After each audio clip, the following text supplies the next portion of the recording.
比较高。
Now, the African Union anthem. The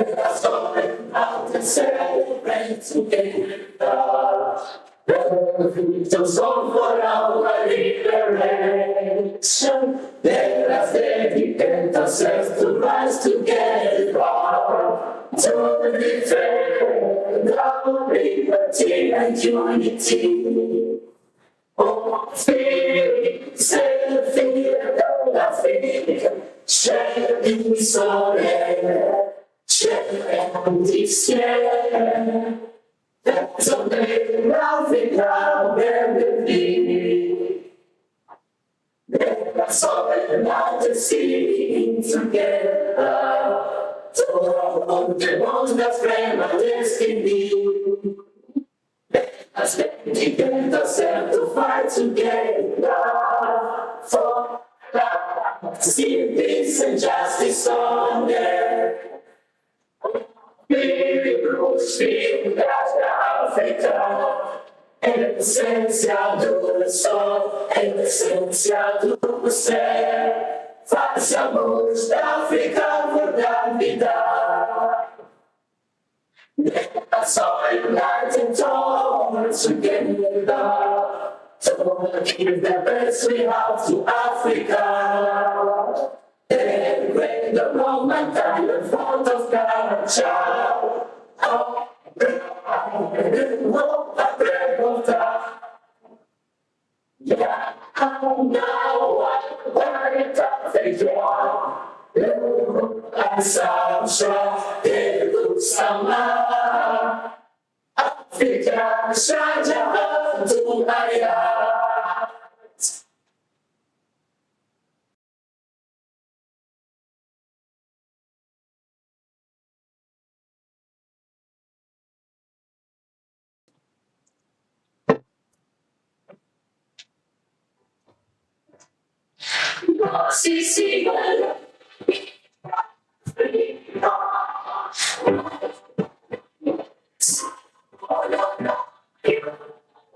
It's like it's so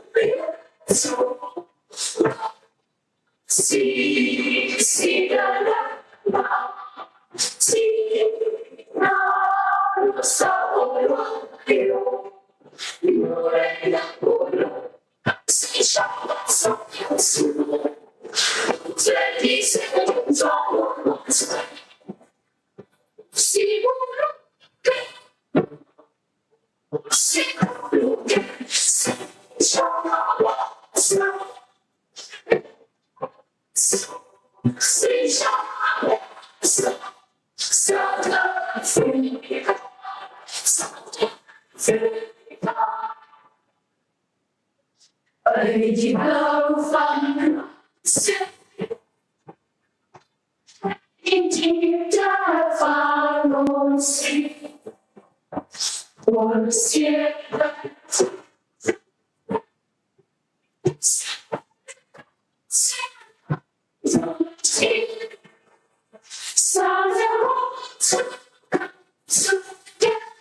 Yeah. It's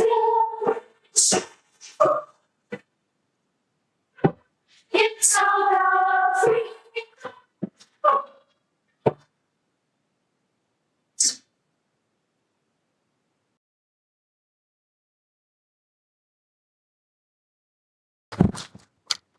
Please take your seats.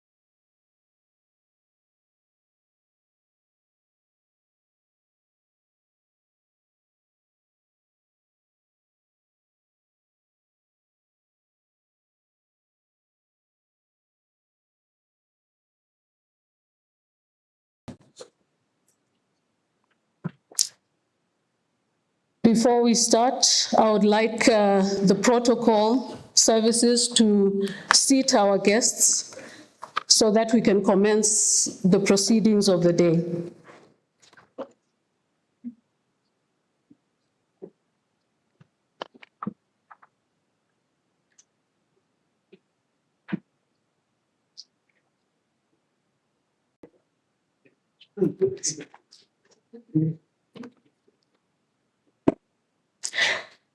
His Excellency Chief Fortune Charumbira, President of the Pan-African Parliament, Honorable Vice Presidents of the Pan-African Parliament, Honorable members of the Pan-African Parliament, Honorable Speakers and members of regional and national parliaments, the Honorable Refilwe Mtweni Tsipane, Chairperson of the National Council of Provinces of the Republic of South Africa, the Honorable Alvin Botes, Deputy Minister of International Relations and Cooperation of South Africa, Excellencies, ambassadors and permanent representatives of various African countries to the Republic of South Africa, distinguished stakeholders of the Continental Parliament, expert officials, partners, esteemed ladies and gentlemen, all protocol observed. My name is Lindiwe Khumalo. I am the clerk of the Pan-African Parliament. On behalf of the Bureau of the Pan-African Parliament, I wish to warmly welcome honorable speakers to the Pan-African Parliament, the home of African legislators and the home of African citizens. We trust that your travels to Midrand have been smooth and that you have settled comfortably as we begin the business of this important gathering. Honorable speakers, the order of proceedings for the opening ceremony is as follows. First, we'll receive the opening remarks of the President of the Pan-African Parliament, His Excellency Chief Fortune Charumbira. Next, the host speaker, the Speaker of the National Parliament of South Africa, represented by Honorable Refilwe Mtweni Tsipane, the Chairperson of the NCOP, will deliver remarks. And this will be followed by remarks by the representative of the host government, Honorable Alvin Botes, the Deputy Minister of International Relations and Cooperation. After this, I will invite the President of the Pan-African Parliament to introduce the guest of honor to deliver his keynote address. And to conclude the opening ceremony, a member of the Bureau of the Pan-African Parliament will deliver a vote of thanks. This will bring us to the end of the ceremony, after which a family photo of honorable delegates will be taken in the courtyard outside this chamber. It is now my singular honor and pleasure to invite to the podium His Excellency Chief Fortune Charumbira, the President of the Pan-African Parliament, to deliver his opening address, and thereafter I'll return to the podium. Excellency.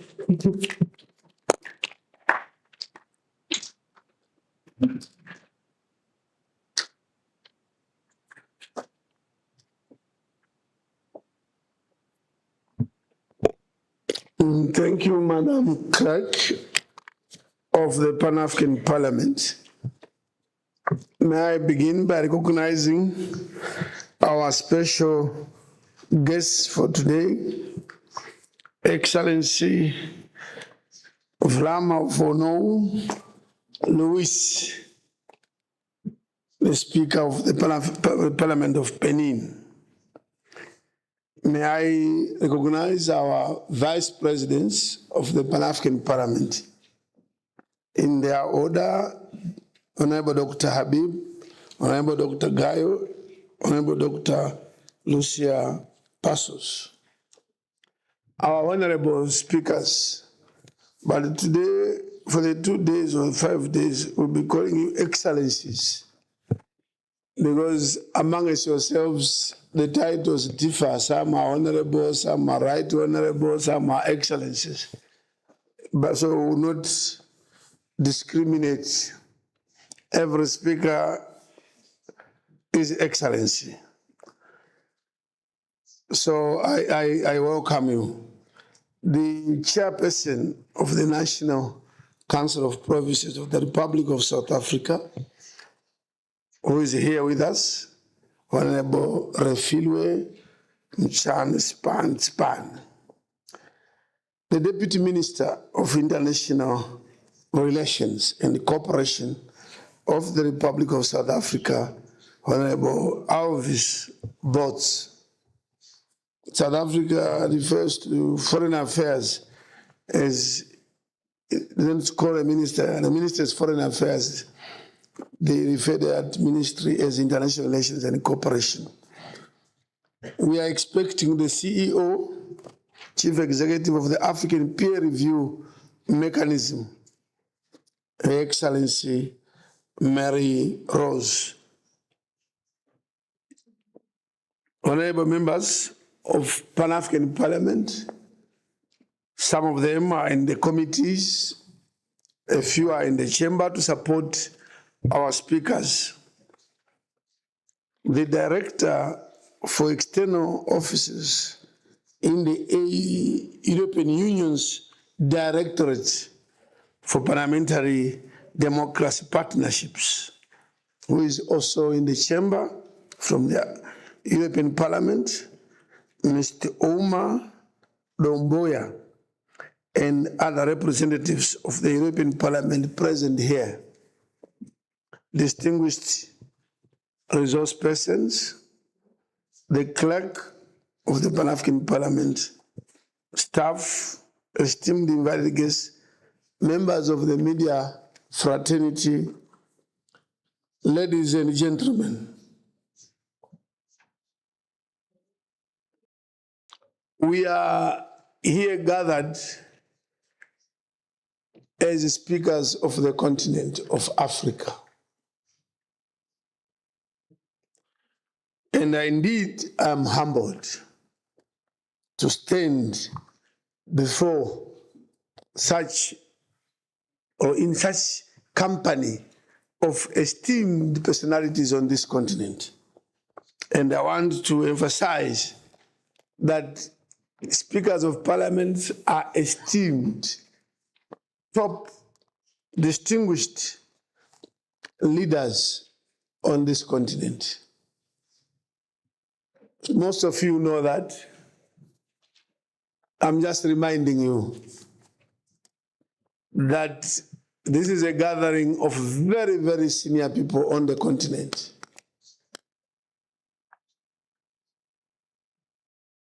you lead one of the three arms of the state. Arms of the state. And the birth of the three arms of state has quite a very long and deep history. Parliaments, judiciary and executive, that terminology was introduced because of things that had happened, because of the problems of governance which existed. And then some of our major thinkers, philosophers, writers, and the people themselves carried out revolutions. People were killed. Mainly this happened in Europe. And we ended up with the three arms of the state. And one of the arms is the legislature. For a purpose. That's why I take this meeting very seriously.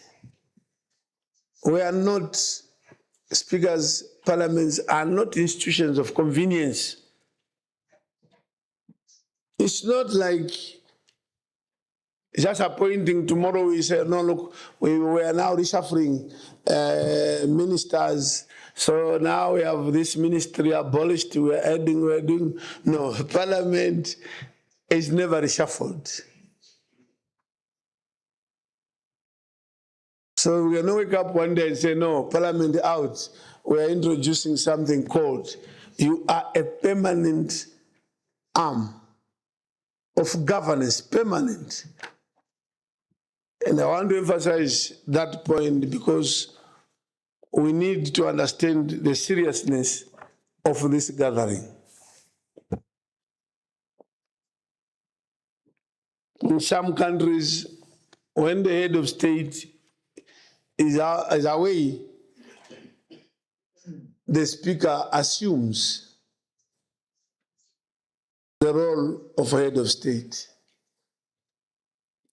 In some countries, when for some reason there is no government, parliament takes over until everything comes back to normality. So I'm just emphasizing who you are. Who you are. Sometimes I know you forget also who you are. You are very, very critical. But more so, the people, the citizens, the poor persons, the vulnerable, their last hope in their lives is in you. Because you represent them. This is the institution that represents the aspirations of the people. And because of our important role in society, it's very important, it's an imperative that from time to time you gather, you meet also. Our heads of state, the executive meets. They have a robust, clear structures of interaction. Do we, as parliaments, also another arm of the state? We're an arm of the state. As an arm of the state, are we also performing? Or we leave everything to the executive? Yet, there are very clear reasons. If you go back to the reasons why we have three arms of the state, you find that sometimes even to say who is who, of the three arms, who is number one? I know speakers may not want to indulge in such debates because you'll be asked, you speaker, you are trying to overtake us. But if we go to academic discourse, the origins of the three arms of the state, some write and say Parliament is, of the three, the preeminent of the three. That's what academic discourse says. In practice, I know you are not. The executive is number one. Whether it's correct, I don't know. But there are three, and the judiciary. But I want to start from the premise that we are gathered here for a purpose. And we should continue to gather more and more for the following reasons. Some of the arms of state, I know judiciary in most countries, they have what they call annual colloquium, even at continental level. In fact, a month or so, the judiciary heads, chief justice, were in South Africa. They met, I can't remember, even for a week, as the judiciary, sharing ideas. One of ourselves is the legislature heads, the presiding of parliaments. The executive, I want to repeat, they meet every year, all heads of state on this continent. In February, all of them meet in Addis Ababa, Ethiopia, all of them, to discuss issues, continental, issues global. Do we also, as parliaments, meet? Yes, we are meeting. So I'm just saying it is an imperative that we should also meet. Otherwise, the executive will run with the state without parliament. Yet, the people put you in office as parliament and your MPs to deliver certain promises. So we need to meet as parliament and share ideas like the executive do. But the executive meets more than once. February, they are in Addis. July, another summit. Another summit, like this time, July, February, this year, they are going to Angola before the end of the year. And they'll meet again with the EU, Africa-EU strategy meeting. Do we, as speakers, also meet even with the EU? Our executive meet with the European Union and other continents. So we should also consider ourselves as part of governance. And that's why we are here. We need to take our space. The citizens of the continent have put parliaments and MPs in office. There's no governance architecture, state architecture today in the world where you can do things govern without a parliament. And just to share with you that this parliament called Pan-African Parliament, as you are aware, was only launched in 2004 as an AU organ. And in the same year, the court, the judicial side, African court was also launched, about the same month. Yet, when the OAU was formed in 1963, it went for 41 years or 40 years without a parliament, without judiciary, without a court. Of course, they moved from OAU to AU 2000. And at that stage, the heads of states themselves, executive only, there was no parliament, there was no speakers. The executive said, and it is there is quoted in various documents, the head of state said, in OAU, without a parliament, is like an OAU of governments, but not of citizens. If there's no parliament, it's not an OAU of citizens. So this citizen space which we occupy, are we sure? Are we sure? If we are sure, then we say, what are we doing as parliaments? Our continent is the worst in terms of conflicts, peace and security problems. Peace and security problems in Africa.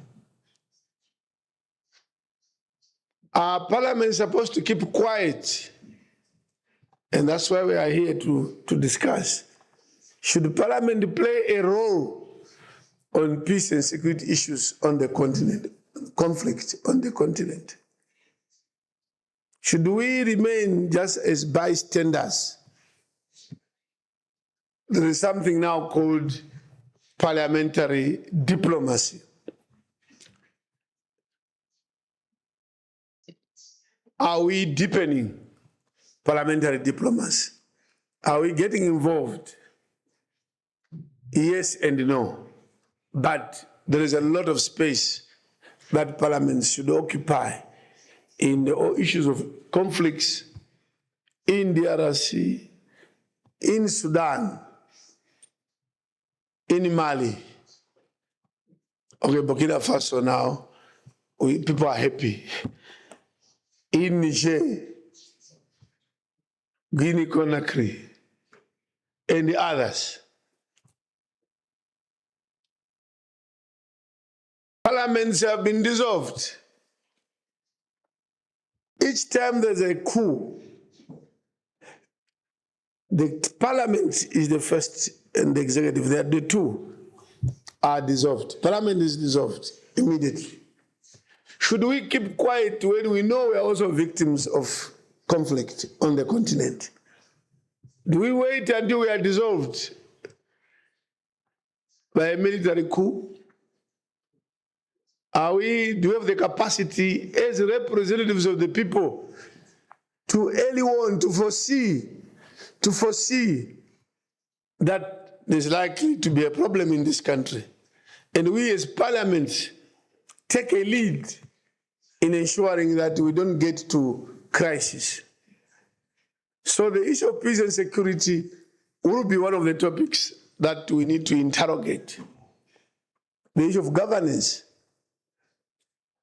And the question remains, as parliaments or parliamentarians, are we living to the expectations of the people, and why?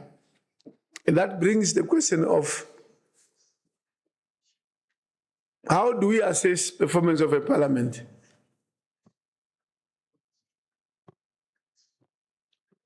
The CEO, we've invited the CEO of APRM, Africa Peer Review Mechanism.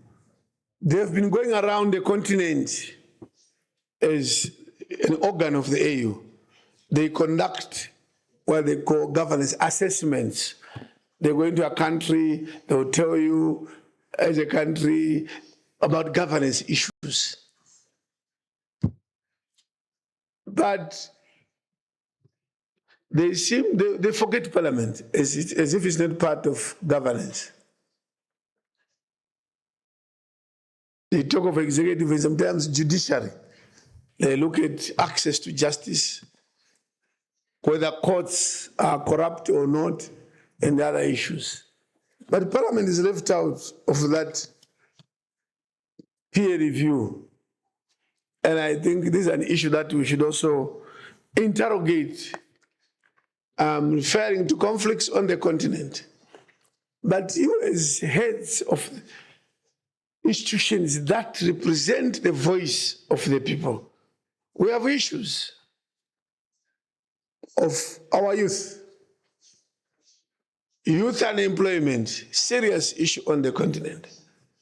And people look at you, when I say you, I also mean members of parliament, to come up with solutions.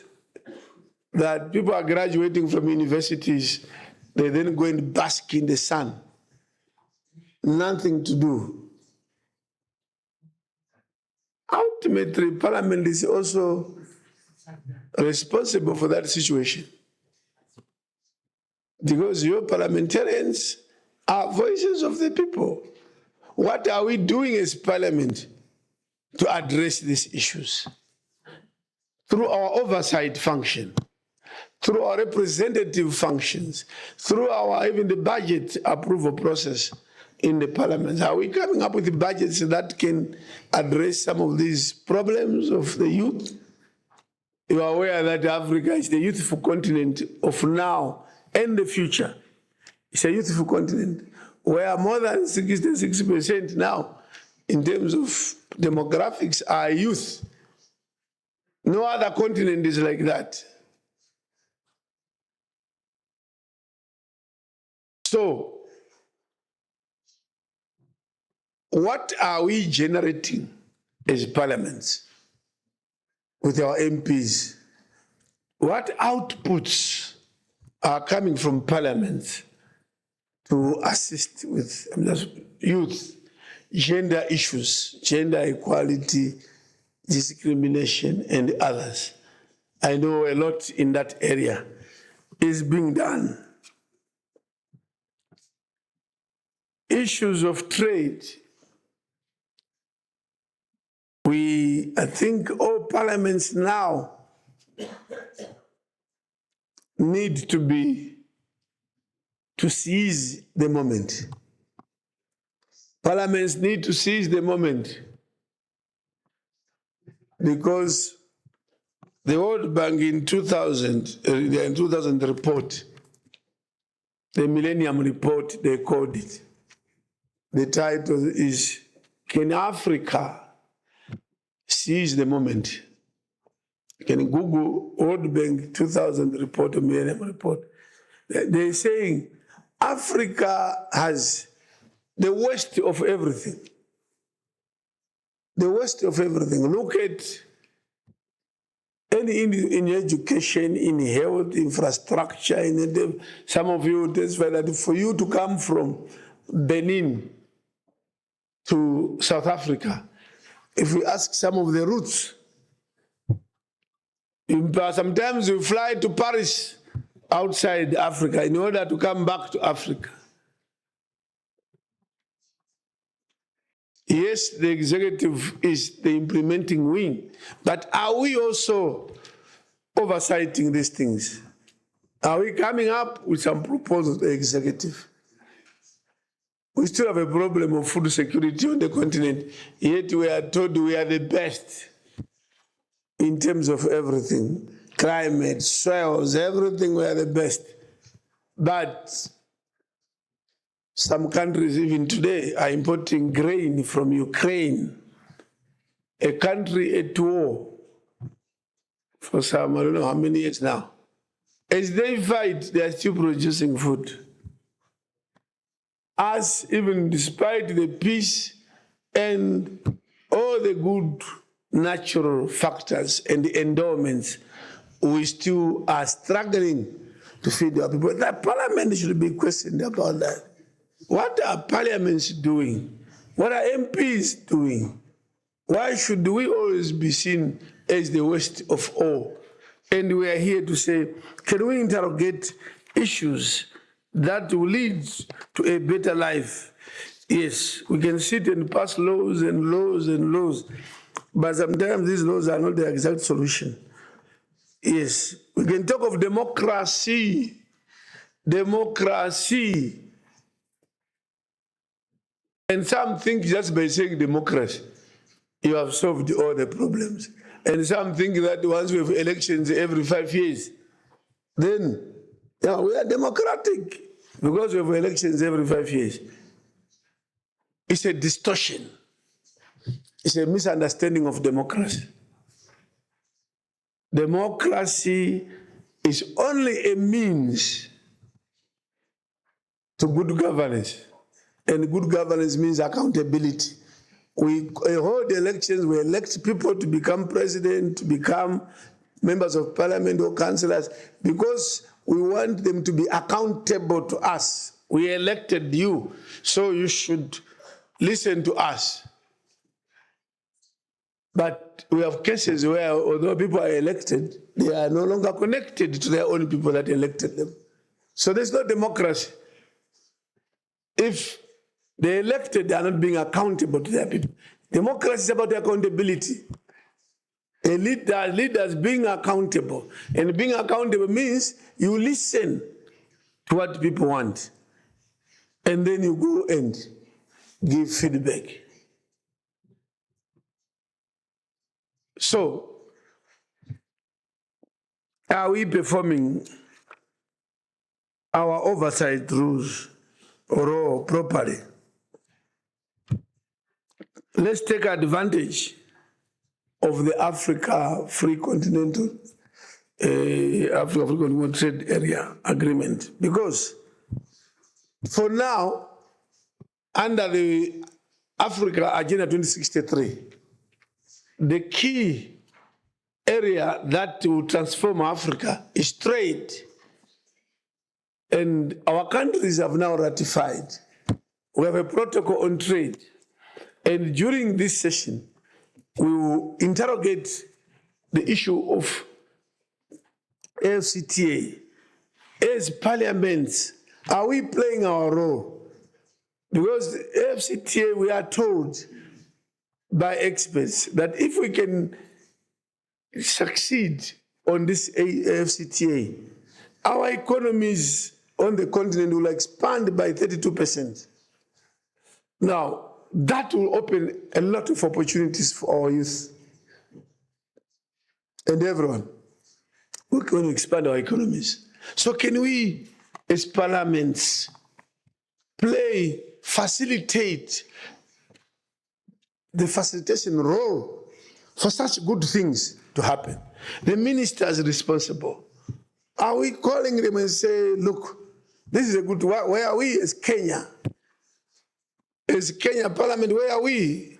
We should not be left behind on this. There are some laws, harmonization of laws, aligning of laws to make sure that the legal regime on the continent promotes trade. How far are we in our parliaments?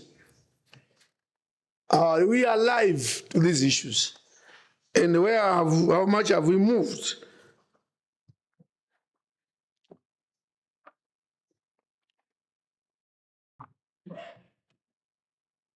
One of our roles of Pan-African Parliament in terms of the protocol is to promote the coordination and harmonization of policies, measures, programs, and activities of regional and communities and the parliamentary fora of Africa. And I want to repeat this one, that Pan-African Parliament, when we say let's meet, when we invite you, please come, so that we fulfill Article 11.7 of the PAP protocol, which compels the Pan-African Parliament to promote the coordination and the harmonization of policies, measures, programs, and activities of regional economic communities in the parliamentary fora of Africa. So when we are gathered here, the PAP is performing one of its critical roles in terms of the protocol. We should also be part of the change in the world. The issue of artificial intelligence is a reality. It's a reality. Let's not be left behind. So there will be we share, and I know in most countries you have already moved very far. You are ahead in terms of artificial intelligence already.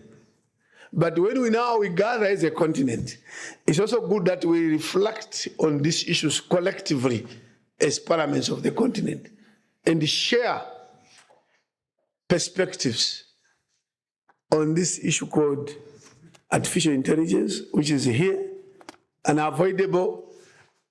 It will rule the future, but we should also understand the actual landscape of artificial intelligence. So we are going to make sure that there will be 1 or 2 presentations, and then we see among ourselves how we should approach these issues. And the whole world, which is changing, the world is changing. Some are becoming more dominant than others. Now we are living under US tariffs, for example. Tariffs imposed on this country, on Africa, by America. What are we as parliaments? Are we just quiet?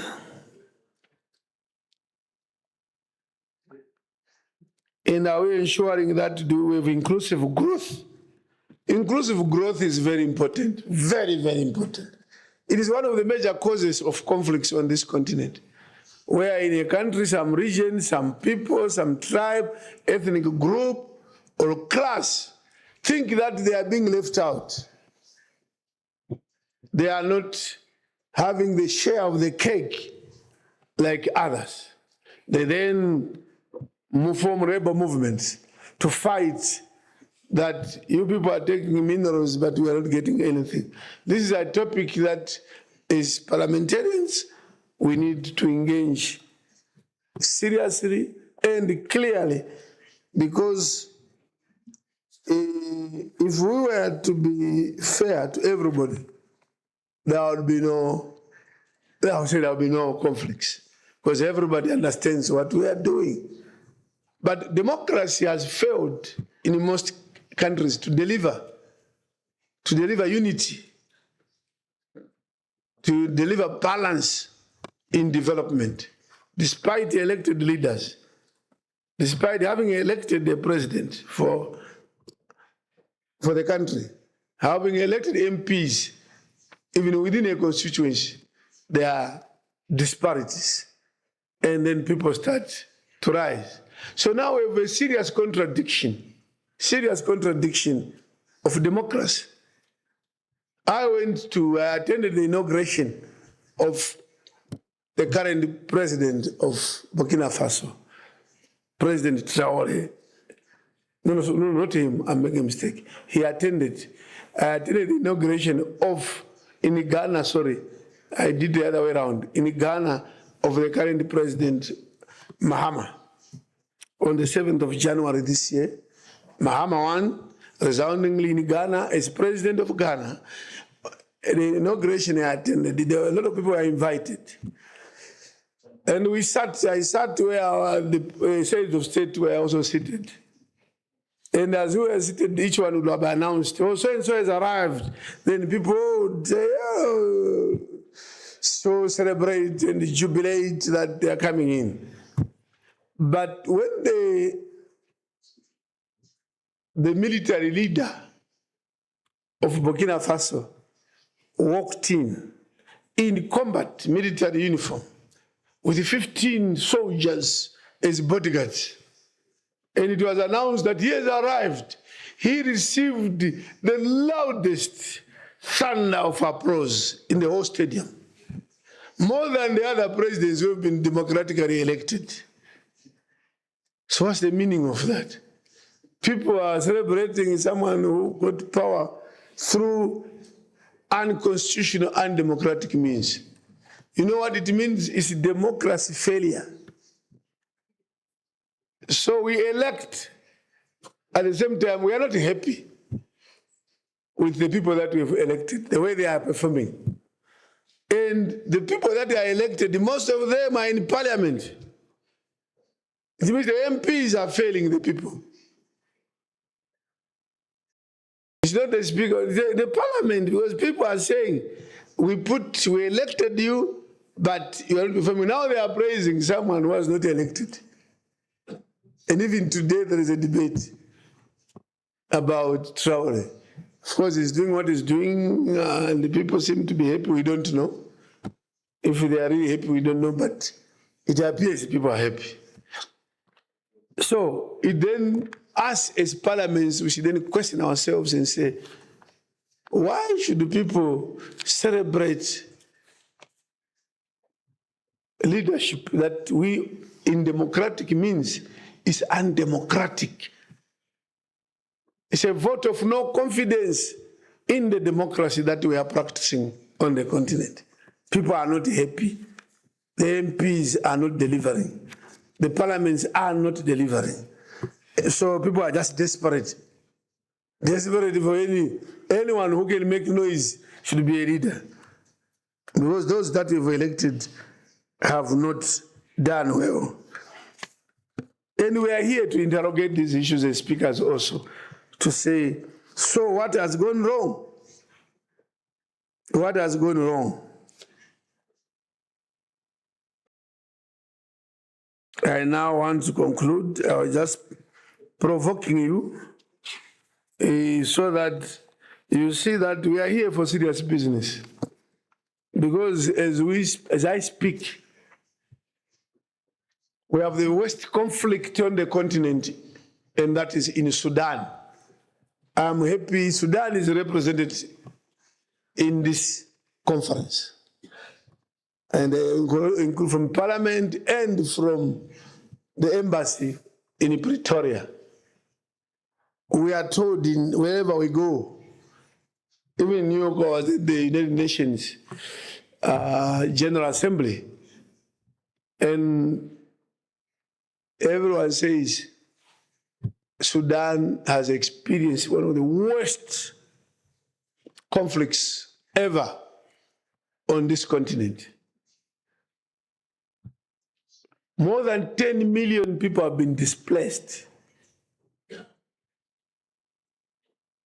So we as parliaments, what are we doing? In our own countries, are we making sure that through parliament and the aspirations of the people are listened to, so that we don't end up in those situations? What really went wrong? And we need to think twice and make sure we focus on these issues and move forward. Terrorism now on the soil of Africa. We never had terrorists on this continent until some probably 10 years ago. We were told again in New York last week from the presentations, we were told that the Africa about 10 years ago accounted for only about 1% of terrorist activities in the world. Today, Africa accounts for 54%. We're now more than half of terrorist activities on this continent. We as parliaments, voices of the people, things deteriorating like that, what are we doing? So let's share ideas. So, lastly,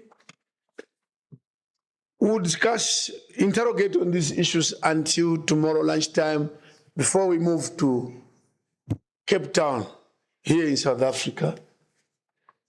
And the leadership are in this room. I want to repeat that it's first ever to have the G20 in Africa, in South Africa, on the African soil. Let's take it seriously. Let's support South Africa in hosting G20. We are supporting South Africa, we are supporting Africa. But the biggest dimension, which for us is the parliaments are being asked as part of the G20 meeting of November, that can we prepare our input? Can we prepare our input as parliaments? The voice of the people. We represent the people. We have to prepare our voice, united voice. What are we saying about this global affairs? What are we saying as parliaments? Whether it's climate change, whether it's conflict, whether it's trade, we need to make our input into the global thinking as parliaments. And that's why we'll be convening again in South Africa to focus on the voice of the people who will have to come out, make recommendations, resolutions, communiques, to say we, as parliaments of the world, because when we go to Cape Town, now we are parliaments of the world. This is what we ask the world leaders to focus on and do things in a particular way. Otherwise, I welcome you all to this 1.5 day conference of speakers at the Pan-African Parliament. This is an event that is on our calendar as PAP. Every year we have this on the calendar. Please don't forget, you have it on your calendar every year as parliaments that you will be going to Pan-African Parliament to mix, to mingle, to know each other, to share views.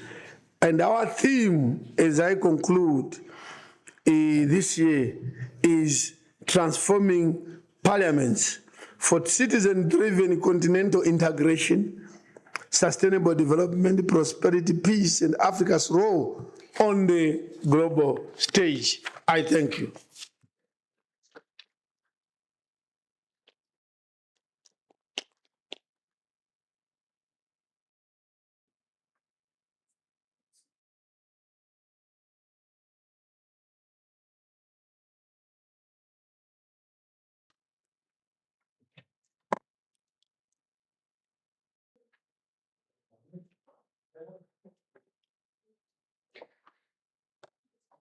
We wish to thank His Excellency, Chief Charumbira, for his insightful opening remarks, which have highlighted the pivotal role of the legislature within the state architecture and its key role in oversighting and articulating citizen aspirations, both within Africa, but also on the global arena. Thank you, Excellency President. It is now my pleasure to invite Honorable Refilwe Mtsweni Tsipane, the chairperson of the National Council of Provinces of the Parliament of the Republic of South Africa, to deliver her remarks.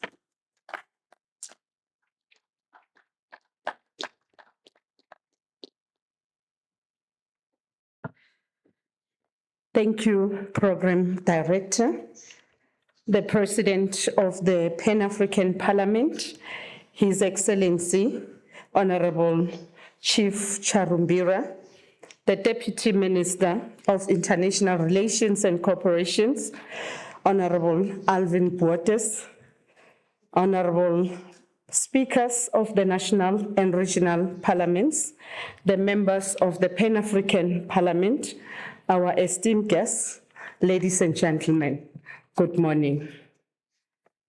We wish to extend our warm fraternal greetings to the leaders of our beautiful continent on behalf of the Parliament of the Republic of South Africa, as we welcome this opportunity to make remarks to this important conference of speakers. We particularly appreciate this opportunity to dialogue with speakers invited from national and regional parliaments on contemporary matters of common interest, affecting both our parliaments and our people. In this respect, we take this opportunity to thank the President once again of PAP, His Excellency Charumbira, and the members of the Bureau for facilitating, coordinating, and hosting of this important conference. This conference is convening as our Parliament is hosting the P20 Speakers Summit in Cape Town, This P20 takes place as South Africa prepares to host the G20 summit in the global effort to respond to current economic and developmental challenges. In this respect, we welcome the timeous convening of this speakers conference under the compelling theme aimed at transforming parliaments for citizen-driven integration, sustainable development, prosperity, peace, and Africa's role on the global stage. Program Director, this theme is necessary as it re-invokes important debates and issues related to trade, climate change, agriculture, technology, peace, security, human solidarity, and prosperity for all. To this extent, we are challenged to take a position reflecting our collective priorities as we confront standing challenges of the past, the present, and the future. Through these deliberations, efforts to strengthen collaboration among speakers, the presiding officers, and parliamentarians, an opportunity is created to redefine and advance the role of the African parliaments as true instruments of representative and participatory democracy, thus enabling the development and deepening of a pan-African perspective amongst our nations and on global stage. In addition, we hope this conference plays its role to inform Africa's joint approach and agenda setting in the 11th P20 Speakers Summit and G20 respectively.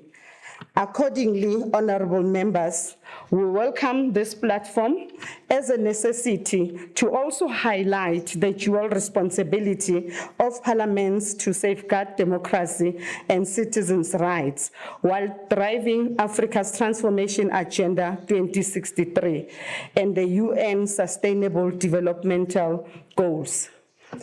Program Director, as we discuss these contemporary challenges, our people expect us to think deeper on better ways to exercise parliamentary influence through the upcoming international fora as critical spaces of diplomacy. We were listening quite attentively as you were laying the foundation and also guiding this speakers forum dialogue. You touch on many issues that are very pertinent to our democracy, and therefore it is upon us to come with a robust resolution so that we address the common issues that are affecting us across the continent. It must also recreate a transformative agenda through maximum use of parliaments, more involved and rooted in the core issues that affect our people, especially our women, our youth, our elderly, people with disability, and other more vulnerable communities, groups within our communities. In this regard, we are facing a historical and contemporary dialogue deeply entrenched in suppositions of development and progress. As we set out to level the playing field, our present initiatives must confront structures and systems domination, leading our nations to an unsustainable development path. Accordingly, this conference, through its thematic areas, is providing an opportunity to elevate both old and new conversations towards new possibilities. As I conclude, Program Director, to this end, we are confident that the conference objectives to build consensus on the collective role of parliaments for continental transformation, developing defined strategies for supporting the African continental free trade areas, enhancing mechanisms for parliamentary diplomacy, and streaming frameworks for sustained engagement are realized.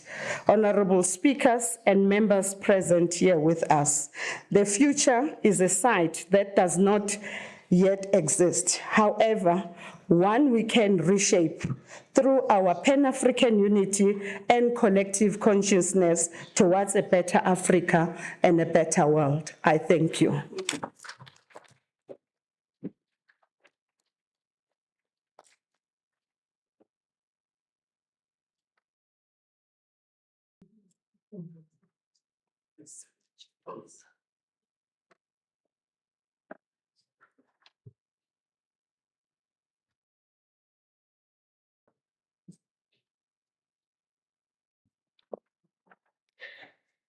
Thank you, Honorable Mtsweni Tsipanyane, for delivering this important message as host Parliament, for highlighting the annual Speakers Conference as a valuable and collegial platform for African legislators to find ways and means to utilize their collective diplomacy to communicate citizen interests in the broader arena. Thank you very much. I'd now wish to call upon and invite Honorable Alvin Botes, the Deputy Minister of International Relations and Cooperation, the Republic of South Africa, to address us on behalf of the host government.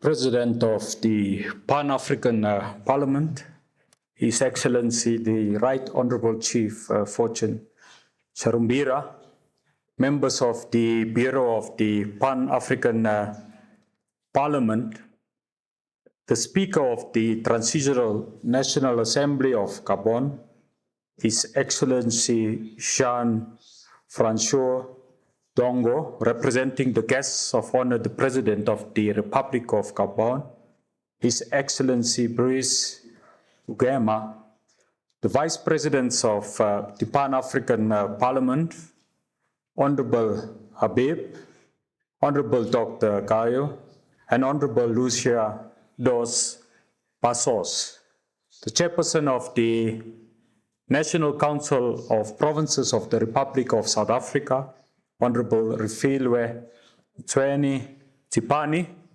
Honorable Speakers of National and Regional Parliaments, Honorable Members of the Pan-African Parliament, the Director for External Officers in the European Union's Directorate for Parliamentary Democracy Partnership, Mr.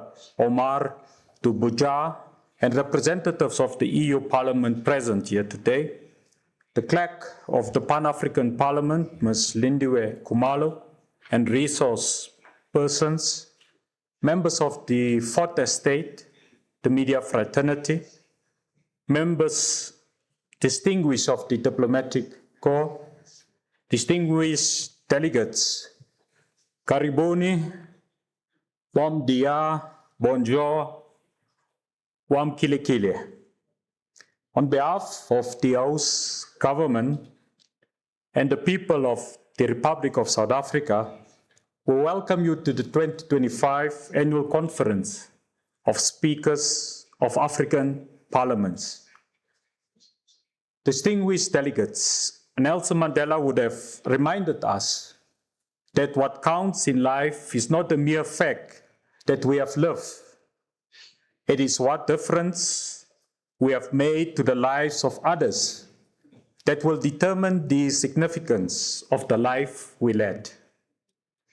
The vision and purpose of the Pan-African Parliament can be traced directly to the Pan-African ideals of cooperation and unity amongst African states, leading ultimately to the establishment of the African Economic Community. These ideals inspired the signing of the treaty, which established the African Economic Community, the Abuja Treaty, on 3 June 1991, and the adoption of the Surti Declaration of 1999. The Surti Declaration called for the speedy establishment of institutions provided in the Abuja Treaty, and the PAP was envisaged as a platform from which the African peoples, and not merely states or leaders, could be presented in decision-making processes affecting the African continent. Indeed, the PAP protocol enjoins the new institution, amongst others, to facilitate effective implementation of the AU's policies and objectives. Accordingly, Article 3 of the PAP protocol outlines its key objectives for which PAP is responsible. In terms of the Lagos Plan of Action, the final Lagos Act, and the protocol to the Abuja Treaty, PAP is regarded to be amongst the key pillars of progress towards the creation, Your Excellencies, of the African Economic Community. Honorable members, we meet just days after the conclusion of the 80th session of the United Nations General Assembly, UNGA. From UNGA 80, one of the key messages which rang out with unmistakable clarity from the Global South is that the international system is broken and demands an urgent and immediate reform. We live in a period correctly characterized as a polycrisis. This have seen a drastic rise in racism, sexism, xenophobia, and related intolerances. We have witnessed, distinguished representatives, the rise in narrow nationalism, ethnicity, tribalism, right-wing populism, violent extremism, terrorism, religious fundamentalism, and the toxic spread of fake news. In this transitional epoch, from unilateralism to multilateralism, and from unipolarity to multipolarity, the Pan-African Parliament must be a key catalyst and anchor organ of the AU, which should insist on the non-negotiable importance of upholding international law, human rights, sovereignty, and solidarity. Excellencies, we are reminded that this is also the year which marks the 70th anniversary of the Bandung Conference convened in 1955. The Bandung Conference gave birth to the principles which, amongst others, shaped the African Union and our predecessor, the OAU, since its birth. Today, as the African continent faces wars, famines, conflicts, and borne witness to the genocide in Gaza, we have seen the difficulties in Gulf, in Sudan, South Sudan, and the DRC, coupled with the lingering question of the Western Sahara's decolonialization. The spirit and principles of the Bandung Conference is more relevant today than before.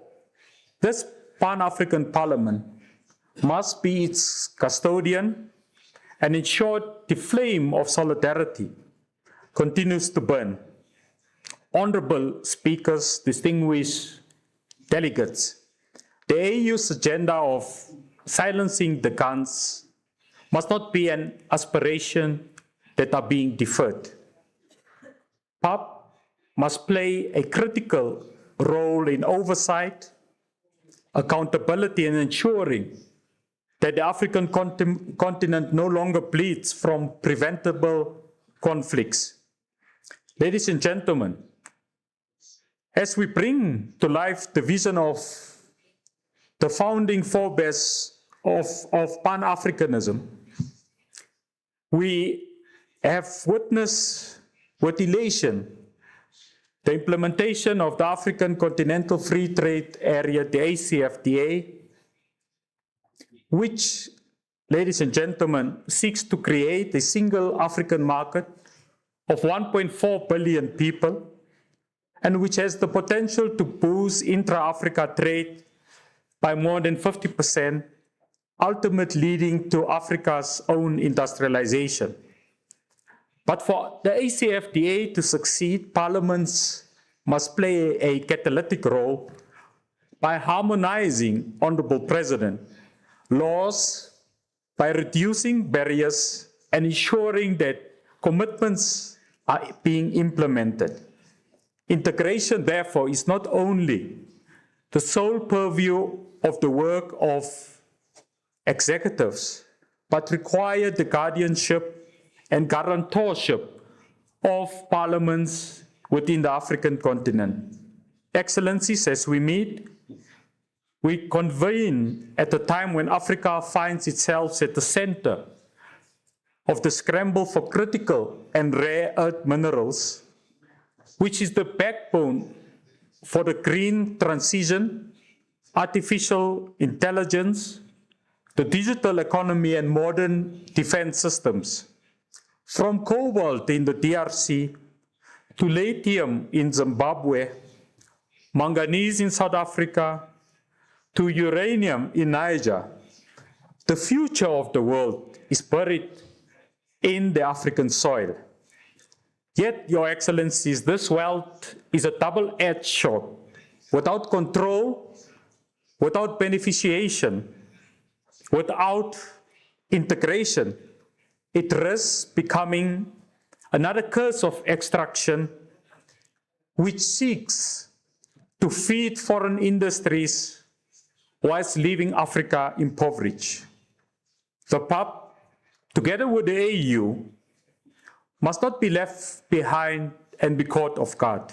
It must act with urgency to play a leading role in the development of relevant legislation and policy imperatives which will regulate the critical minerals repository and ensure that Africa develops in an integrated and, in hindsight, of a full African controlled supply chain mechanism, which encapsulate distinguished delegates, the actual mining to processing to manufacturing. Honorable delegates, this is a moment of historic opportunity, an opportunity that speaks both to our past and to our future. In 2025, South Africa will host the first African Diaspora Week, a bold initiative that reinforces ties with our sixth region as recognized by the AU. The African Diaspora Week will therefore serve as a foundation for a new covenant between the African continent and our extended family, one rooted in solidarity, Pan-Africanism, and shared prosperity. The important issue, ladies and gentlemen, remains the multilateral engagement of the G20 Leaders Summit, which will be convened on the African soil right here in South Africa. For the very first time, the African Union will participate as a full member of the G20, an achievement, ladies and gentlemen, which has transformed the architecture of global governance. This summit must not be business as usual. The world are gathering in Africa, and it will require that Africa speaks with clarity, but more importantly, with courage.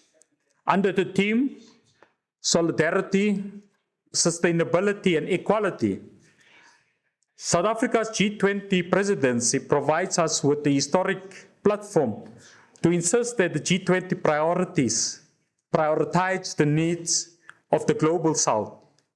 Amongst others, ladies and gentlemen, debt cancellation and restructuring, climate financing and justice, food and energy security, fair trade and digital inclusion, and the reform of global financial institutions. For this reason, ladies and gentlemen, We look forward with anticipation the contribution from the P20 in relation to the agenda items which the Leadership Summit will be seized with. I conclude, ladies and gentlemen, it is our duty as the elected representatives of the people of Africa to ensure that all these moments does not pass us by without us playing a multi-dimensional and transformative agenda which will ultimately unlock Africa's social agency in the world's affairs. Your Excellencies, ladies and gentlemen, South Africa as a host recommits ourselves to support the Pan-African Parliament to ensure we become a voice multiplier in strengthening your voice and to ensure that the Pan-African Parliament will continue to remain the conscience of our continent. Reala Boga and Kosikakulu, Asante Sani, Shukran, Obrigado, Gracias, Merci beaucoup. Thank you very much.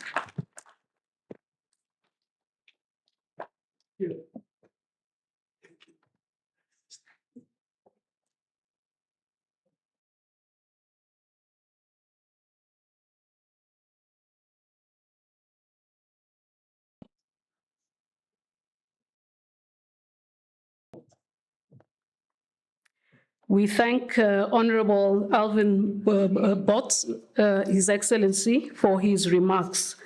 He has recalled the legislative intention and raison d'etre for the establishment of the Pan-African Parliament as a vehicle to realize the aspirations of the African people.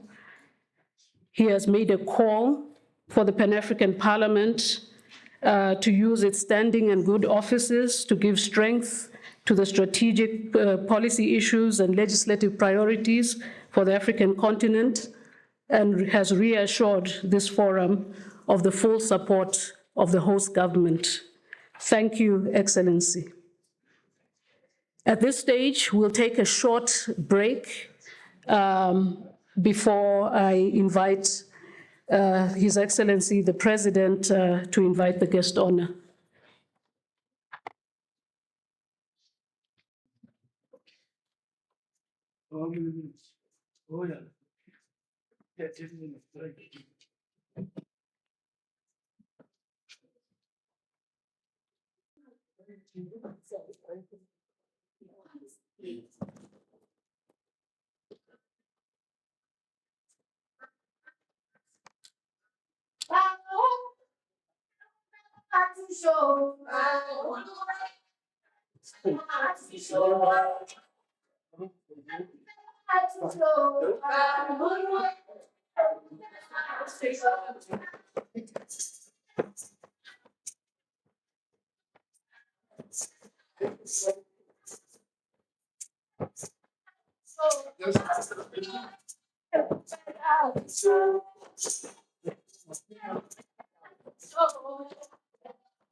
Well, we thank our African youth for that short refresher. At this stage, I would like to call upon His Excellency Chief Charumbira, the President of the Pan-African Parliament, to introduce the guest of honor.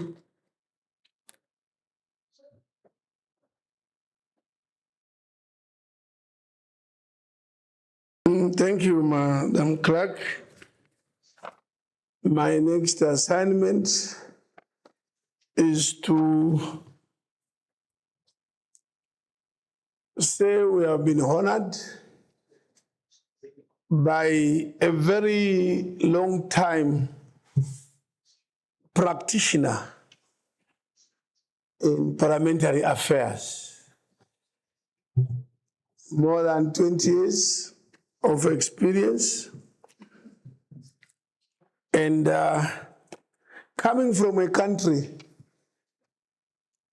that is also truly African, because they experienced some of the most gruesome pain because of colonialism. It's a country which went through a painful period of slave trade. So when you say human rights, when you say democracy, these are people that know the real difference between human and the rights. I'm talking from experience on the ground. I was in Benin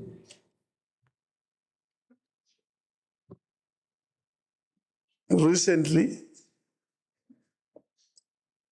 and I was taken to Ocean Atlantic at a point which is a structure, and where it says this was a point of no return. People were taken from all over West Africa, brought there, and were told more than 250,000 persons were shipped from that point to wherever they went as slaves. They never came back. Thousands died on the way. And when we say now we are independent, there is democracy, there is human rights. When you talk of human rights, let's not talk human rights of others, or the way other people think. We should take rights, our own rights. And those injustices cannot just go like that. That's why this year we are talking of reparations. So he's coming, the guest of honor is coming from a country that has seen injustice. And then when you are lucky to be elected by people into parliament to save people who have seen the worst of imperialism, the worst of colonialism, it's appropriate that the Speaker of the Parliament of Benin is participating and also a guest of honor to deliver a message to fellow speakers.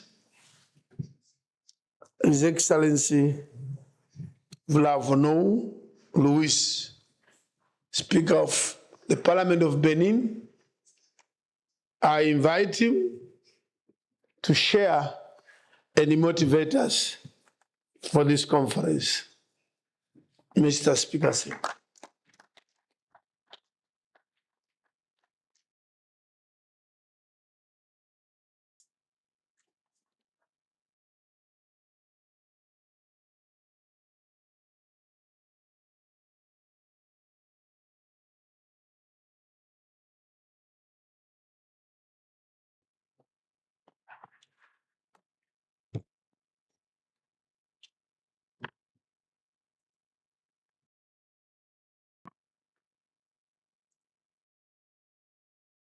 Oui, Monsieur le Président. Mr. President of the Pan-African Parliament, ladies and gentlemen, honorable members of Parliament, as the President of Pan-African Parliament said, it's better to say excellencies to encompass everything and everyone. By way of introduction, the President of the Pan-African Parliament spoke about a West African country on the coast of the Atlantic Ocean, speaking about slavery and speaking about the point of no return. But today, when we look back and we see this slavery that took place and that happened more than 400 years ago,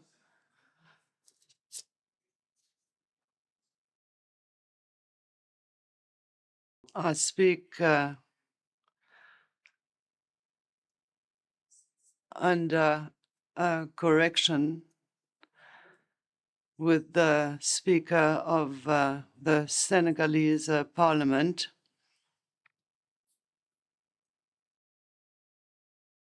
Today we are tackling this issue. Yes, slavery, but we would like to know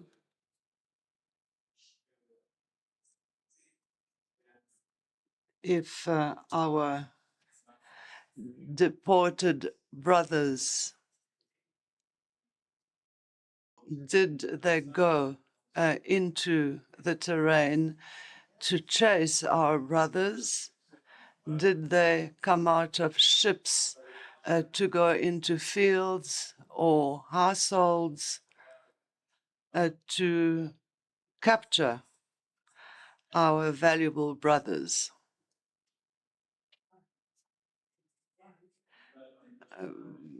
We need to study this phenomenon under the prism of a co-responsibility, because it is African brothers who sold their own brothers too. And before that, colonialism did the same.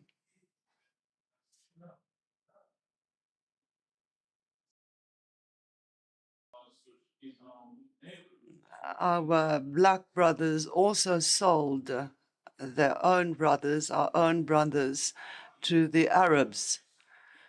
And it is after that that the black brothers sold other black brothers to Europeans. So it's a shared responsibility. And this is why today we need to reflect and recognize our responsibility in the slave trade in terms of our brothers who went to the Caribbean to develop the sugarcane industry and stayed there thereafter. These memories allow us today to realize that if yesterday Africa and Asia at the beginning of the 60s and China was at the same level of development, why is Africa now lagging behind and China has long taken over in terms of development? I think that we need to reflect. We need to ask ourselves questions. The patriotic conscience, where did it go? And this is why the Organization of African Unity that my friend, the President of the Pan-African Parliament mentioned, this is why the Organization of African Unity was created and functioned for a long time without a parliament, which means that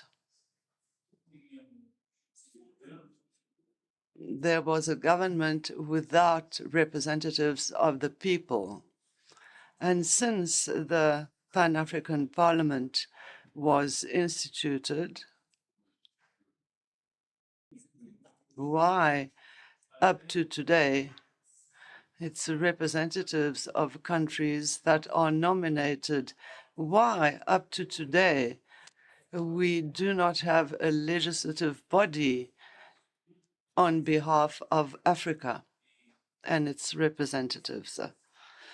The representatives are there. Why is there still not elected members of parliament for voting? As long as we do not reach that level, we will continue to stagnate. This was an introduction.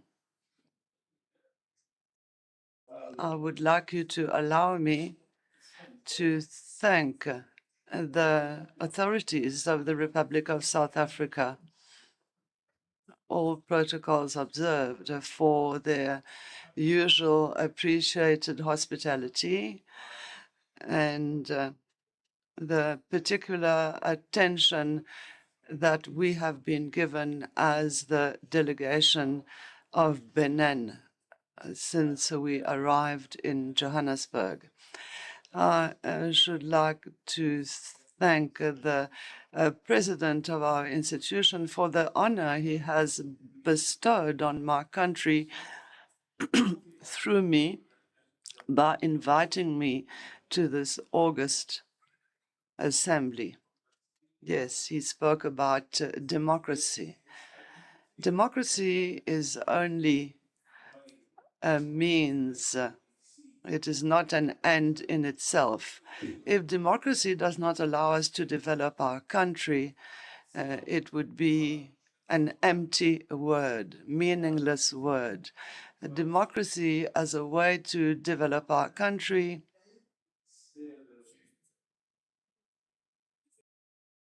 should not only be about flourishing speeches that we give. If that is the case,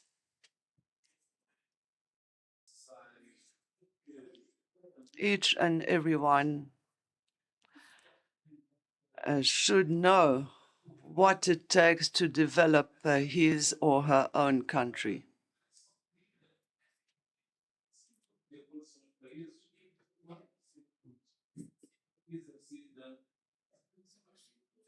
The main thing is to ask ourselves the question, do the people have what they need?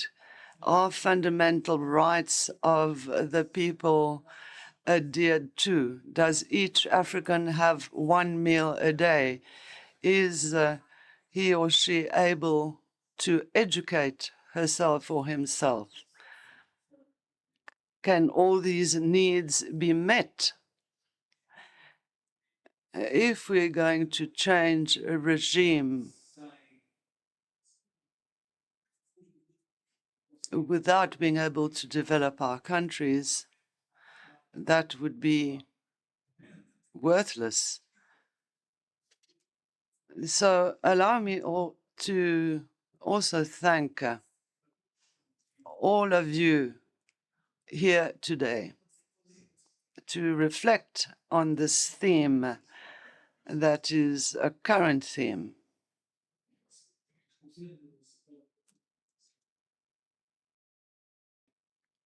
Obviously, dear colleagues, on behalf of the National Assembly of Benin, and I would like to congratulate the Pan-African Parliament for organizing this conference, for the caliber of participants present here today on the theme, on the agreed theme, and that will allow us parliamentarians to engage in debates on the issue of regional integration, development, and the shining of our continent in the world. Indeed, the theme transforming parliaments for citizen-driven continental integration, sustainable development, prosperity, peace, and Africa's role on the global stage. This theme goes together with the 2063 agenda adopted by the African Union already 12 years ago. And also, we need to reflect and delve further into this theme and identify and discuss the responsibilities of our parliament, so whether it be local, national, or regional, to reach the objective. From where I stand, I should like to reiterate the attachment of my country for the dynamic theme on the continent. Indeed, as soon as Benin was recognized as a republic on the 4th of December 1958, and before reaching independence on the 1st of October 1960, collaborated with Côte d'Ivoire and the Republic of Niger to the creation of the on 29th of May 1959. That was the first attempt of a regional integration, or rather continental integration. In the Constitution of Benin, we hold to heart this dynamic. In the preamble, and also in a few articles, 7, 148, and 159, to quote only those three. And that is what explained that my country has the duty to adhere to decisions made by regional and sub-regional institutions, amongst others concerning the free movement of goods and people. When Benin takes note of the fact that in the corridor, you will find no obstacles at all, no checkpoints. If a police officer stops you, it is to ask you whether you need help or whether you have a problem.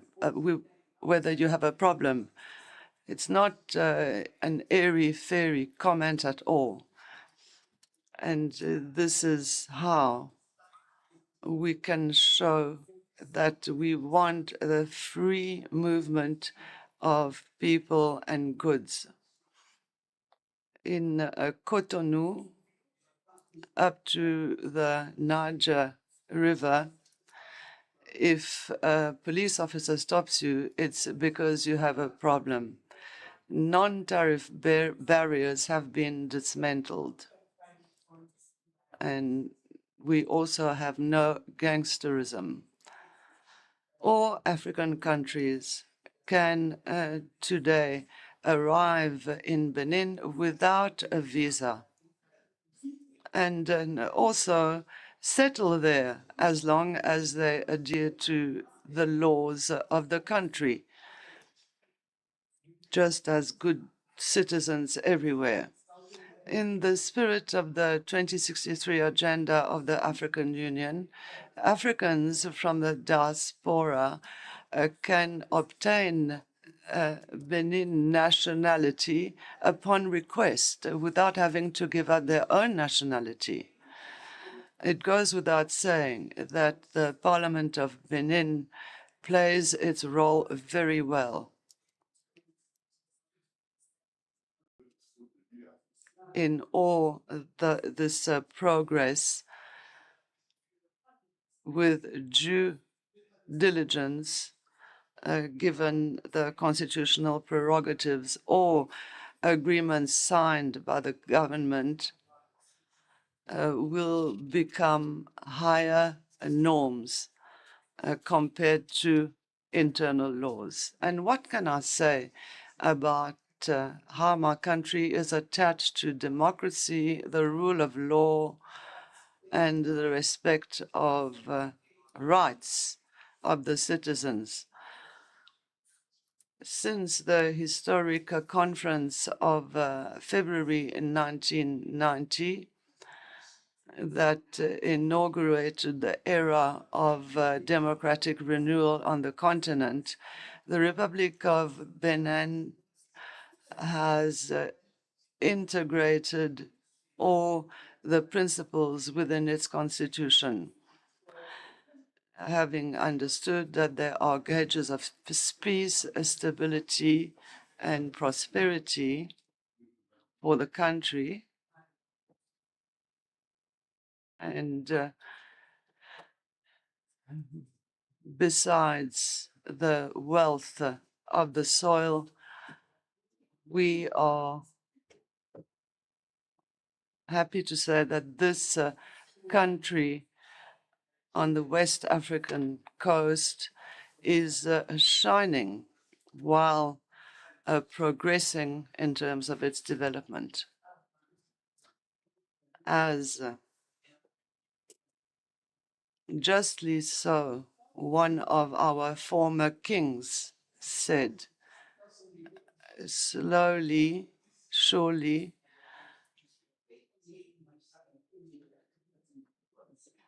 progress is being made. Mr. President of the Pan-African Parliament, by way of conclusion,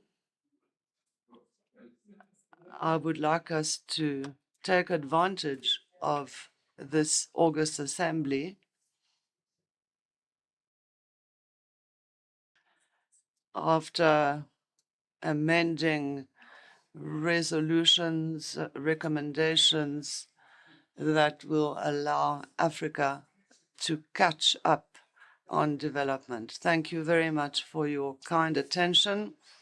Long live the African Union, and long live the Pan-African Parliament. Thank you very much.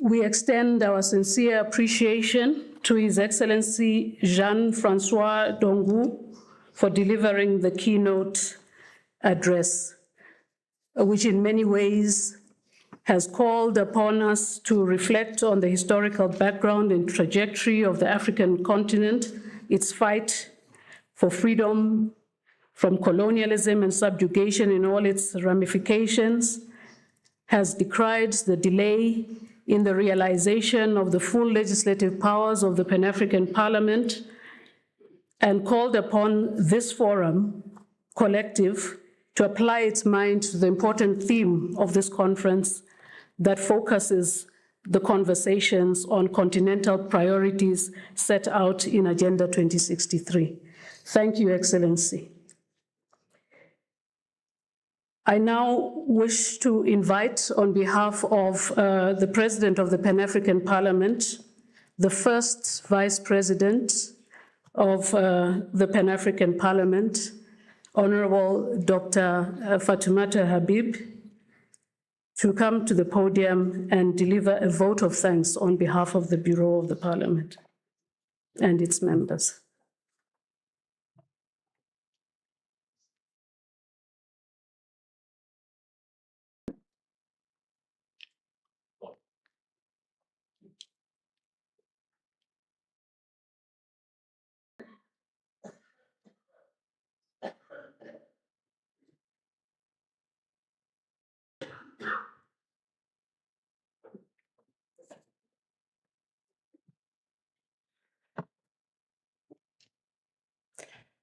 بسم الله الرحمن الرحيم والصلاة والسلام على والسعادة ورؤساء الوفود المحترمون زملاء النواب الموقرون.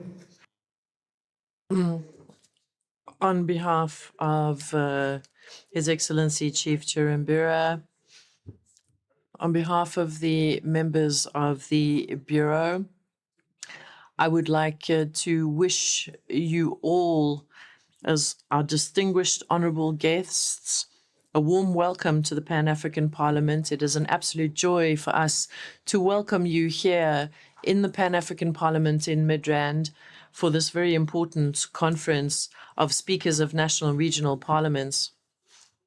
It brings together important leaders and decision makers on the African continent. And your presence here today is testimony to the cooperation that exists between African countries, a cooperation that will assist us to better integrate the continent for Africa's development and to achieve prosperity and peace and enhancing Africa's dynamic role on the global stage. So thank you very much for joining us here in Midrand. Thank you for coming to this beautiful country, South Africa. And thank you to our honorable guest speaker. I wish you fruitful debates and an excellent conference for the good of our people. And in all the languages of the continent, in all its dialects, I would like to say welcome, thank you, and have a very good conference.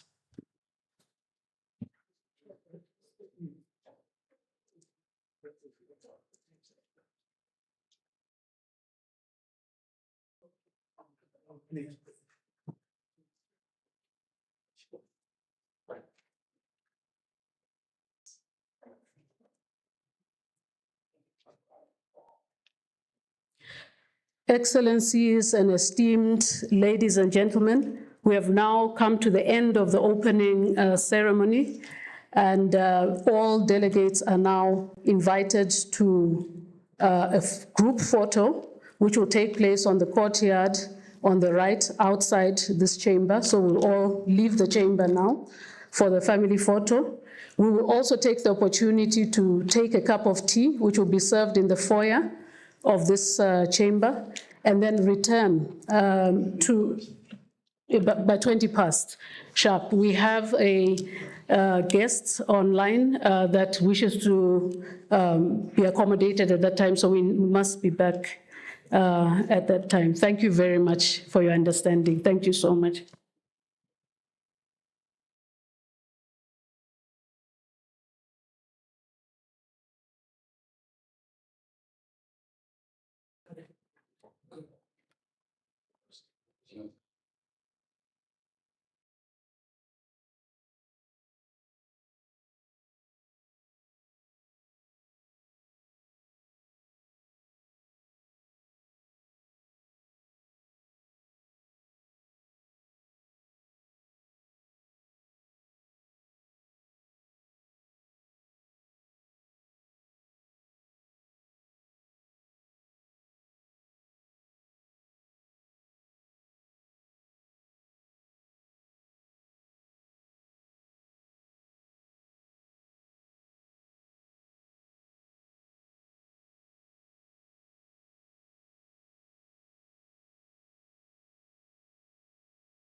Excellency speakers, please, can we be settled? The next presentation is on already.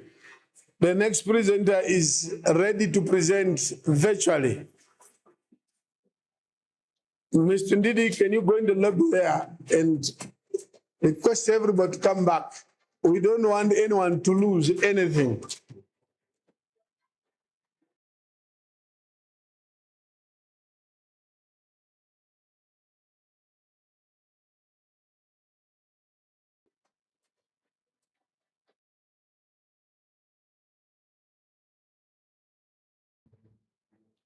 Hello, let's get settled, please, please.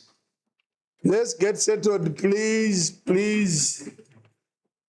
Sudan.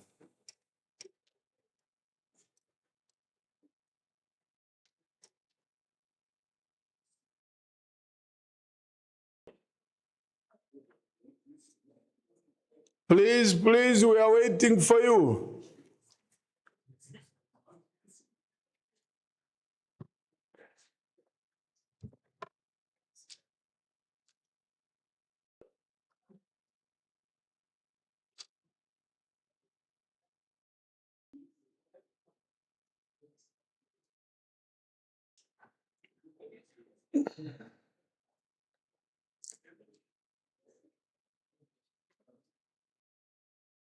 Yeah, I believe we can now proceed.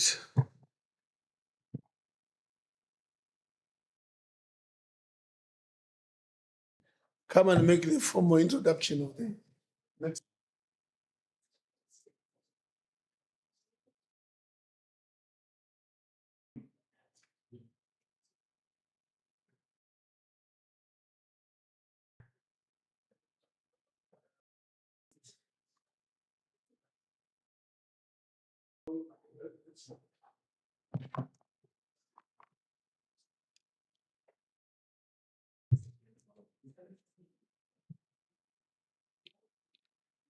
Welcome back, Excellencies. We are now returning for the commencement of the substantive business of the program. We have 4 items on the program for this afternoon, time allowing. The first one will be on harnessing the African Free Trade Area, Continental Free Trade Area for trade, industrialization, and inclusive growth. This presentation will be made by His Excellency Wamgele Mene, who is the Secretary General of the AFCFTA Secretariat based in Ghana, and he will be connecting with this platform virtually. I do ask our IT management team to ensure that His Excellency Mr. Mene is connected to the platform, and confirm to me when you've done so. And may I plead with our excellencies that during these presentations, please let's minimize chats, talking to your neighbor. Sometimes the voices get across into the mics. Can we have the same decorum as we insist in our own parliaments? I know when speakers are chairing, they don't tolerate anyone talking to anyone.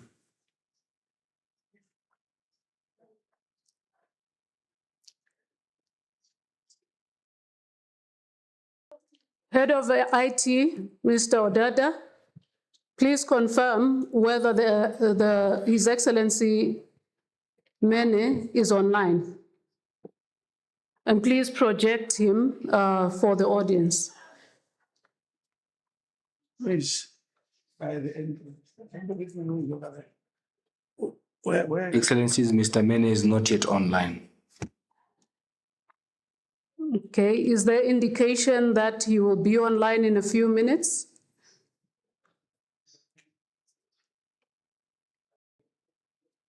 We are still coordinating with this team.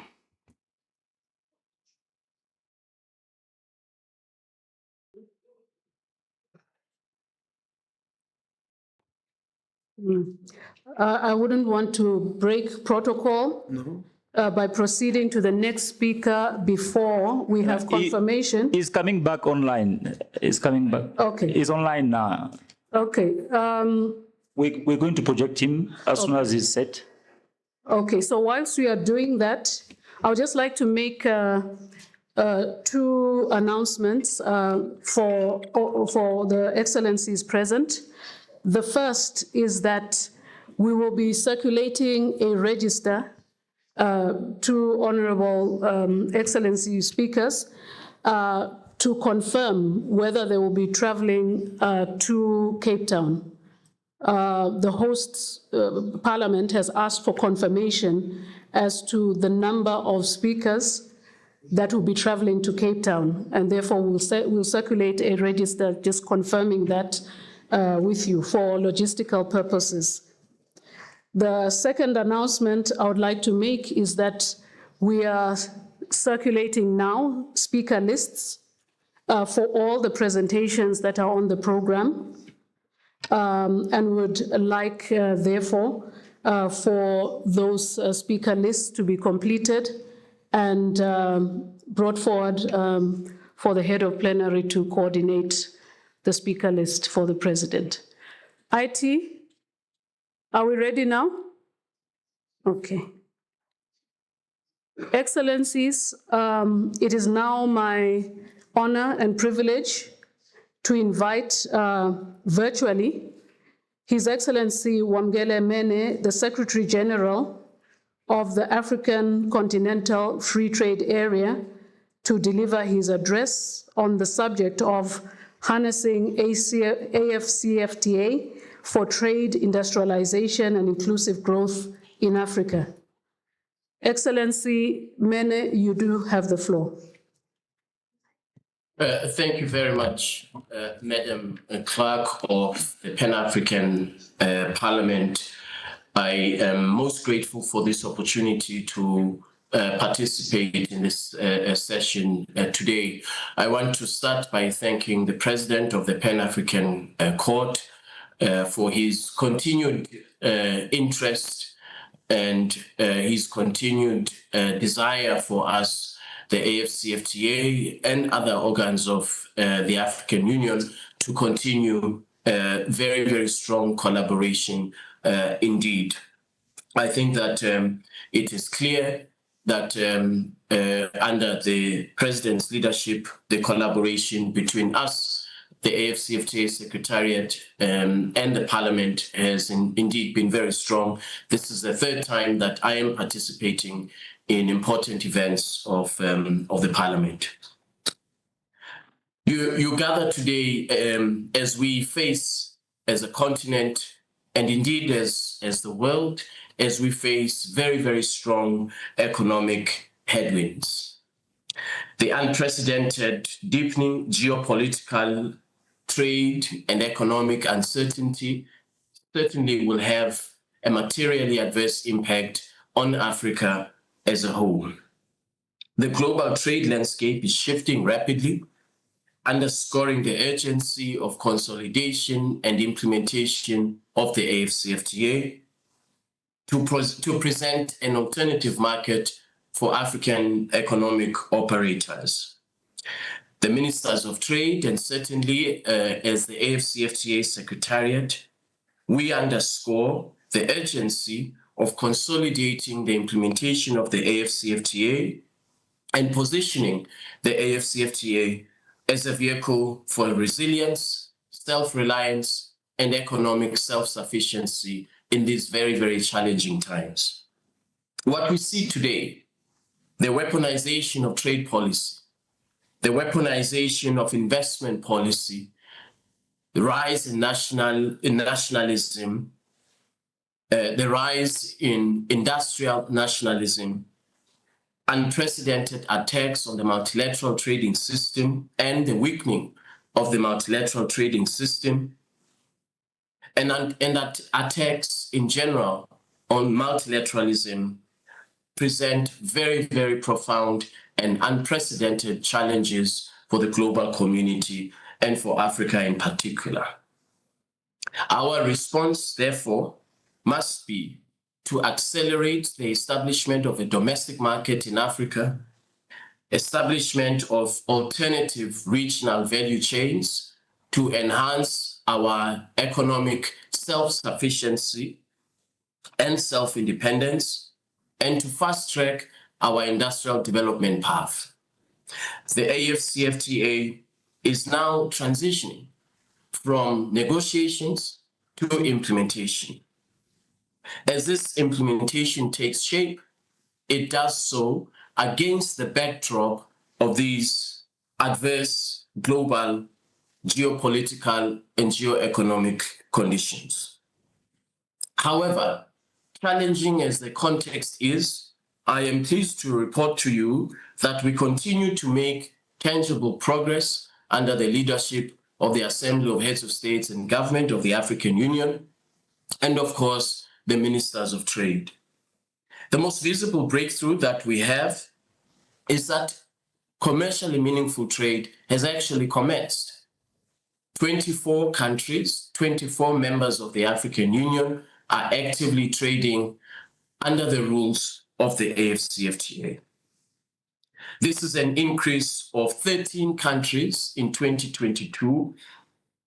We have issued close to 9,000 certificates of origin as we speak, which is evidence, of course, of the trade that is taking place. What is even more gratifying is the active participation of the private sector in the implementation of the AFCFTA. Africa's private sector has embraced the AFCFTA, from large corporations to small medium enterprises. 2 weeks ago, we witnessed at a private sector event in Cairo, Egypt, a gathering of small medium enterprises, exhibitors who were prepared to tackle all of the challenges of our continent in order to reach new markets outside of North Africa, to Southern Africa, Eastern Africa, and other parts of the continent. Furthermore, according to Afreximbank's African Trade Report 2025, intra-Africa trade increased to $220 billion in 2024, a 12.5% increase over the previous year, 2023. This is a very important and encouraging development. Nigeria, Africa's largest economy, in the year 2024, pivoted to have the largest export market no longer being a region outside of our continent, but is now the African continent.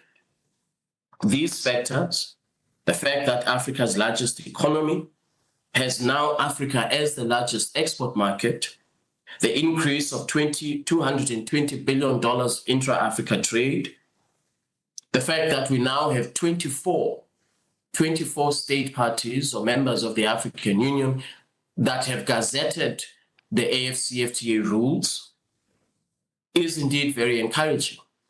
But beyond these numbers, what is truly an achievement, at least for now, is the composition of the trade.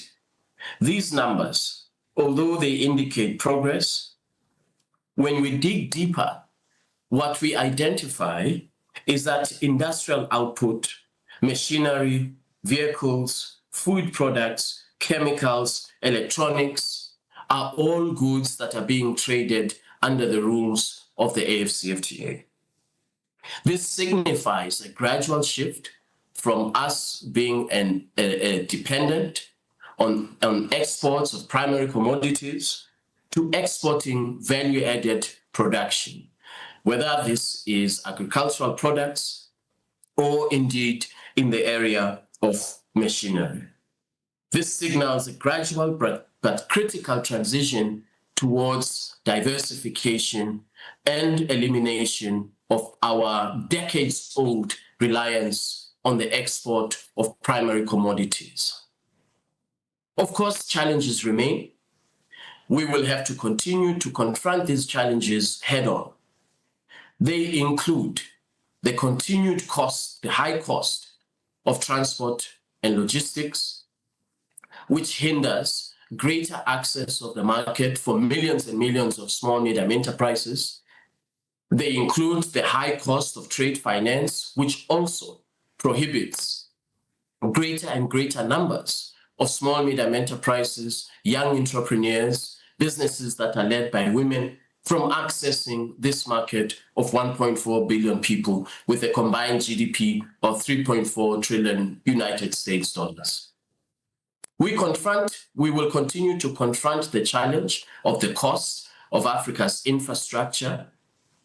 The African Development Bank estimates that annually, the cost of infrastructure in Africa is well over 150 billion United States dollars.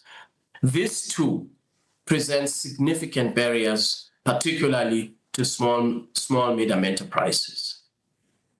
Closer to our mandate, a significant challenge is the continued lack of harmonization of implementation of the already harmonized and agreed to rules that seek to ensure the efficient and affordable transit of goods. In this regard, we have to redouble our efforts to ensure that our customs procedures and our customs authorities are well capacitated to implement the harmonized rules from a transit point of view of the AfCFTA. Notwithstanding all of these challenges, with the support of our trading partners and with the support of our development finance institutions, we continue to make modest progress. The AfCFTA is designed to support industrial development in Africa by creating integrated value chains in areas such as agriculture, the automotive sector, agro-processing, transport and logistics, and the production of pharmaceuticals. In the area of agro-processing, for example, new initiatives have been introduced whereby we link smallholder farmers with traders and fisheries producers, as well as multiple country markets for them to expand, these smallholder farmers to expand to new markets across the continent. In the area of textiles and clothing, we have introduced the Continental Action Plan that has been developed, that has been adopted by the Assembly of Heads of States and Government to ensure that cotton production does indeed take place in Africa, and all of the value addition processing that are required to make garments and clothing, that all of this happens in the African continent. I'm most grateful to Afrexim Bank and other partners for making available a facility of $5 billion referred to as the Africa Textiles Renaissance Plan, which is intended to support industrial development and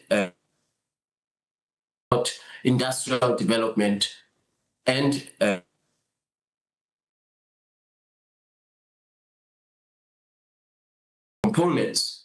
Working with Afrexim Bank and industry associations, we launched the AfCFTA Automotive Strategy, which is supported by a facility of $1 billion for manufacturing of components. I'm pleased to once again report to you that the Assembly of Heads of States and Government has adopted this automotive strategy plan to ensure that all countries benefit from the African Continental Free Trade Area market's automotive sector. Rules of origin are, of course, required to be the anchor for the rolling out of this automotive sector billion-dollar facility. Industrial development must be inclusive. No country must be left behind, not the smaller countries, not bigger countries, not the export-ready countries, not the export-unready countries. All of us must benefit and all of us must move together. That is why the implementation of the Protocol on Women and Youth in Trade is so absolutely critical, as well as the AfCFTA Adjustment Fund, in terms of which we have committed to mobilize up to $10 billion to support all countries and private sector to implement the AFCFTA in an inclusive manner. Recently, when we convened in Cairo, ministers of trade agreed in principle on rules of origin for the automotive sector and textiles and clothing, which are intended not only to foster industrial development and value addition in Africa, but also to ensure inclusiveness of benefits, particularly in the automotive sector. The ratification of the AFCFTA and its implementation shall require collaboration with national parliaments. Your Excellencies, honorable speakers, you have an indispensable role to play. The success of implementation of the AFCFTA depends not only on the executive branch of government, on ministers of trade, but it largely depends on the legislative branch of government, of which you, of course, are the leaders. I therefore urge our national parliament to move with speed to ratify and domesticate or gazette all of the AFCFTA protocols where countries have not yet ratified and gazetted these instruments. To continue to work with us and the Pan-African Parliament to exercise oversight to ensure governments to deliver on tariff reductions, on customs reforms, and trade facilitation commitments. Where you are able to use your budgetary powers to prioritize resources for customs systems modernization, SME support, particularly SMEs, small medium enterprises that are led by young people and women. And finally, to use your authority as legislative bodies of our continent to advance initiatives that are supported by the AFCFTA protocol on women and youth in trade, so that all of us are able to reach inclusiveness as we roll out the AFCFTA. Your Excellencies, honorable speakers, this is an opportune moment for us to consolidate the implementation of the AFCFTA. The Pan-African Parliament, regional and national legislators have a unique role to play in ensuring that continental priorities are based on action plans at national level. The AFCFTA Secretariat, of which I have the honor and privilege to lead, is fully committed to working with you at national level, at regional level, and of course, as we have done over the last few years, work with the Pan-African Parliament to ensure implementation of this landmark agreement. Ultimately, the AFCFTA is our collective instrument for trade to continue to contribute to Africa's industrialization and for trade to continue to contribute to Africa's overall economic progress and economic development. The AFCFTA, since the end of colonialism on our continent, offers us a very unique and once-in-a-lifetime opportunity to reverse the legacy of colonialism, of fragmentation, and to ensure that we emerge as a continent in this current adverse climate. We emerge united, integrated, with a common market where no country is left behind. Once again, I want to thank all of you for this invitation. I thank the President of the Pan-African Parliament, the Clerk of Pan-African Parliament. I look forward to the dialogue. Thank you very much.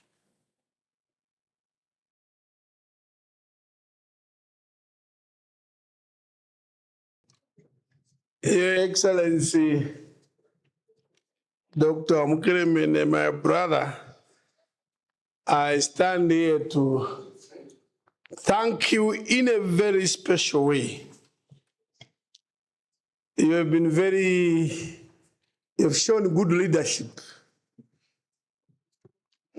People cry that leaders are not accessible. That is the 90% cry. We know you were not available for this because of United Nations in other business. He was not available. But we kept on insisting that please find time until you are to overstretch yourself and present to our honorable, our speakers of parliament, our excellencies. And we want to thank you for a second time that, thank you very much. Thank you very, very much. You know, you should know that you are key. You are very key on this continent because you are in charge of the main flagship of this continent to achieve Agenda 2063, to ensure that we create employment, our economies expand through trade. And that's what we are all holding to, the last string for Africa to move forward. Our resources were taken out, exploited, multinationals extracted a lot of things. Now it is through this trade that we have hope to reverse some of the disadvantages we've suffered and that we lag behind on the continent in terms of development. So please be the person that you have shown today that despite your very impossible program, you are valuable. Please be patient. We'll allow speakers, excellencies, if they have any area that they want to clarify or follow up.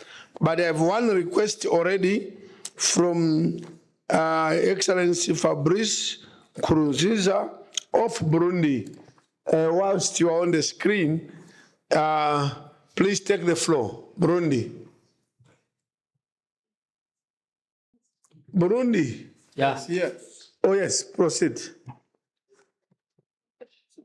Très honorable. Honorable Chairperson of the National Council of Provinces of South Africa, Honorable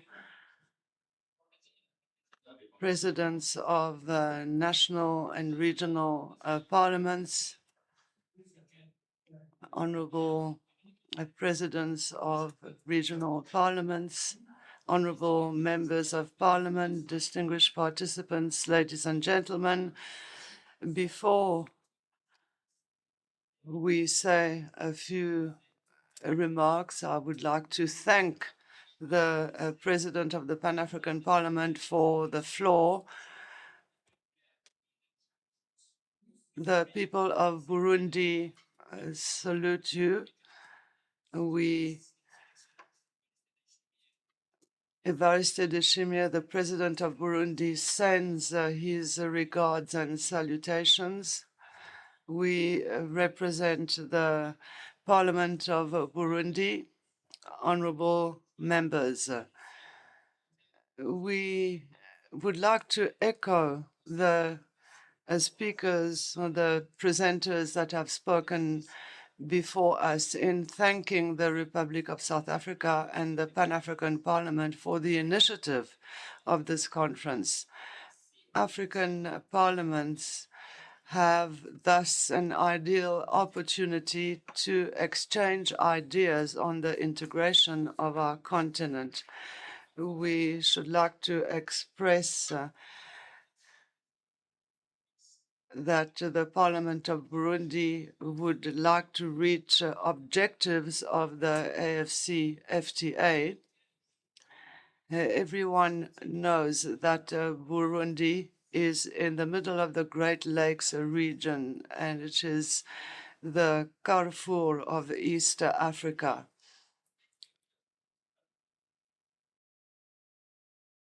Therefore, adhering to the principles of AFC-FTA for the benefit of regional communities.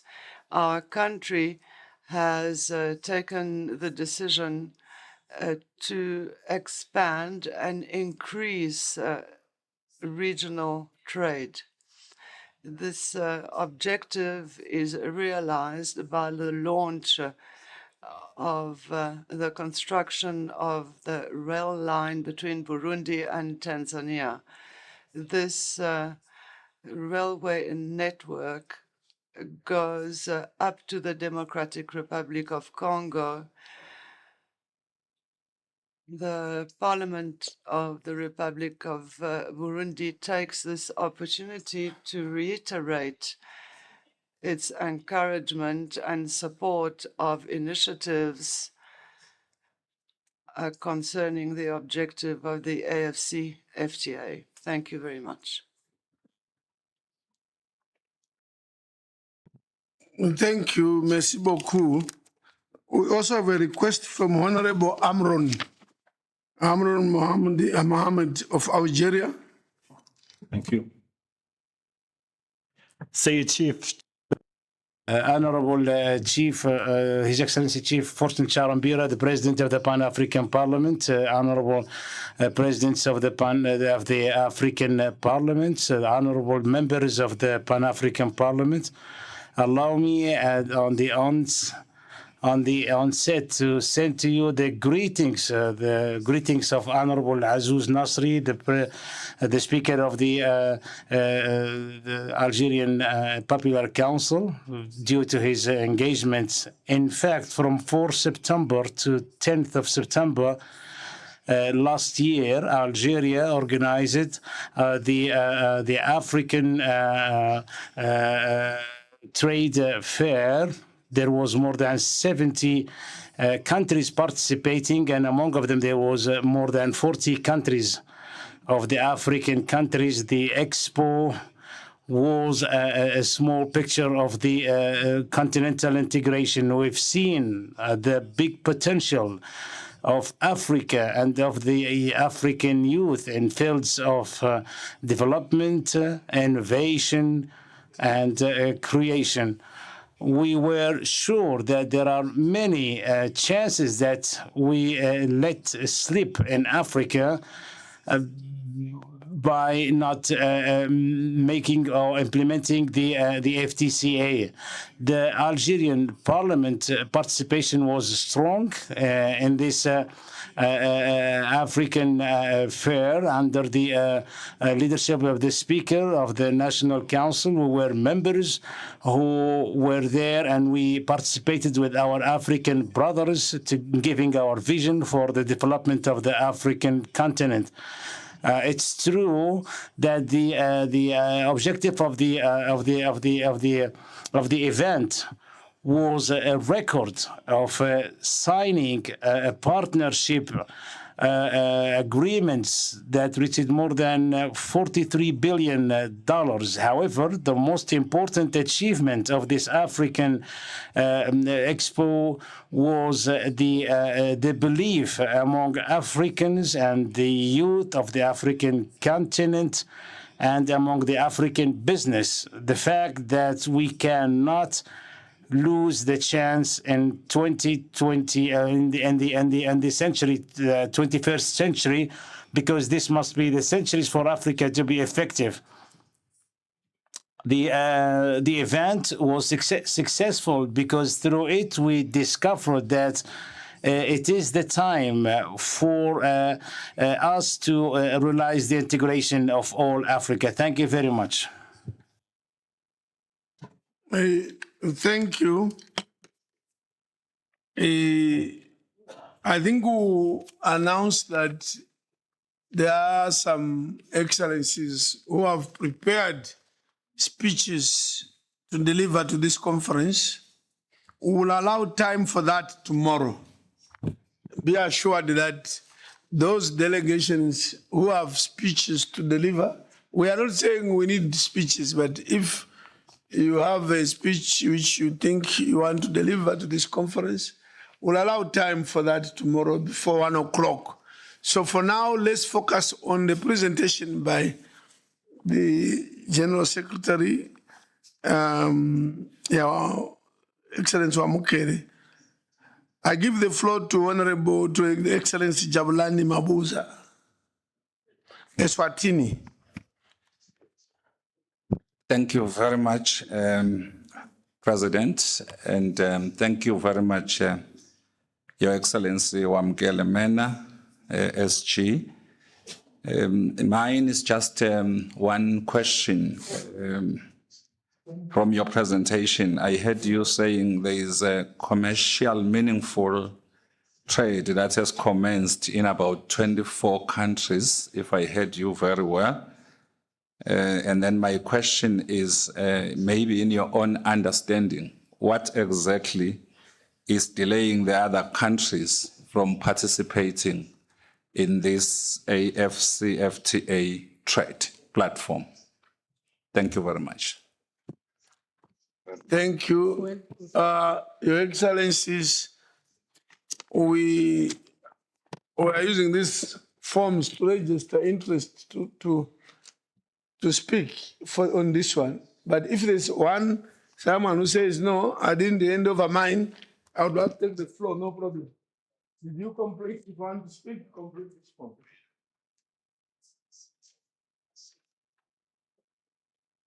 Anyway, I now give the floor to Honorable Lefoko. The Speaker, Excellency Foko, actually, the Speaker of Botswana, Botswana Parliament. Thank you, Excellency President. Thank you for the wonderful presentation, fellow speakers.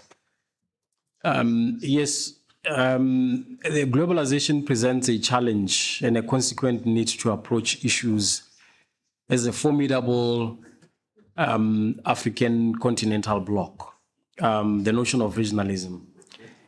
And Africa regional economic integration should be our quest as speakers, as parliaments, with a clear objective of taking advantage of the 30.37 million square kilometers of land inhabited by approximately 1.4 billion people, which is 18% of the world population. And with a combined GDP that you have well articulated, plus 3 trillion. And it's very important that we take advantage of this market and support and promote not only continental trade, but also even intra-regional trade and investment. That is what we ought to be talking about. Just as a way of question, multilateralism faces significant challenges, including the rise of nationalism, erosion of legitimacy in international organizations, and a flagrant continuous attack on these institutions, especially by some of the big powers, and the increasing influence of emerging powers and fragmentation of the global political landscape. And obviously these challenges, they hinder cooperation and lead to deadlock on critical issues like climate change and pandemics. And I just wanted to find out how this multilateralism, in your view, will affect or inhibit or aid intra-Africa trade. What are the implications on intra-Africa trade, on the challenges that we are faced with on multilateralism? Thank you very much. Thank you, Excellent Speaker. May I now give the floor to President of the Senate of Kenya, His Excellency A.J. Kingi. Thank you, Mr. President. Now, to the Secretary General, thank you for that update on the progress so far. Now, I do note that the African Continental Free Trade Area is more keen on the free movement of goods and maybe by extension services. However, there can never be trade without movement of goods and people. To what extent has your Secretariat put certain interventions and programs to ensure that there is free movement of people within the continent? I'm saying that because there's a time I was watching a panel, and one of the panelists was one of the renowned entrepreneurs in this continent, Dangote. And he was complaining that it's easier for an investor from EU to fly into the continent because most African countries have relaxed visa requirements to EU citizens than it is for him as an African entrepreneur to move within the region. He needs 50 plus visas to move from one African country to the other, therefore basically frustrating his bid to invest within the continent. What has the Secretariat, the African Continental Free Trade Area Secretariat, done to make sure that such entrepreneurs are not frustrated when they want to invest by providing them with a platform where they can freely move within the continent so that they can invest across the continent? Thank you. Thank you, Excellency. I believe this closes the list. No other interest to speak. We now invite you, Excellency Wamukele Mene, to respond. Thank you very much, President, for yielding the floor back to me. I want to thank the honorable speakers and excellencies for their comments and questions, which are very relevant. I want to start by congratulating Burundi for the infrastructure projects that will be transformational, not only for Burundi, but for the East African community as a whole. I happened to be there when the project was launched through AFDB, and certainly these are the kinds of mega infrastructure projects that will enable us to double intra-African trade. I want to appreciate the comments by the honorable member from Algeria. We had a very successful intra-Africa trade fair from the 4th until the 10th of September in Algiers. The government of Algeria was very critical in us being successful in convening that event.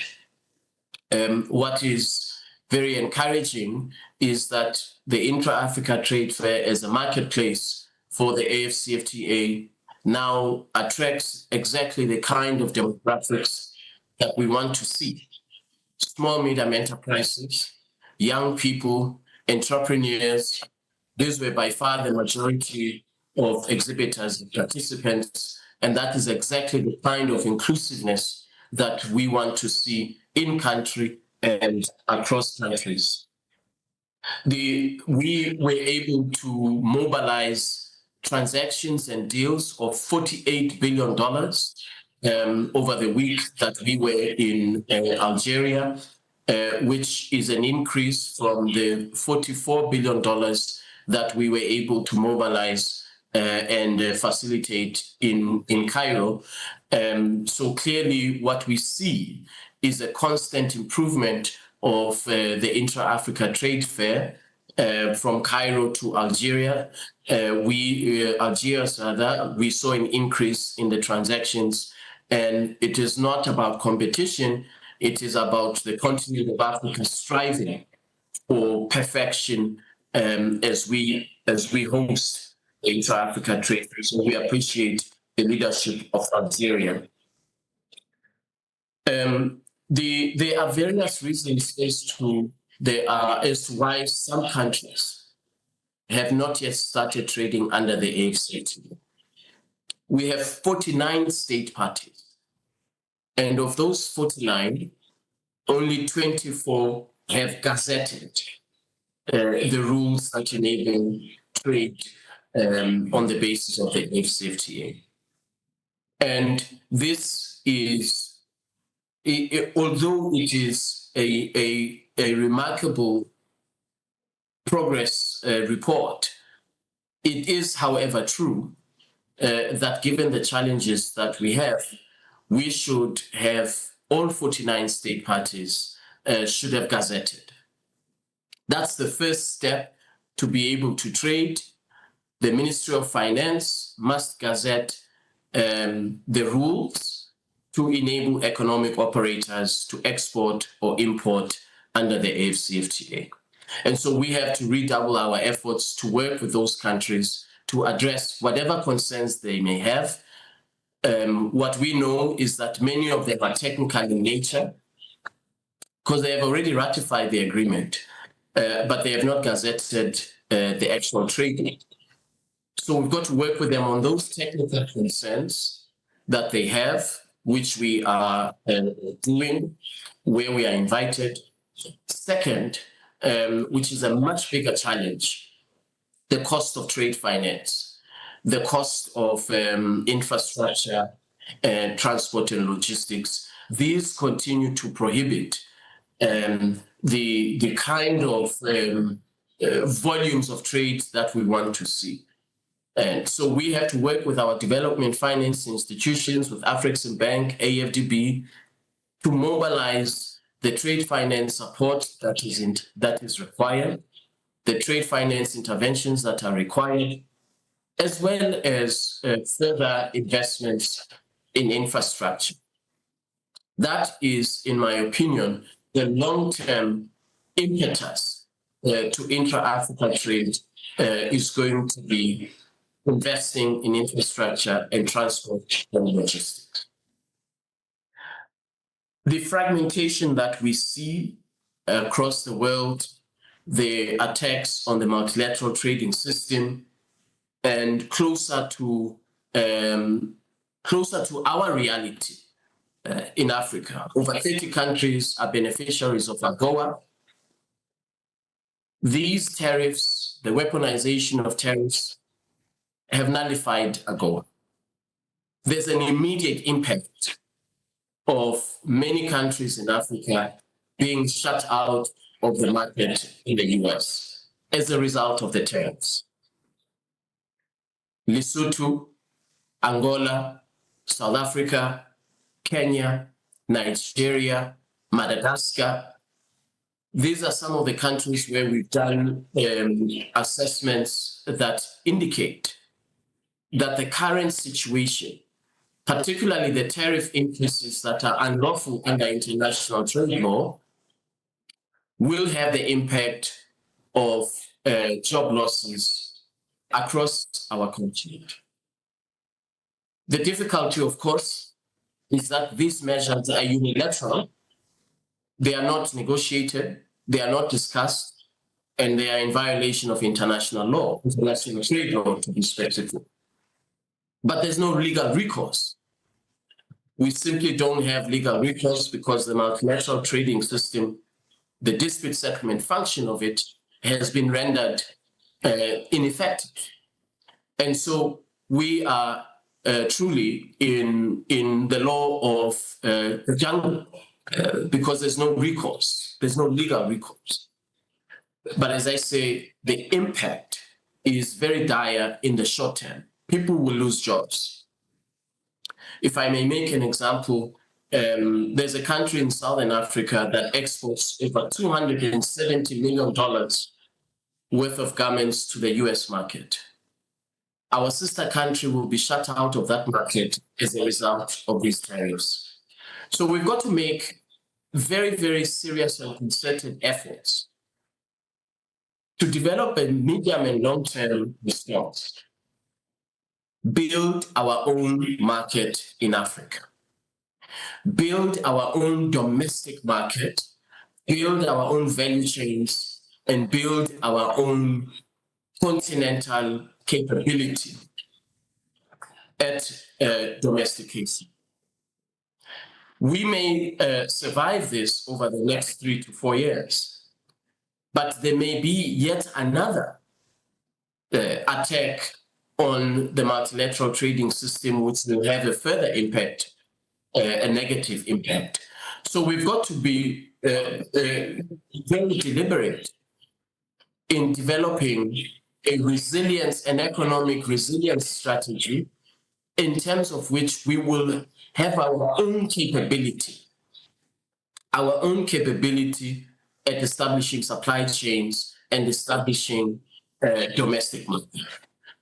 In my most humble opinion, this is the only way in which, in the medium to long term, our continent can be self-sufficient.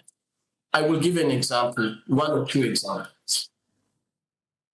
The continent of Africa in 2019 imported almost $20 billion worth of pharmaceuticals from across the world. And these pharmaceutical products can actually be produced in Africa, but we are importing them. $20 billion worth of competitiveness for gone, $20 billion worth of jobs for gone, when we can actually be building the supply chains here and present a continental market for local production. In 2019, we had probably the highest number, before COVID, the highest number of imports in pharmaceuticals. So we have the capability as our continent to produce, as long as we create the rules, we design rather the rules in such a way that we position our continent as a single market. And so I think this is a very, very negative impact in the short term. In the long term, it enables us to dig deep and to certainly create that domestic market of 1.4 billion people. We can no longer rely on external markets exclusively for our own development and our own growth. We are undertaking studies at the moment that will enable us to identify what products are African countries importing from outside of Africa that are available in Africa. So import substitution strategies that are sensible and that will enable us to leverage on one another as a continent. Agricultural products. Our continent is a net food importer. Over $50 billion worth annually of maize, of rice, of soya, all of these agricultural products that we import. And yet, if you go to Zimbabwe, if you go to Ethiopia, you will find maize. You will find that Ethiopia has a surplus, year-on-year surplus in maize. And yet, we import maize. So we've got to tailor our trade rules, which we're in the process of doing, tailor our trade rules in such a way that the maize that is excess maize is able to be exported throughout the continent. The highest trade tariffs, the highest tariffs amongst one another as Africans are on agricultural products, over 40%. So we've got to eliminate the tariffs that prohibit trade in agricultural products and design rules and provide the support for export to develop a domestic market. These are just but two examples that I've mentioned of how we can overcome the current context that we are in. Finally, on the free movement of persons, this is a matter that I think all of us should be very concerned about. The Protocol on Movement of Persons, which is a side agreement to the AfCFTA, has been ratified by only 4 countries in Africa: Niger, Rwanda, I can't remember the other 2. Only 4 countries have ratified, Ghana have ratified the Protocol on Movement of Persons. When we look at economic history, it is very, very clear and compelling. As Honorable President of the Senate of Kenya was suggesting, that where you have free movement of persons, particularly business persons, there's a positive correlation with economic growth upwards. We know this from the history of the European Union, and we know it from the history of the East African community relative to other regional economic communities in Africa. So we have to be, we've got to address those concerns. There are countries that say they have national security concerns about movement of persons. We've got to address those concerns so that more and more countries can ratify the instrument. The good news is this: we do see countries taking unilateral measures outside of the framework of the African Union, which is what the Protocol on Movement of Persons is, outside of that framework themselves, removing the restrictions on intra-Africa travel. We now have visa on arrival in Kenya, visa on arrival in Rwanda, visa on arrival in Ghana, visa on arrival in Nigeria, for all African passport holders. We need more of this in this direction. As regards the AFCFTA, the Protocol on Movement of Persons is not within the legal framework, the legal architecture of the AFCFTA. It was signed as a side agreement in Rwanda in March 2018. However, I think, as Honorable Senate President clearly was suggesting, there is a linkage. And that is why we have developed in the protocol on trading services of the AFCFTA, we have built into it provisions that relate to movement of persons. So that whilst we wait for the progress to be made on the protocol on movement of persons continentally, we make progress as a starting point in the movement of business persons. But it is a matter of grave concern to us that we are not making as much progress as we should. And you are absolutely correct that this is a self-imposed restriction or a self-imposed constraint on our ability as a continent to further unleash intra-Africa trade. I hope that over the next few years, through the Assembly of Heads of States and Government, that this matter will receive the attention that it deserves. And as I mentioned, the leading countries that have already removed the restrictions must be commended. Ghana, Nigeria, Rwanda, Benin, Kenya are some of the countries that have already taken the steps to remove visa restrictions. I want to thank you very much, President, for giving me the floor.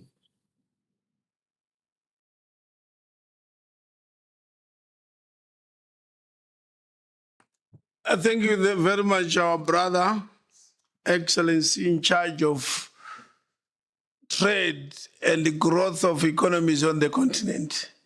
I think you can take leave. Thank you very much. Thank you. Bye-bye. Thank you. Thank you. Thank you. Thank you. Thank you, Madam Clerk. Excellencies, on behalf of the Bureau of the Pan-African Parliament, we are all invited for lunch at Gallagher Estate. It's 2-3 minutes away from here. The buses are already outside, ready to transport Excellencies to the lunch venue.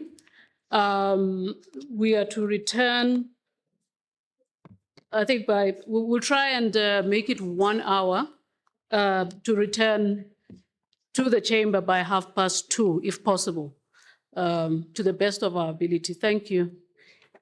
May the ushers also actively lead their Excellencies to the bus area.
Pan-African Parliament celebrated its 10 years of existence in March 2014, a year which coincided with the adoption on 27 June 2014 in Malabo, Equatorial Guinea, of the Protocol to the Constitutive Act of the African Union relating to the Pan-African Parliament, PAP Malabo Protocol, which once enforced will transform the PAP into a quasi-legislative body of the AU.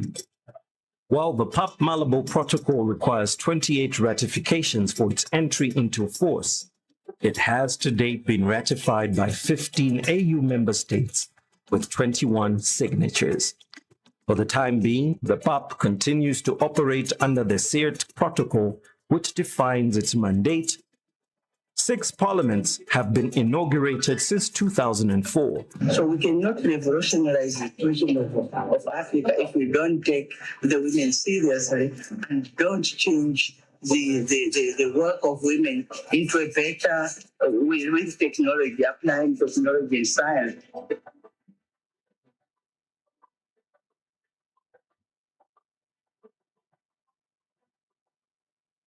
À ces effets, je sollicite la participation active et sans réserve des parlementaires nationaux, régionaux et panafricains à soutenir la position commune et unique de l'Afrique pour d'un côté des gouvernements africains par l'enjeu des plus techniques et politiques. Il s'agit d'affirmer le soutien des parlementaires de résistance à tous les échelons régionaux pour que vivent notre équilibre pour la survie de notre continent. The Pan-African Parliament remains a platform for African people and their grassroots organizations to make an input into the decision-making process on the challenges and problems facing our continent. La première leçon que je tire, c'est que le Parlement est en bonne voie. La deuxième leçon, c'est que nous avons pris un certain nombre de résolutions, notamment cette résolution concernant la ratification du protocole de Malabo, qui fera du Parlement panafricain un organe législatif. Et nous pensons que ce message doit aller dans chaque État partie pour que nous puissions ratifier. We've gone some way in reviving, renewing, repositioning, and reinvigorating the Pan-African Parliament in line with our old strategic track. We have a lot of issues on this continent. As people have confidence in us, they are simply saying, you are the right people to push the agenda of the continent. And the agenda of the continent is littered with a lot of challenge. The PAP has made commendable efforts in promoting the ratification, domestication, and implementation of the AU shared values instruments, including the ratification of the African Charter on Democracy, Elections, and Governance, African Union Convention on Preventing and Combating Corruption, African Charter on Values and Principles of Public Service and Administration, African Charter on Human and People's Rights on the Rights of Women in Africa, amongst others. The 20th anniversary commemoration serves as a platform to educate citizens about the PAP and ignite conversations about the future of the Continental Parliament in line with its mandates. The occasion further serves as a reminder to decision makers around the continent to fulfill their commitment to the PAP by ratifying its revised protocol, now 20 years after sanctioning its establishment. The Parliament has embarked on a process of reviving, renewing, repositioning, and reinvigorating itself to outline a vision for the future, identifying key areas for improvement and expansion, and emphasize the role of the Parliament in the African Union's Agenda 2063 and other regional development initiatives. It's time to reflect on the journey and chart a path forward.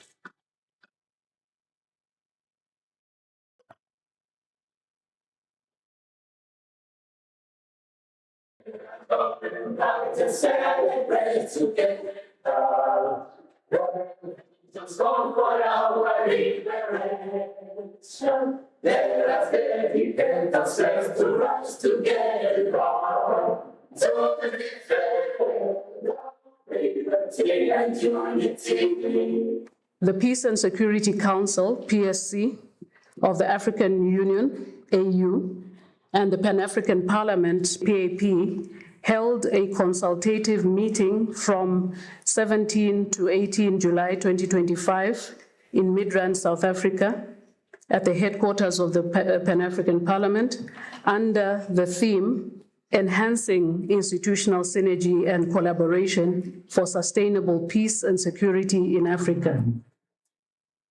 We are in this room to discuss, to exchange, to engage, interrogate issues of peace and security on this continent. The continent is faced with multiplicity of threats, including but not limited to terrorism and violent extremism, climate change, and constitutional changes of government, intra and interstate conflicts, transnational organized crimes, and cyber crimes. External interference has never been higher in many of our conflicts. Our major partners are shifting from support to humanitarian relief to the highest defense spending in history. As we enter the second year of the second 10-year implementation plan of the Agenda 2063, one wonders if we will make gains in terms of addressing some of the peace and security challenges in ensuring that we have a peaceful and secure Africa, as exposed by Aspiration 4 of the Africa we want. Aspiration 4 of Agenda 2063 is a peaceful and secure Africa. This aspiration aims to achieve a continent free from armed conflict, terrorism, extremism, intolerance, and gender-based violence, with entrenched human rights, democracy, and the rule of law. It envisions a continent where mechanisms for conflict, prevention, and resolution are functional at all levels, and where a culture of peace and tolerance is nurtured. The inclusive political leadership, diplomacy, and technical expertise can move this continent further than we think within the framework of AU Agenda 2063. At the end of the second day joint consultative meeting, some of the resolutions agreed upon include the need to embrace African solutions to African problems, with the AU and member states leading to ensure ownership, use of local resources, and homegrown solutions. Stressed greater inclusion of the youth and women in conflict resolution, development, and economic empowerment programs. Called for stronger synergy between PAP and PSC through joint actions to promote democratic norms and improve governance. Urged PAP to build stronger links with national contingencies to support peace and security. Highlighted the importance of constitutionalism, separation of powers, and the rule of law. Encouraged joint PAP and PSC efforts to safeguard them. Called on PAP to join PSC in advocating for global institutional reform, including more representation in the UN Security Council. Aligned with the Ezulweni Consensus, Third Declaration, and African Common Positions on Financial Reform. But the most important thing is that the work is commencing now. I think the lessons that we have learned, one is that organs can work together within the AU. That we have to make an effort to eliminate silos. And that's what we've achieved.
Je suis l'honorable Mariam Daoud-Avala, sénateur de la République de Côte d'Ivoire et présidente de la Commission de l'égalité en genre, de la famille, de la jeunesse et des personnes handicapées qui préside cette réunion. Cette réunion est une réunion technique de relecture du premier draft de la loi type sur l'égalité en genre en Afrique. C'est une loi qui, pour nous, est importante parce qu'elle doit permettre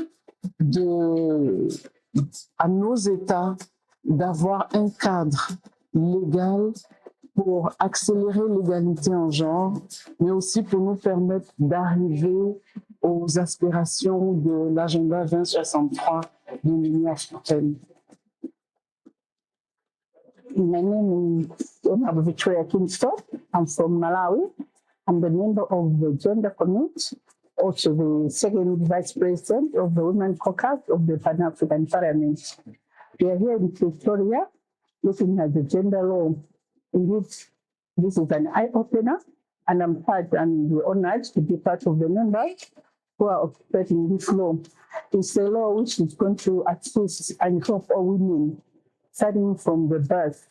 Women should have equal access to hospital, to schools, in workplace. And this law is also protecting girls as well.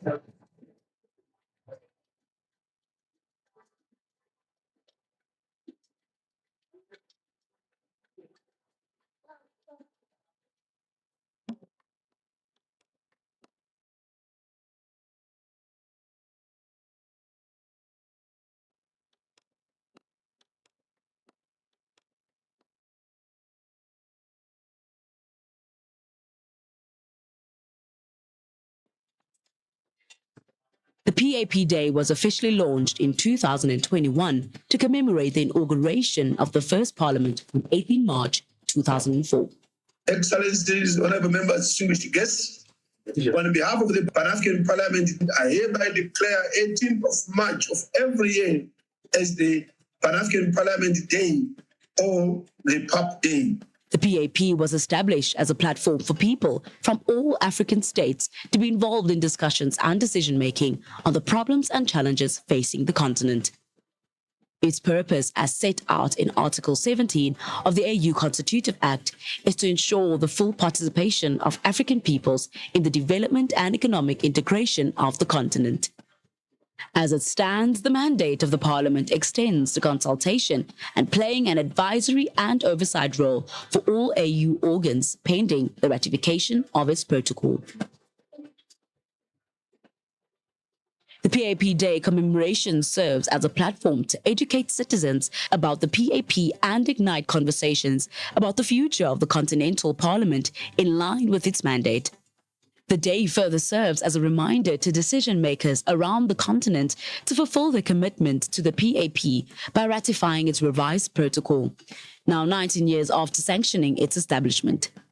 14 AU member states have so far ratified the Malabo Protocol. 14 more are required. 6 parliaments have been inaugurated since 2004 with a mandate to ensure that the peoples of Africa are fully involved in the economic development and integration of the continent. So we cannot revolutionize the situation of Africa if we don't take the women seriously and don't change the work of women into a better, with technology, applying technology and science.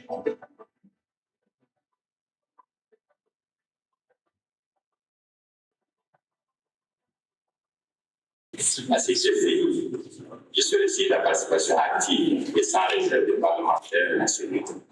Je régionaux et panafricains à soutenir la position commune et unique de l'Afrique. Ronnie. Le gouvernement africain par l'enjeu des soins techniques et politiques. Il s'agit d'affirmer le soutien des parlementaires résistants à tous les échelons régionaux pour que pour la sécurité de notre continent. The Pan-African Parliament remains a platform for African people and their grassroots organizations to make an input into the decision-making process on challenges and problems facing our continent. La première leçon que je tire, c'est que le Parlement est en bonne voie. La deuxième leçon, c'est que nous avons pris un certain nombre de résolutions, notamment cette résolution concernant la ratification du protocole de Malabo, qui fera du Parlement panafricain un organe législatif. Et nous pensons que ce message doit aller dans chaque État partie pour que nous puissions ratifier. We should never lose sight of this one, that we are a platform for the full participation of African peoples on all issues affecting our citizens. And through our committees, we can achieve this.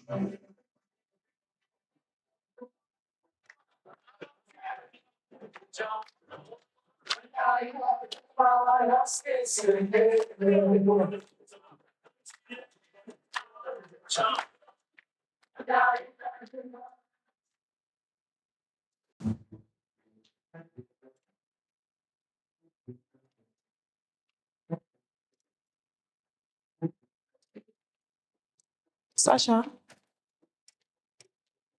please take it down again a bit.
The Peace and Security Council, PSC, of the African Union, AU, and the Pan-African Parliament, PAP, held a consultative meeting from 17 to 18 July 2025 in Midrand, South Africa, at the headquarters of the Pan-African Parliament, under the theme, Enhancing Institutional Synergy and Collaboration for Sustainable Peace and Security in Africa.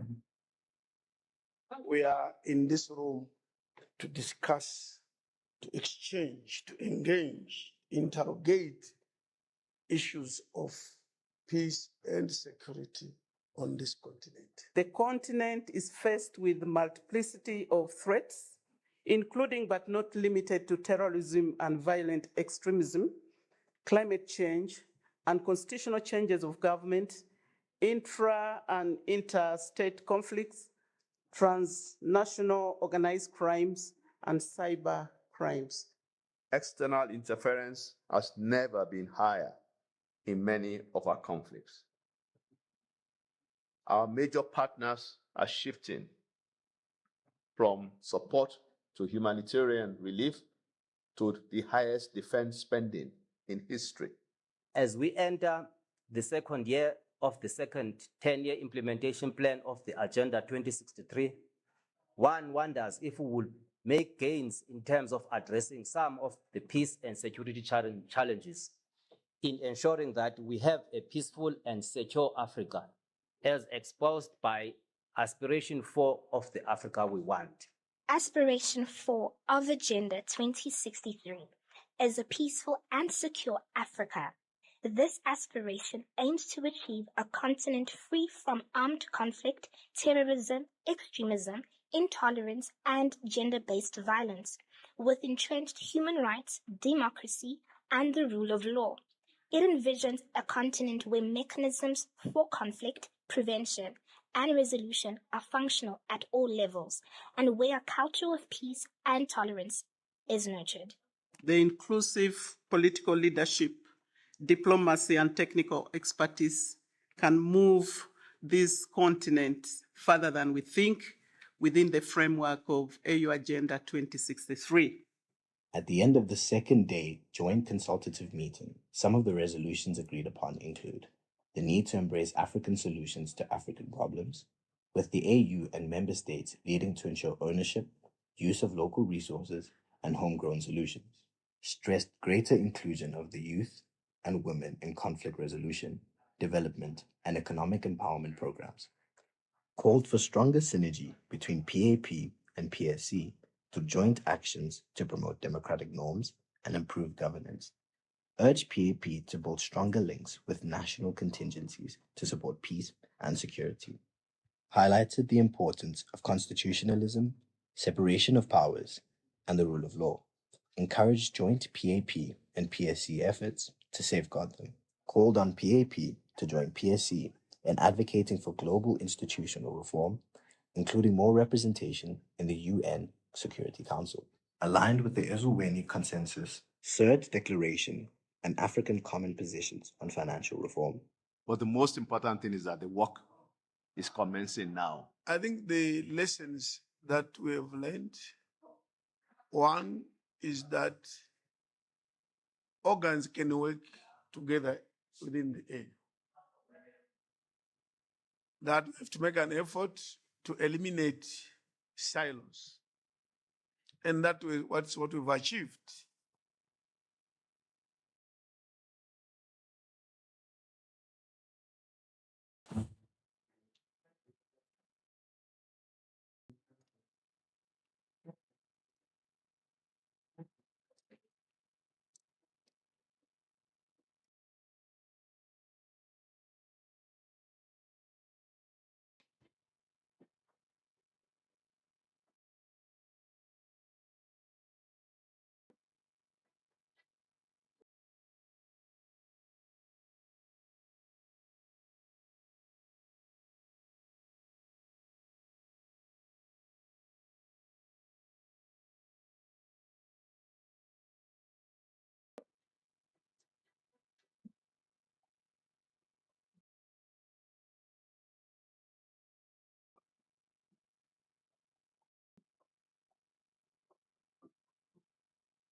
Je suis l'honorable Mariam Daoud-Gabala, sénateur de la République de Côte d'Ivoire et présidente de la Commission de l'égalité en genre, de la famille, de la jeunesse et des personnes handicapées qui préside cette réunion. Cette réunion est une réunion technique de relecture du premier draft de la loi type sur l'égalité en genre en Afrique. C'est une loi qui, pour nous, est importante parce qu'elle doit permettre à nos États d'avoir un cadre légal pour accélérer l'égalité en genre, mais aussi pour nous permettre d'arriver aux aspirations de l'agenda 2063 de l'Union africaine. My name is Honorable Victoria Kingston. I'm from Malawi. I'm the member of the Gender Committee, also the second vice president of the Women Caucus of the Pan-African Parliament. We are here in Pretoria looking at the gender law. Indeed, this is an eye-opener, and I'm honored to be part of the members who are operating this law. It's a law which is going to assist and help all women, starting from the birth. Women should have equal access to hospital, to schools, in workplace. And this law is also protecting girls as well.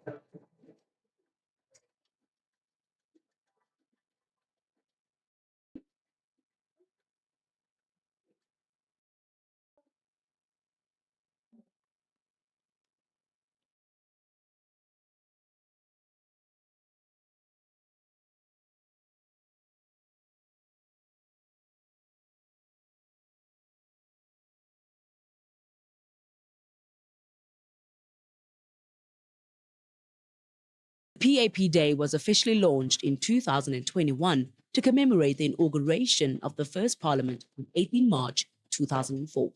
Excellencies, honorable members, distinguished guests, on behalf of the Pan-African Parliament, I hereby declare 18th of March of every year as the Pan-African Parliament Day or the PAP Day. The PAP was established as a platform for people from all African states to be involved in discussions and decision-making on the problems and challenges facing the continent.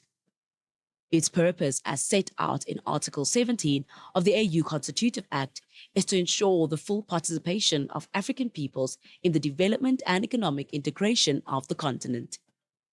As it stands, the mandate of the Parliament extends to consultation and playing an advisory and oversight role for all AU organs pending the ratification of its protocol.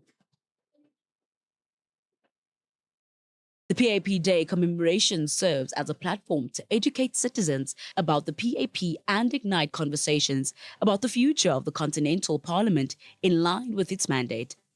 The day further serves as a reminder to decision makers around the continent to fulfill their commitment to the PAP by ratifying its revised protocol, now 19 years after sanctioning its establishment. 14 AU member states have so far ratified the Malabo Protocol. 14 more are required. 6 parliaments have been inaugurated since 2004 with a mandate to ensure that the peoples of Africa are fully involved in the economic development and integration of the continent. So we cannot revolutionize the situation of Africa if we don't take the women seriously and don't change the work of women into a better, with technology, applying technology and science.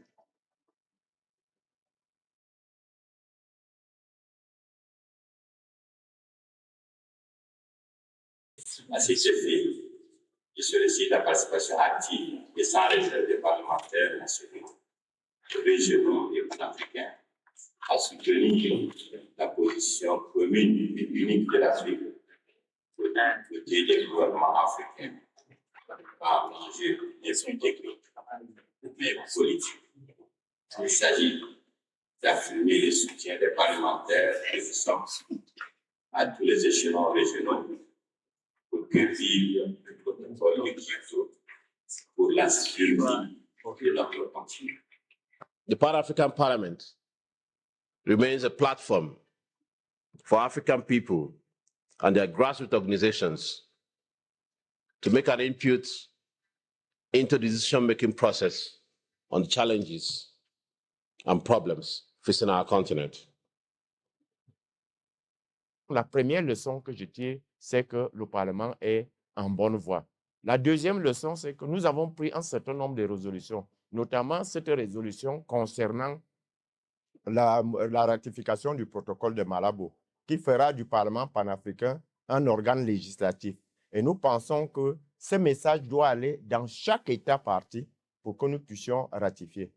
We should never lose sight of this one, that we are a platform for the full participation of African peoples on all issues affecting our citizens. And through our committees, we can achieve this.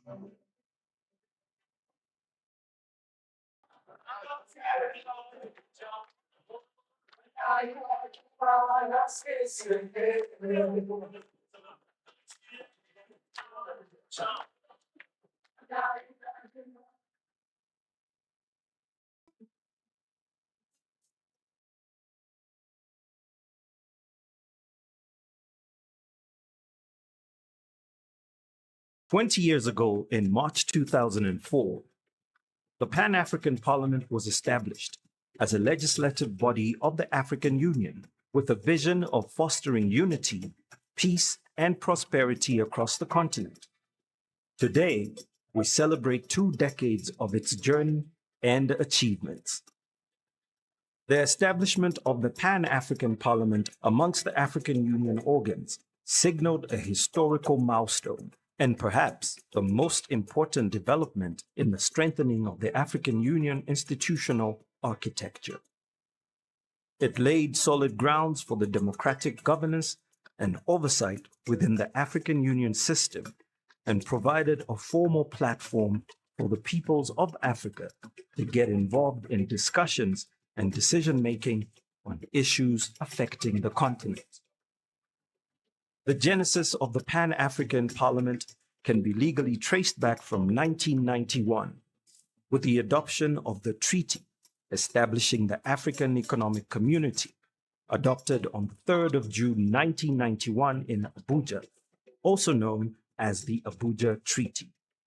This treaty defined the pillars and grounds of realizing economic development and integration in Africa and called for the creation of a continental parliament amongst a set of organs as tools for the realization of African integration and economic development.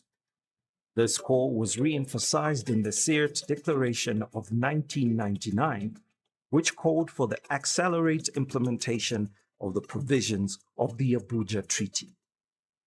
At the time of the transformation of the Organization of African Unity into the African Union, the Constitutive Act of the African Union, in keeping with the vision of the signatories to the Abuja Treaty and the Sirte Declaration, set out the AU institutional architecture, which included the PAP. The Pan-African Parliament celebrated its 10 years of existence in March 2014, a year which coincided with the adoption on 27 June 2014 in Malabo, Equatorial Guinea, of the protocol to the Constitutive Act of the African Union relating to the Pan-African Parliament, PAP Malabo Protocol, which once enforced will transform the PAP into a quasi-legislative body of the AU. While the PAP Malabo Protocol requires 28 ratifications for its entry into force, it has to date been ratified by 15 AU member states with 21 signatures. For the time being, the PAP continues to operate under the Sirte Protocol, which defines its mandate. 6 parliaments have been inaugurated since 2004. So we cannot revolutionize the situation of Africa if we don't take the women seriously and don't change the work of women into a better, with technology, applying technology and science.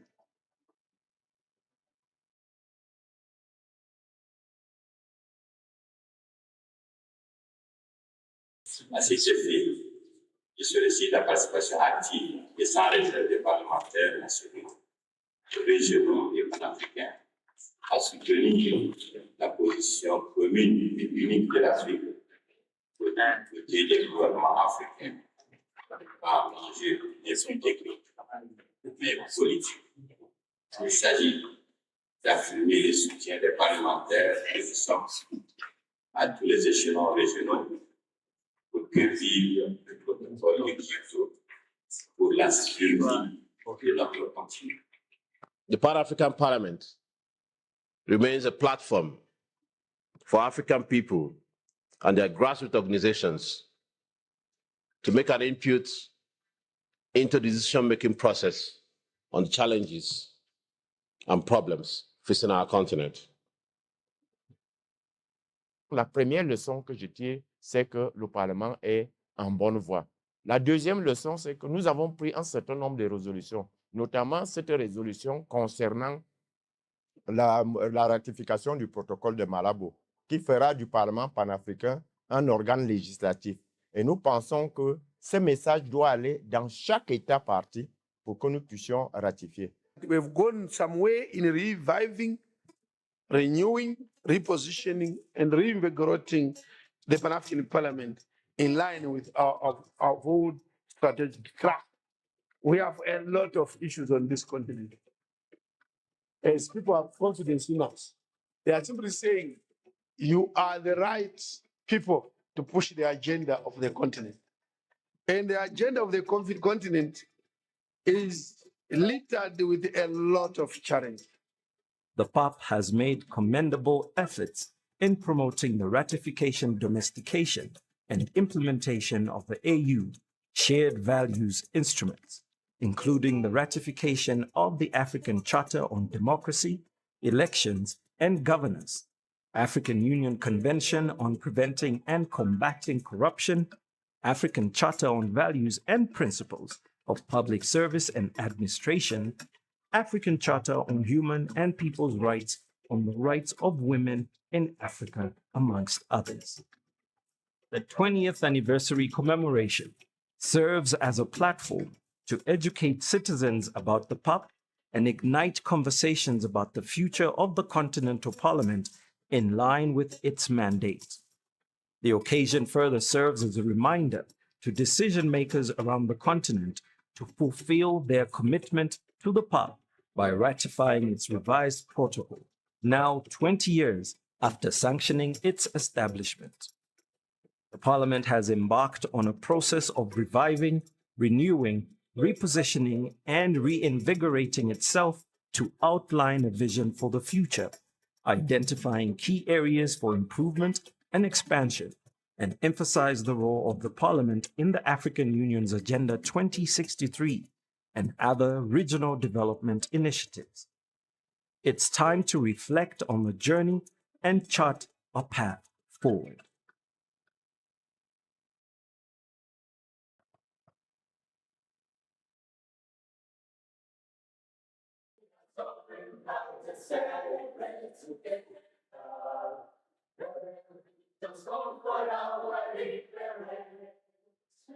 Let us dedicate ourselves to rise together to defend our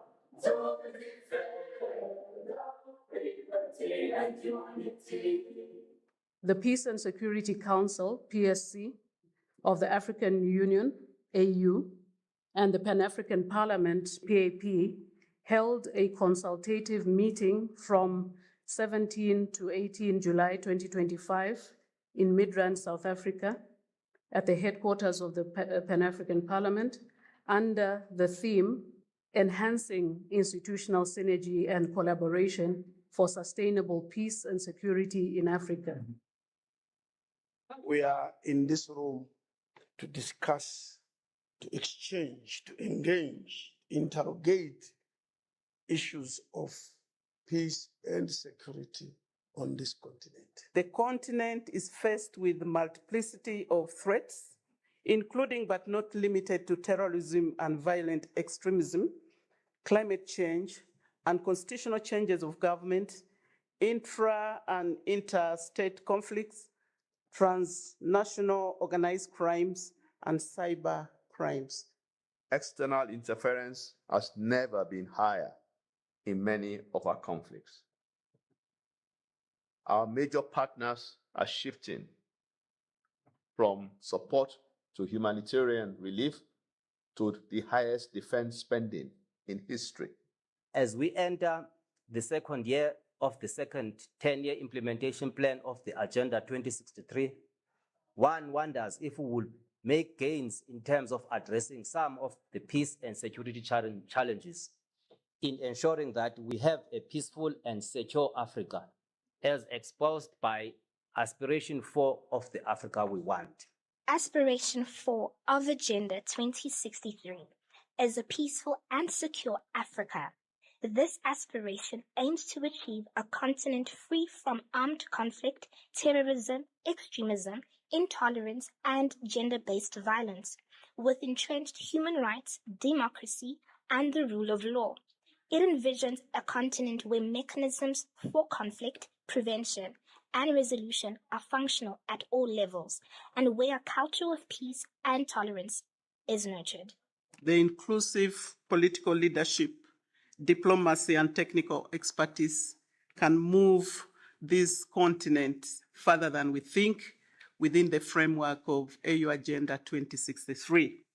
At the end of the second day joint consultative meeting, some of the resolutions agreed upon include the need to embrace African solutions to African problems, with the AU and member states leading to ensure ownership, use of local resources, and homegrown solutions, stressed greater inclusion of the youth and women in conflict resolution, development, and economic empowerment programs, called for stronger synergy between PAP and PSC through joint actions to promote democratic norms and improve governance, urged PAP to build stronger links with national contingencies to support peace and security, highlighted the importance of constitutionalism, separation of powers, and the rule of law, encouraged joint PAP and PSC efforts to safeguard them, called on PAP to join PSC in advocating for global institutional reform, including more representation in the UN Security Council, aligned with the Ezulweni Consensus, Third Declaration, and African Common Positions on Financial Reform. But the most important thing is that the work is commencing now. I think the lessons that we have learned, one is that organs can work together within the AU. That we have to make an effort to eliminate silos. And that's what we've achieved.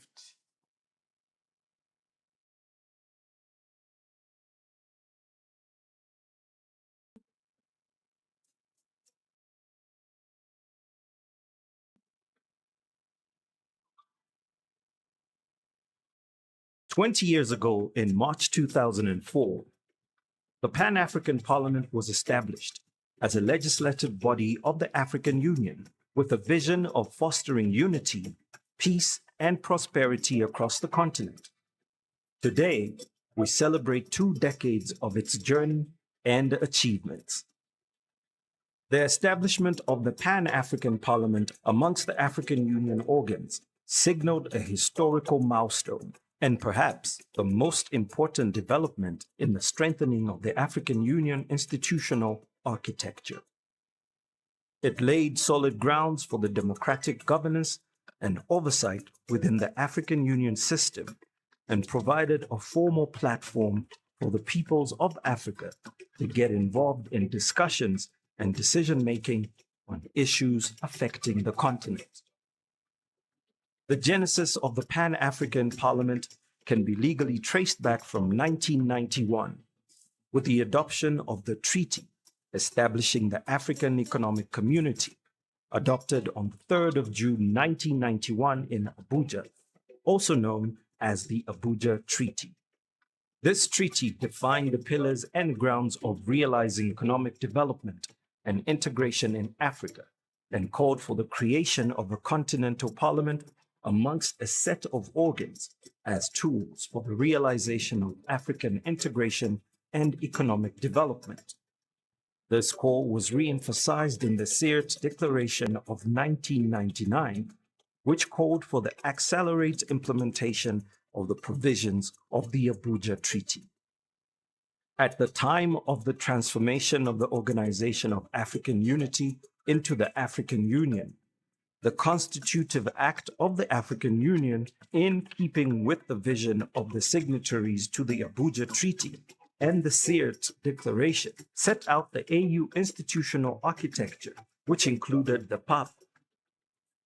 The Pan-African Parliament celebrated its 10 years of existence in March 2014, a year which coincided with the adoption on 27th June 2014 in Malabo, Equatorial Guinea, of the Protocol to the Constitutive Act of the African Union relating to the Pan-African Parliament, PAP Malabo Protocol, which once enforced will transform the PAP into a quasi-legislative body of the AU. While the PAP Malabo Protocol requires 28 ratifications for its entry into force, it has to date been ratified by 15 AU member states with 21 signatures. For the time being, the PAP continues to operate under the Sirte Protocol, which defines its mandate. 6 parliaments have been inaugurated since 2004. So we cannot revolutionize the situation of Africa if we don't take the women seriously and don't change the work of women into a better, with technology, applying technology and science.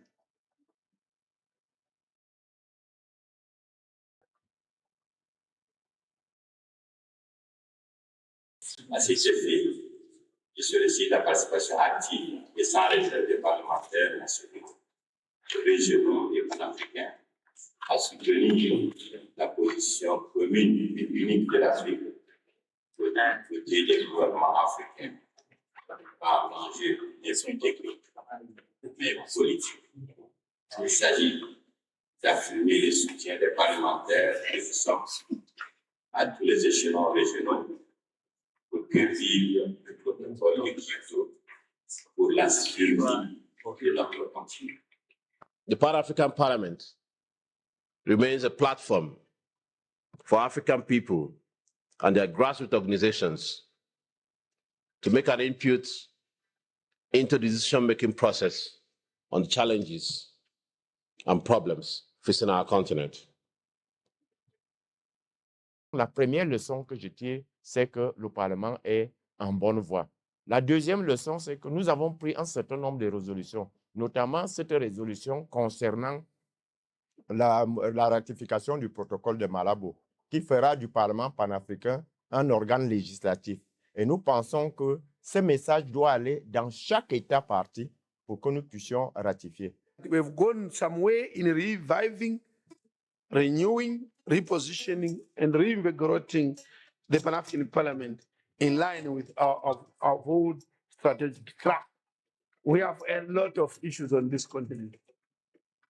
As people have confidence in us, they are simply saying, you are the right people to push the agenda of the continent.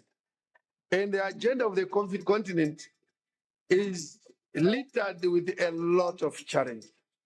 The PAP has made commendable efforts in promoting the ratification, domestication, and implementation of the AU shared values instruments, including the ratification of the African Charter on Democracy, Elections, and Governance, African Union Convention on Preventing and Combating Corruption, African Charter on Values and Principles of Public Service and Administration, African Charter on Human and People's Rights on the Rights of Women in Africa, amongst others.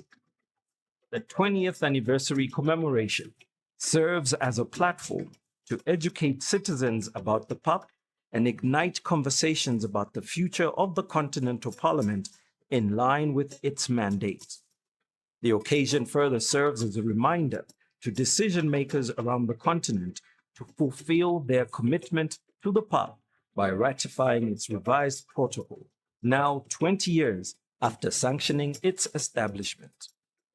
The Parliament has embarked on a process of reviving, renewing, repositioning, and reinvigorating itself to outline a vision for the future, identifying key areas for improvement and expansion, and emphasize the role of the Parliament in the African Union's Agenda 2063 and other regional development initiatives.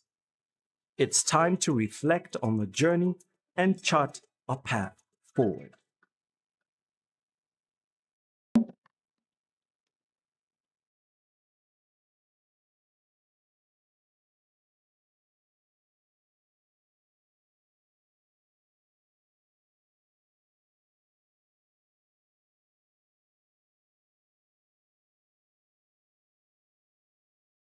PAP Day was officially launched in 2021 to commemorate the inauguration of the first Parliament on 18 March 2004.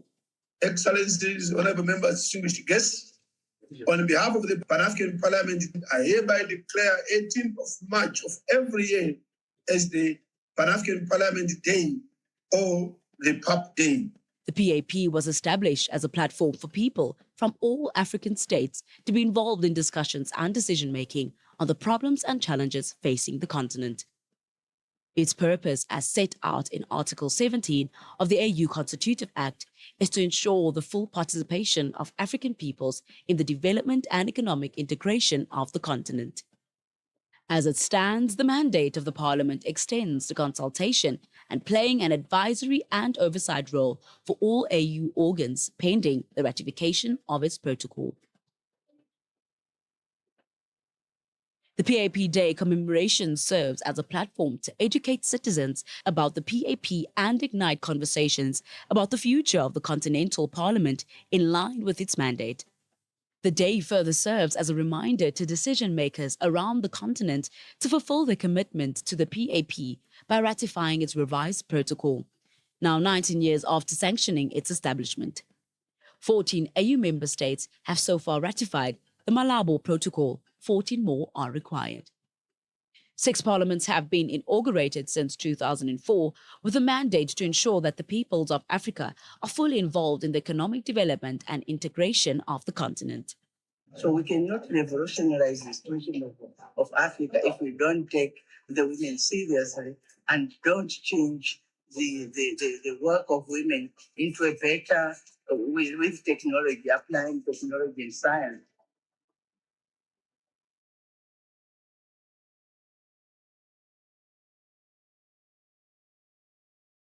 À cet effet, je sollicite la participation active et sans réserve des parlementaires nationaux, régionaux et panafricains à soutenir la position commune et unique de l'Afrique pour doter des gouvernements africains par l'enjeu des plus techniques mais politiques.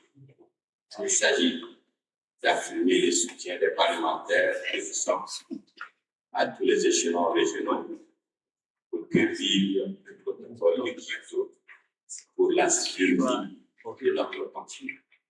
The Pan-African Parliament remains a platform for African people and their grassroots organizations to make an input into the decision-making process on challenges and problems facing our continent. La première leçon que je tire, c'est que le Parlement est en bonne voie. La deuxième leçon, c'est que nous avons pris un certain nombre de résolutions, notamment cette résolution concernant la ratification du protocole de Malabo, qui fera du Parlement panafricain un organe législatif. Et nous pensons que ce message doit aller dans chaque État partie pour que nous puissions ratifier. We should never lose sight of this one, that we are a platform for the full participation of African peoples on all issues affecting our citizens. And through our committees, we can achieve this.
Je suis l'honorable Mariam Dao-Gabala, sénateur de la République de Côte d'Ivoire et présidente de la Commission de l'égalité en genre, de la famille, de la jeunesse et des personnes handicapées qui préside cette réunion.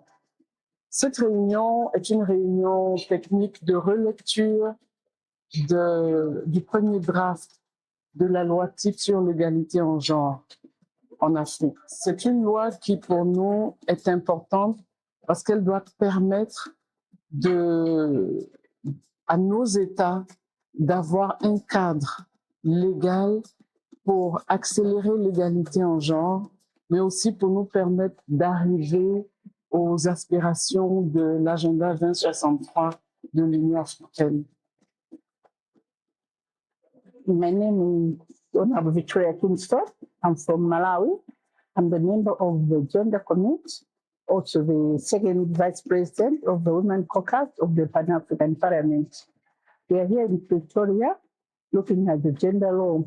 Indeed, this is an eye-opener, and I'm honored to be part of the members who are operating this law. It's a law which is going to assist and help all women, starting from the birth. Women should have equal access to hospital, to schools, in workplace. And this law is also protecting girls as well.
Je suis l'honorable Mariam Dao-Gabala, sénateur de la République de Côte d'Ivoire et présidente de la Commission de l'égalité en genre, de la famille, de la jeunesse et des personnes handicapées qui préside cette réunion. Cette réunion est une réunion technique de relecture du premier draft de la loi type sur l'égalité en genre en Afrique. C'est une loi qui, pour nous, est importante parce qu'elle doit permettre à nos États d'avoir un cadre légal pour accélérer l'égalité en genre, mais aussi pour nous permettre d'arriver aux aspirations de l'agenda 2063 de l'Union africaine. My name is Honorable Victoria Kingston. I'm from Malawi. I'm the member of the Gender Committee, also the second vice president of the Women Caucus of the Pan-African Parliament. We are here in Pretoria looking at the gender law. Indeed, this is an eye-opener, and I'm honored to be part of the members who are operating this law. It's a law which is going to assist and help all women, starting from the birth. Women should have equal access to hospital, to schools, in workplace. And this law is also protecting girls as well.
The PAP Day was officially launched in 2021 to commemorate the inauguration of the first Parliament on 18 March 2004. Excellencies, honorable members, distinguished guests, on behalf of the Pan-African Parliament, I hereby declare 18th of March of every year as the Pan-African Parliament Day or the PAP Day. The PAP was established as a platform for people from all African states to be involved in discussions and decision-making on the problems and challenges facing the continent. Its purpose, as set out in Article 17 of the AU Consultative Act, is to ensure the full participation of African peoples in the development and economic integration of the continent. As it stands, the mandate of the Parliament extends to consultation and playing an advisory and oversight role for all AU organs pending the ratification of its protocol. The PAP Day commemoration serves as a platform to educate citizens about the PAP and ignite conversations about the future of the Continental Parliament in line with its mandate. The day further serves as a reminder to decision makers around the continent to fulfill their commitment to the PAP by ratifying its revised protocol, now 19 years after sanctioning its establishment. 14 AU member states have so far ratified the Malabo Protocol. 14 more are required. 6 parliaments have been inaugurated since 2004 with a mandate to ensure that the peoples of Africa are fully involved in the economic development and integration of the continent. So we cannot revolutionize the situation of Africa if we don't take the women seriously and don't change the work of women into a better, with technology, applying technology and science.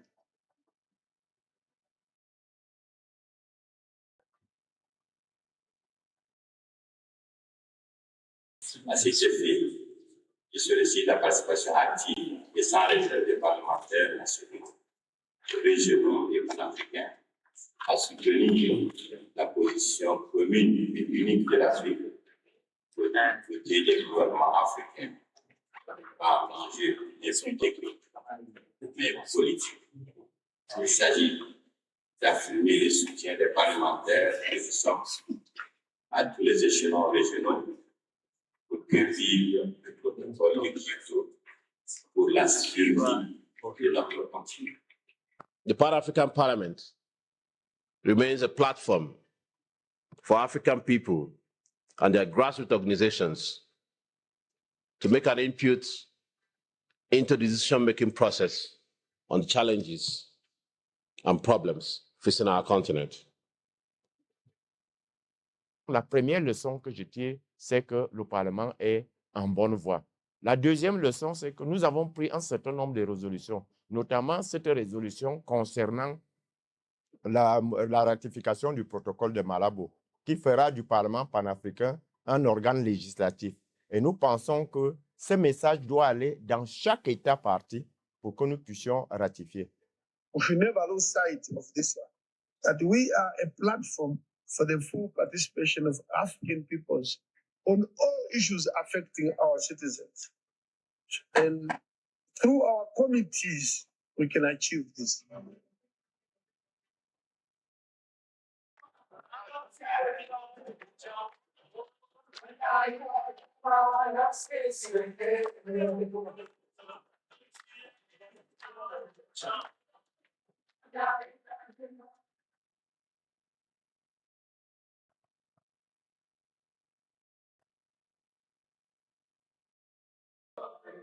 To celebrate together,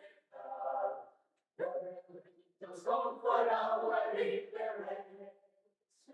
Let us dedicate ourselves to rise together, to defend liberty and unity. The Peace and Security Council, PSC, of the African Union, AU, and the Pan-African Parliament, PAP, held a consultative meeting from 17 to 18 July 2025 in Midrand, South Africa, at the headquarters of the Pan-African Parliament, under the theme, Enhancing Institutional Synergy and Collaboration for Sustainable Peace and Security in Africa.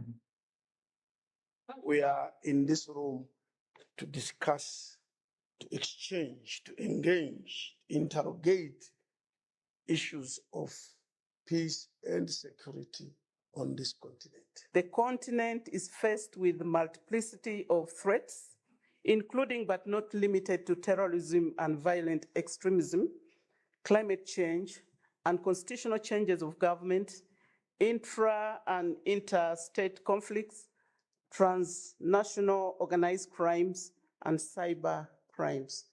External interference has never been higher in many of our conflicts. Our major partners are shifting from support to humanitarian relief to the highest defense spending in history. As we enter the second year of the second 10-year implementation plan of the Agenda 2063, one wonders if we will make gains in terms of addressing some of the peace and security challenges in ensuring that we have a peaceful and secure Africa, as exposed by Aspiration 4 of the Africa we want.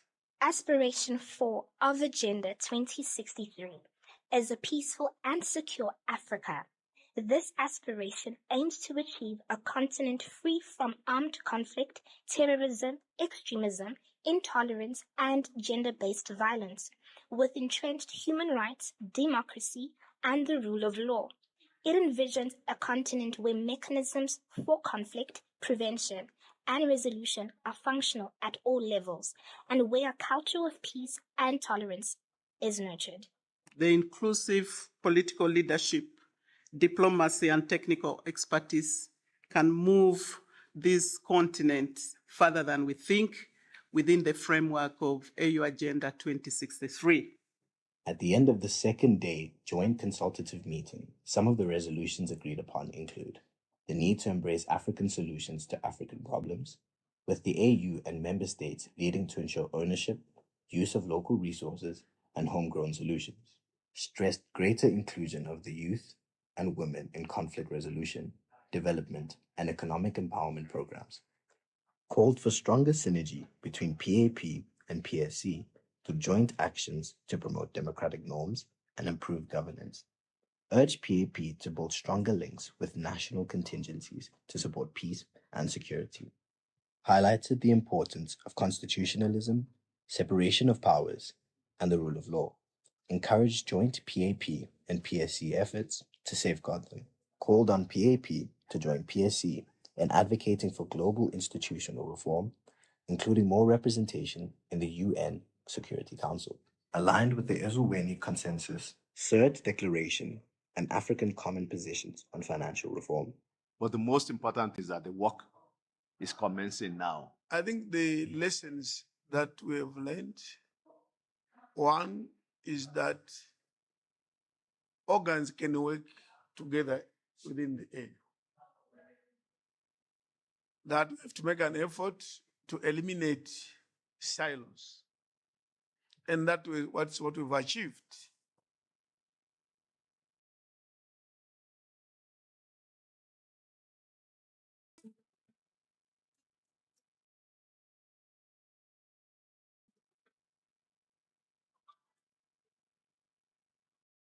"20 years ago, in March 2004, the Pan-African Parliament was established as a legislative body of the African Union with a vision of fostering unity, peace, and prosperity across the continent. Today, we celebrate 2 decades of its journey and achievements. The establishment of the Pan-African Parliament amongst the African Union organs signaled a historical milestone and perhaps the most important development in the strengthening of the African Union institutional architecture. It laid solid grounds for the democratic governance and oversight within the African Union system and provided a formal platform for the peoples of Africa to get involved in discussions and decision-making on issues affecting the continent. The genesis of the Pan-African Parliament can be legally traced back from 1991 with the adoption of the treaty establishing the African Economic Community, adopted on the 3rd of June 1991 in Abuja, also known as the Abuja Treaty. This treaty defined the pillars and grounds of realizing economic development and integration in Africa and called for the creation of a continental parliament amongst a set of organs as tools for the realization of African integration and economic development. This call was re-emphasized in the Sirte Declaration of 1999, which called for the accelerated implementation of the provisions of the Abuja Treaty. At the time of the transformation of the Organization of African Unity into the African Union, the Constitutive Act of the African Union, in keeping with the vision of the signatories to the Abuja Treaty and the Sirte Declaration, set out the AU institutional architecture, which included the PAP. The Pan-African Parliament celebrated its 10 years of existence in March 2014, a year which coincided with the adoption on 27th June 2014 in Malabo, Equatorial Guinea, of the Protocol to the Constitutive Act of the African Union relating to the Pan-African Parliament, PAP Malabo Protocol, which once enforced will transform the PAP into a quasi-legislative body of the AU. While the PAP Malabo Protocol requires 28 ratifications for its entry into force, it has to date been ratified by 15 AU member states with 21 signatures. For the time being, the PAP continues to operate under the Sirte Protocol, which defines its mandate. 6 parliaments have been inaugurated since 2004. So we cannot revolutionize the situation of Africa if we don't take the women seriously and don't change the work of women into a better, with technology, applying technology and science.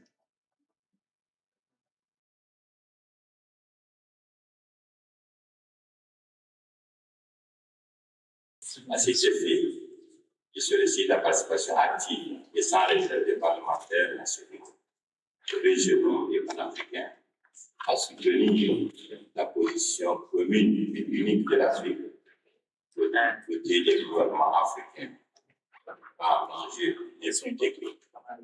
mais politique. Il s'agit d'affirmer le soutien des parlementaires et des sens à tous les échelons régionaux pour que vive le protocole de Kyoto pour la sécurité de notre continent. The Pan-African Parliament remains a platform for African people and their grassroots organizations to make an input into the decision-making process on the challenges and problems facing our continent. La première leçon que je tire, c'est que le Parlement est en bonne voie.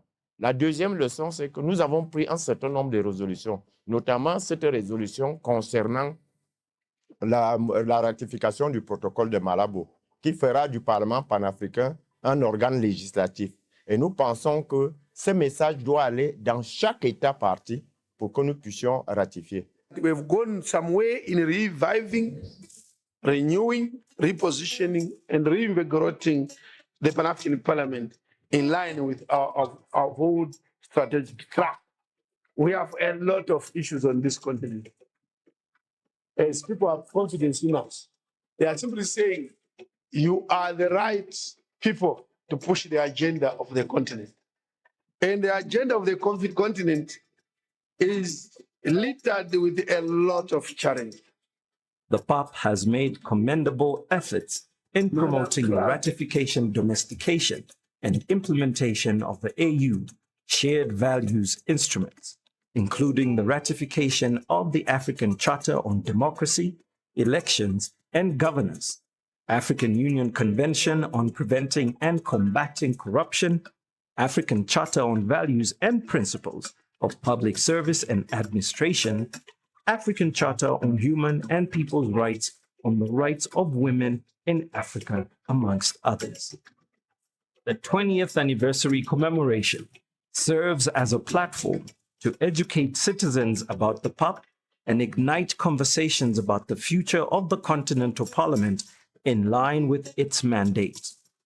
The occasion further serves as a reminder to decision makers around the continent to fulfill their commitment to the PAP by ratifying its revised protocol, now 20 years after sanctioning its establishment.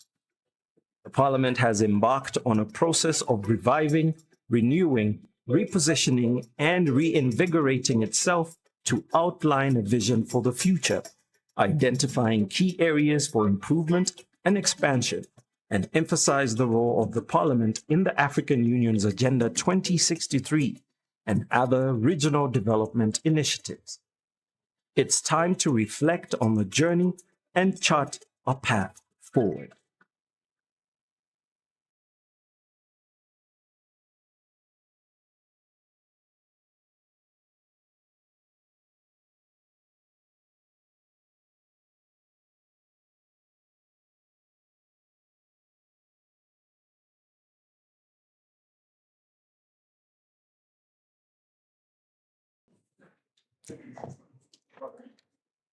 I would like to invite Excellency members that are outside the chamber to enter and settle so that the business of the afternoon can commence.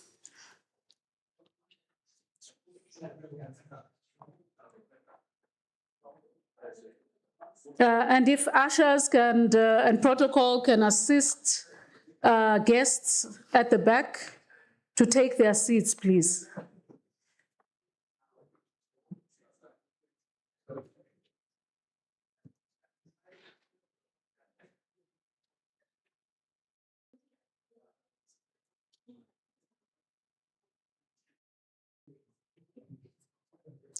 Whilst we wait for the remaining excellencies to assume their seats, I would like to make one announcement, which is that the speaker lists for the next presentation will be circulated and collected for ease of presentation. And the speaker lists for those delegations that wish to make country statements or statements on behalf of their countries, subject to the direction of the president, These will be collected and time will be allocated for this in the program. Thank you very much. Excellencies, without further ado, I would like to introduce the next presenter in terms of the program. The next presenter is a representative of the Legal Council of the African Union Commission. His name is Mr. Francis Adanlao, and he will be speaking on the theme, strengthening the role of parliaments in continental integration. He will speak to the issue of ratification and domestication of AU treaties, the oversight role of the parliament, after which, under the direction of the President of Parliament, a debate will follow. Thank you very much. Excuse Craig, I think let us observe silence. May we please observe silence? And for that matter, we are coming from Parliament, where the leadership in this room emphasizes that the decorum of Parliament should be respected. So please, if you want to have a discussion, can you go out? Not do it inside here. We appeal to you.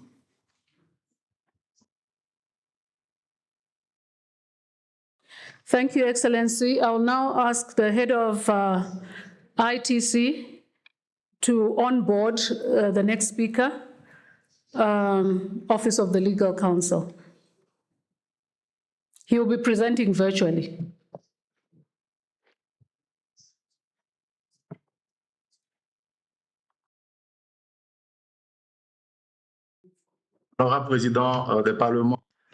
Honorable speakers of regional and national parliaments, honorable members of the Pan-African Parliament Bureau, honorable president of the Pan-African Parliament, my greetings to you from Addis Ababa, Ethiopia. My name is Olantaji Francis Orlando from the Office of the Legal Counsel of the AUC, and I was requested to make a presentation on the domestication and oversight of AU treaties and how to strengthen the role of parliaments in continental integration.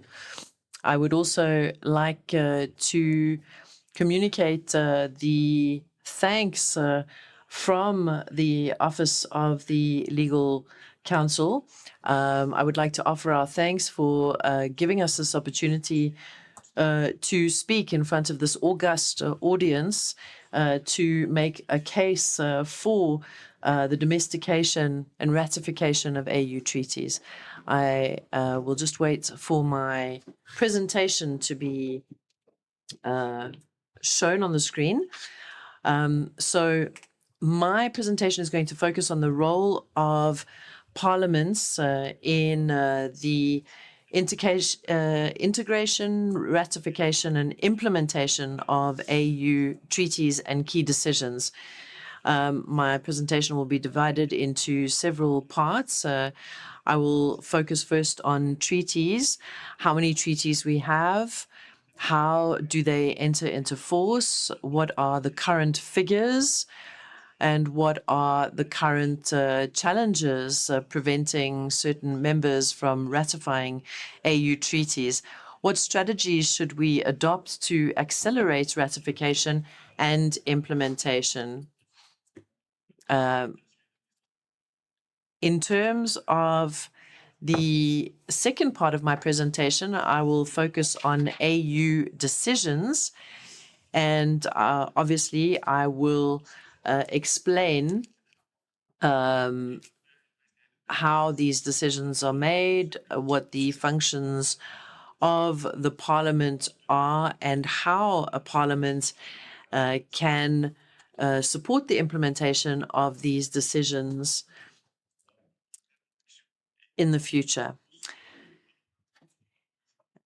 As you all know, honorable speakers, the AU is an international organization that exists to promote certain goals which are in principle shared by all state members.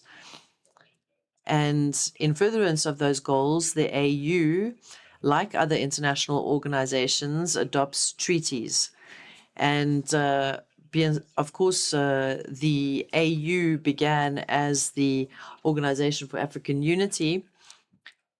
And this was at a time when the continent was fighting against colonialism, and many of the African states were gaining their independence. And several years later, the Organization for African Unity became the AU. And the focus of the AU was very much on continental integration. When we talk about integration, we tend to focus on the economic aspects, but there are a lot of other aspects. There are a lot of aspects. It appears that there's no Arabic interpretation, no Arabic interpreters. Technical problem in terms of Arabic interpretation. Can we correct that, please, and indicate when it's functional? We can't hear Arabic.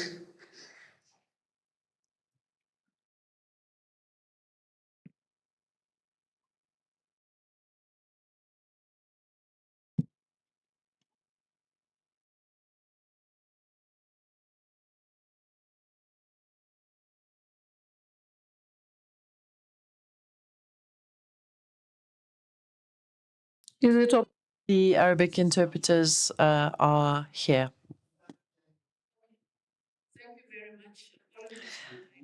You may proceed, Mr. Francis, please. Merci beaucoup, Madame la Secrétaire Générale. Thank you very much, Madam Clerk. So I was saying that integration is about a lot more than economic integration. We tend to focus on the economic side of things, forgetting sometimes that there are other factors that can contribute to the integration of the continent, including issues of infrastructure. And so for us to reach our goal of implementation, we need these treaties to provide a policy development forum for the advancement of our shared values on the continent. And these treaties also provide the basis for collective action and solutions in addressing political, economic, and social challenges that impede Africa's integration and development. So there are several treaties that have already been adopted by the AU, and I'd like to speak to this now. How many treaties do we have? Currently, we have a total of 65 treaties that have been adopted since the establishment of the OAU in 1963 and the AU in 2002. The adopted treaties range across several subject areas on, for example, institutional framework, governance, human rights, peace and security, natural resources and the environment, trade and investment. And when you see all of these different fields, civil aviation, transport, energy, etc., you realize that we have these treaties to support growth in all of these fields. And they are required and bind member states through the ratification of these treaties.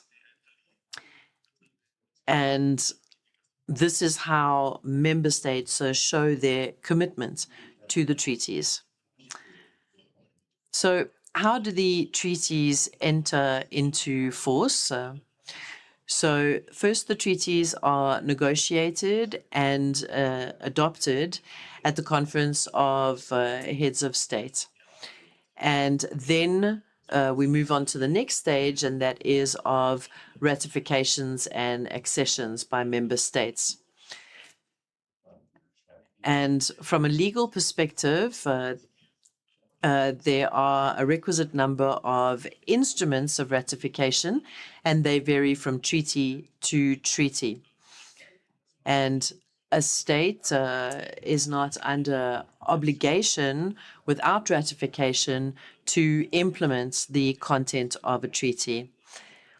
And when a state signs a treaty,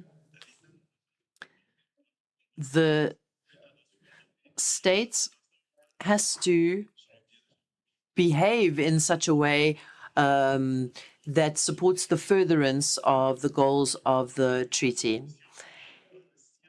And the signature of a treaty, the first step, is a very important step. Once we know that a state has already signed a treaty, that already shows a certain level of commitment and engagement. And the next step will be ratification. And we believe that once a state has already signed a treaty, they are very likely or highly likely to ratify the treaty. And when talking about ratification, as I said earlier, a state is not obliged to apply the content of a treaty unless the treaty has been ratified. And what this means is that the state will then implement the content of the treaty through the domestication thereof. And a treaty has to respect international law, but it also has to be in conformity with national law. And that is why there are several stages in the ratification process to allow this. Each state ratifies treaties in accordance with its national legislation. And once a state has finalized this process with ratification, the state will then have to deposit the legal instruments for the treaty.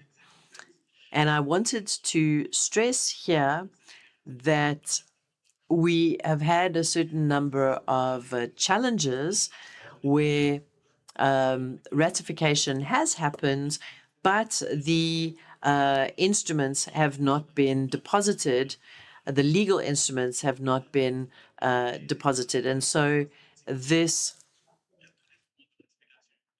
in some circumstances, has delayed the application of certain treaties. And I would like to stress this point because I believe that as speakers of national and regional parliaments, you can put this point forward and ensure that when your country signs and ratifies a treaty, they ensure that the legal instruments are deposited. And in terms of the ratification and signature of treaties, we have what we call a ratification status for each treaty that can be extracted and shared. And whatever the legal system is of the country, the parliament plays an extremely important role in terms of the adoption and ratification of a treaty from the African Union, as well as its implementation. So once the treaties are adopted and ratified, we need to begin the implementation process. So we have 24 treaties that have not yet entered into force in the AU. 41 have entered into force of the 65 treaties, but 24 have not yet entered into force pending the requisite number of ratifications or accessions by member states. And this is something that national parliaments can assist with because the process is blocked at the level of ratification. And when we talk about entering into force,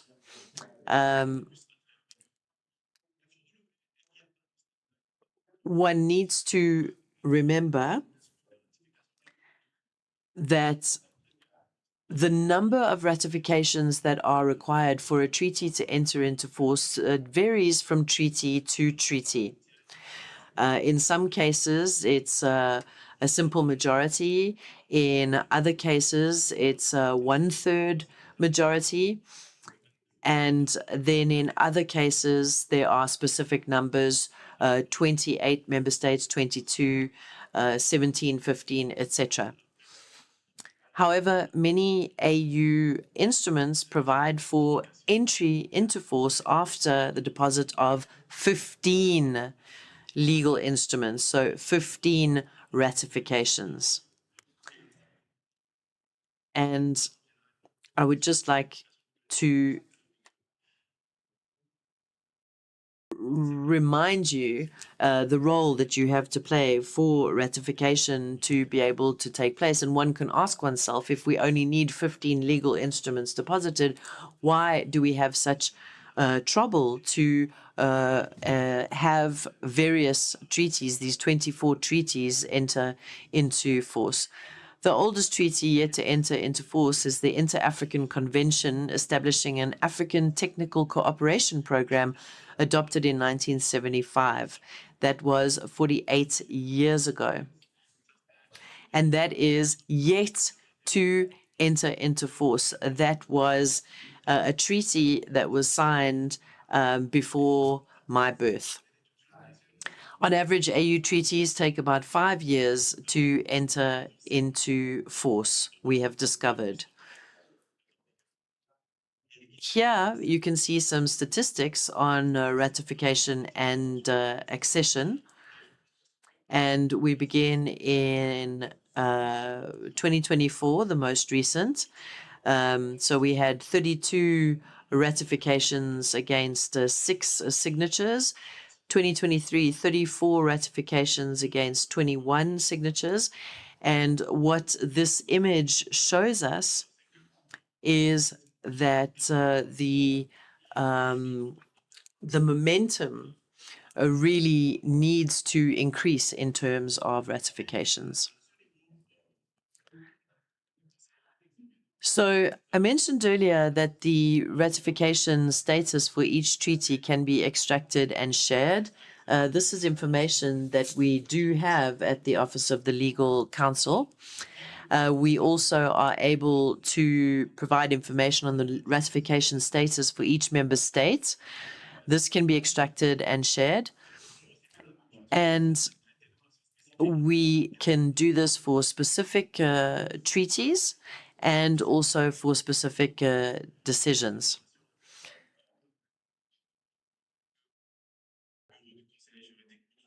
And I would like to also mention some challenges that have been encountered in terms of ratification.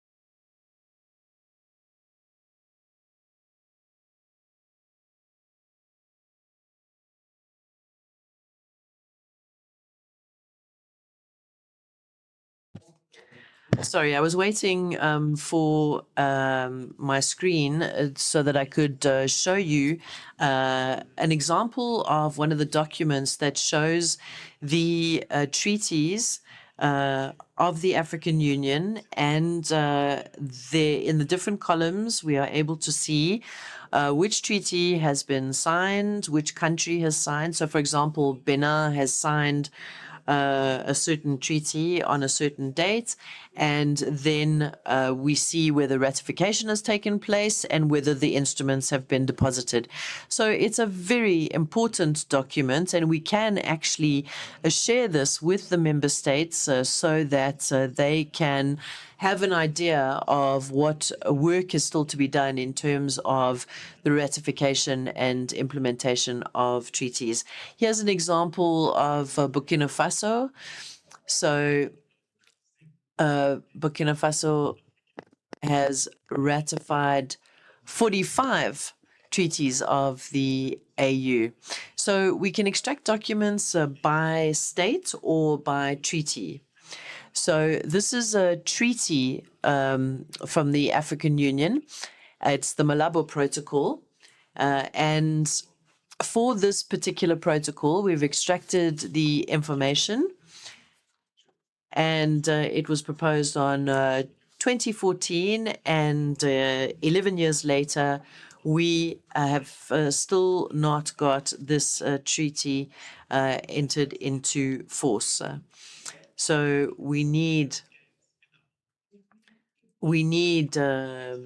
a certain number of ratifications. Only 15 have currently ratified, and this is an extremely important protocol. And I would really like to encourage the speakers of the regional and national parliaments to do what they can to get their member states to ratify this protocol. This protocol is particularly important for the Pan-African Parliament and will move the Pan-African Parliament from being a consultative to a legislative body. This morning, you spoke about the African Free Trade Zone, and there are treaties in this regard as well. There you can see 49 countries have ratified for the moment with regards to this specific treaty. This is another important example where we seek the assistance of speakers and national parliaments to get the African Free Trade Zone off the ground. And I said earlier that it takes roughly 5 years for a treaty to enter into force, but in terms of the AFCTFA, it was in record-breaking time. It was in just over a year. And so it just shows you what is possible when there is the will to do it. And we had the Nigerian president who really championed this initiative and who really championed the idea of ratification. There was a campaign for the ratification of the AFCTFA, and it is an example for the African Union of what can be achieved. There are many other treaties, including this one that is being displayed on the screen at the moment. And this is with regards to the right of domicile and freedom of movement. And this is another extremely important issue for which we need to move forward. But despite the fact that the AFCFTA was able to enter into force and be ratified so quickly in terms of the free movement of people, this is a much, much slower process, and this particular treaty has not yet entered into force. So I'm going to stop displaying the examples and come back to my presentation. And showing you those documents was just to emphasize the fact that the pace of ratification is still slow in the AU. And it is only the Constitutive Act that has achieved universal ratification, followed by the African Charter on Human and People's Rights, which has 54 parties.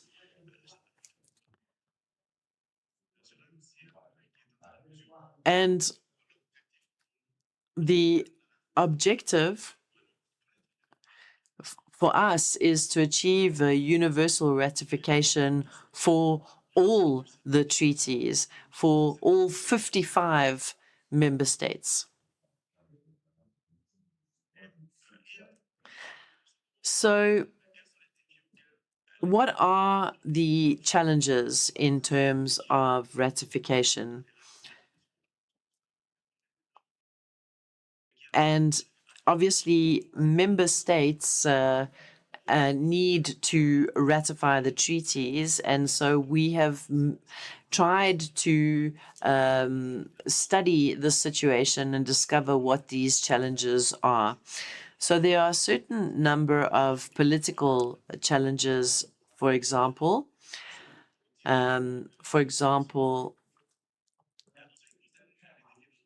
A lack of political will,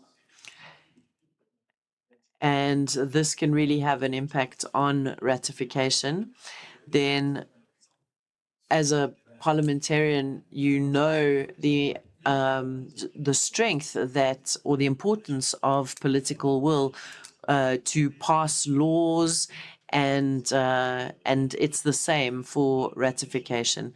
When you have a change of government, this can also be a challenge because a change of government within the signatory states can also have an impact on the priorities or the preferences of the new government, and sometimes you can have political upheavals, you can have conflicts that can all have an impact. The ratification process may also involve a legislative body that opposes the executive body, so internal politics. The executive body that may have signed the agreement, but the legislative body that doesn't agree. Then you could also have internal stability in the country, the cost of ratifying treaties, and also there are technical challenges as well. For example, limited awareness within the government regarding the significance of treaties, why treaties are so important. And there is a lack of coordination amongst the various role players, challenges in terms of communicating or conveying the importance and potential benefits of a treaty. Sometimes there's a lack of coordination between the executive and the parliament.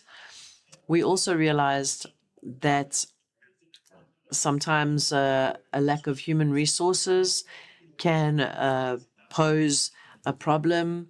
Lengthy and cumbersome legal and constitutional procedures for treaty approval and ratification, ineffective support structures, and financial obligations as well that require negotiation.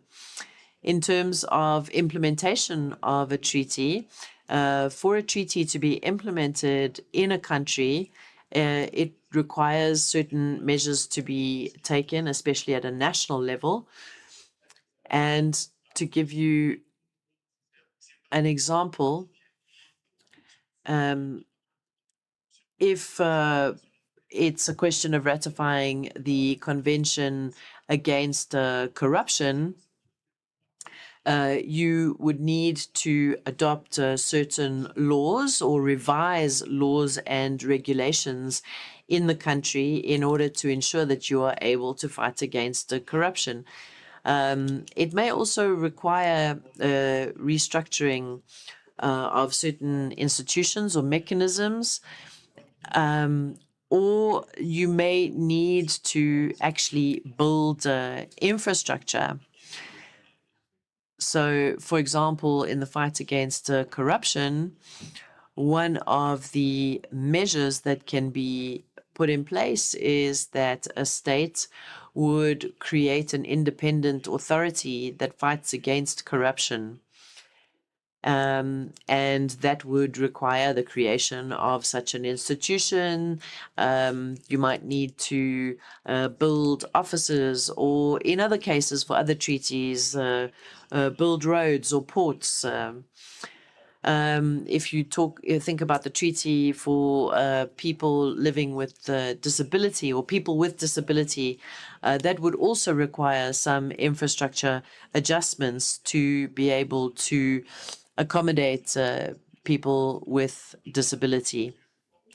So these are some concrete issues and measures that a state would have to undertake in order to implement a treaty. The African Union does have a follow-up mechanism in place for some treaties. And in this case, there are periodic reports that have to be sent in. Once the treaty has been ratified, a state will have to send in these periodic reports to report on how the treaty is being implemented in a specific member states. There are conferences of state parties, and then there's also the creation of specific treaty bodies or organs. For example, the institutions like the Council for Human and People's Rights. And then member states usually don't submit these reports at the required frequency, which does pose a problem in terms of follow-up and knowing how far implementation is in certain member states. So even though we do reach the stage of a state ratifying, we then don't get these periodic reports to know how far the implementation has gone. In terms of strategies to address the slow pace of ratification or ascension and implementation of OAU and AU treaties, the Executive Council decided to adopt a decision, EXCL DEC 705, which was adopted in Addis Ababa in Ethiopia in July 2012, and established the Ministerial Committee on the Challenges of Ratification, Accession, and Implementation of AOU and AU treaties. In addition, a number of decisions have been adopted by the policy organs, amongst others, decisions that appealed to members to prioritize and accelerate the signing and ratification of OAU and AU treaties, as well as to commence the process of ratification within 1 year of their adoption. And then the Commission was also requested to find ways and means of addressing and recurring problems of inconsistencies between the various linguistic texts. And the study, we conducted a study that focused on the procedures for ratification and harmonization. And it was a study that was done by the AUC, and the study concluded that it was currently impossible to harmonize procedures for ratification without revising the Constitution, which would be very difficult. And so the idea of harmonization was abandoned. And it was decided to continue as we did before with follow-up mechanisms in terms of ratification and harmonization amongst the various member states.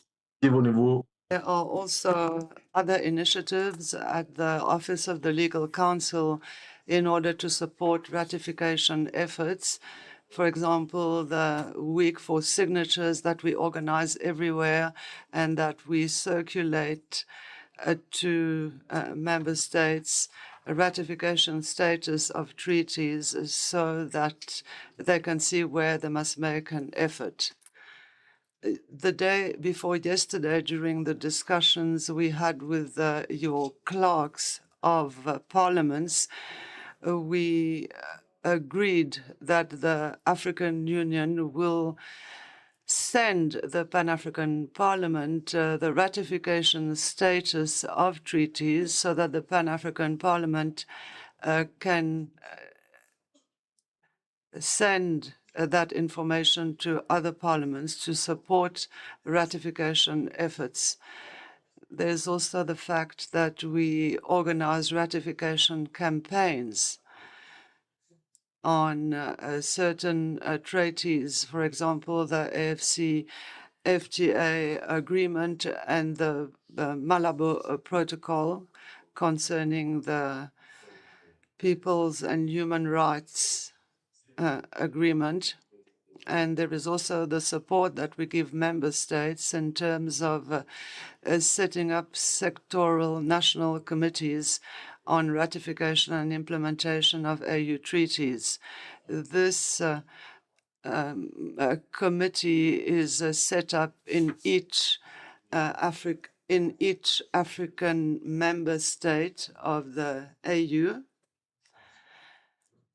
And this committee should be composed of representatives of foreign affairs and the Office of the President at the national level, and also with the civil society.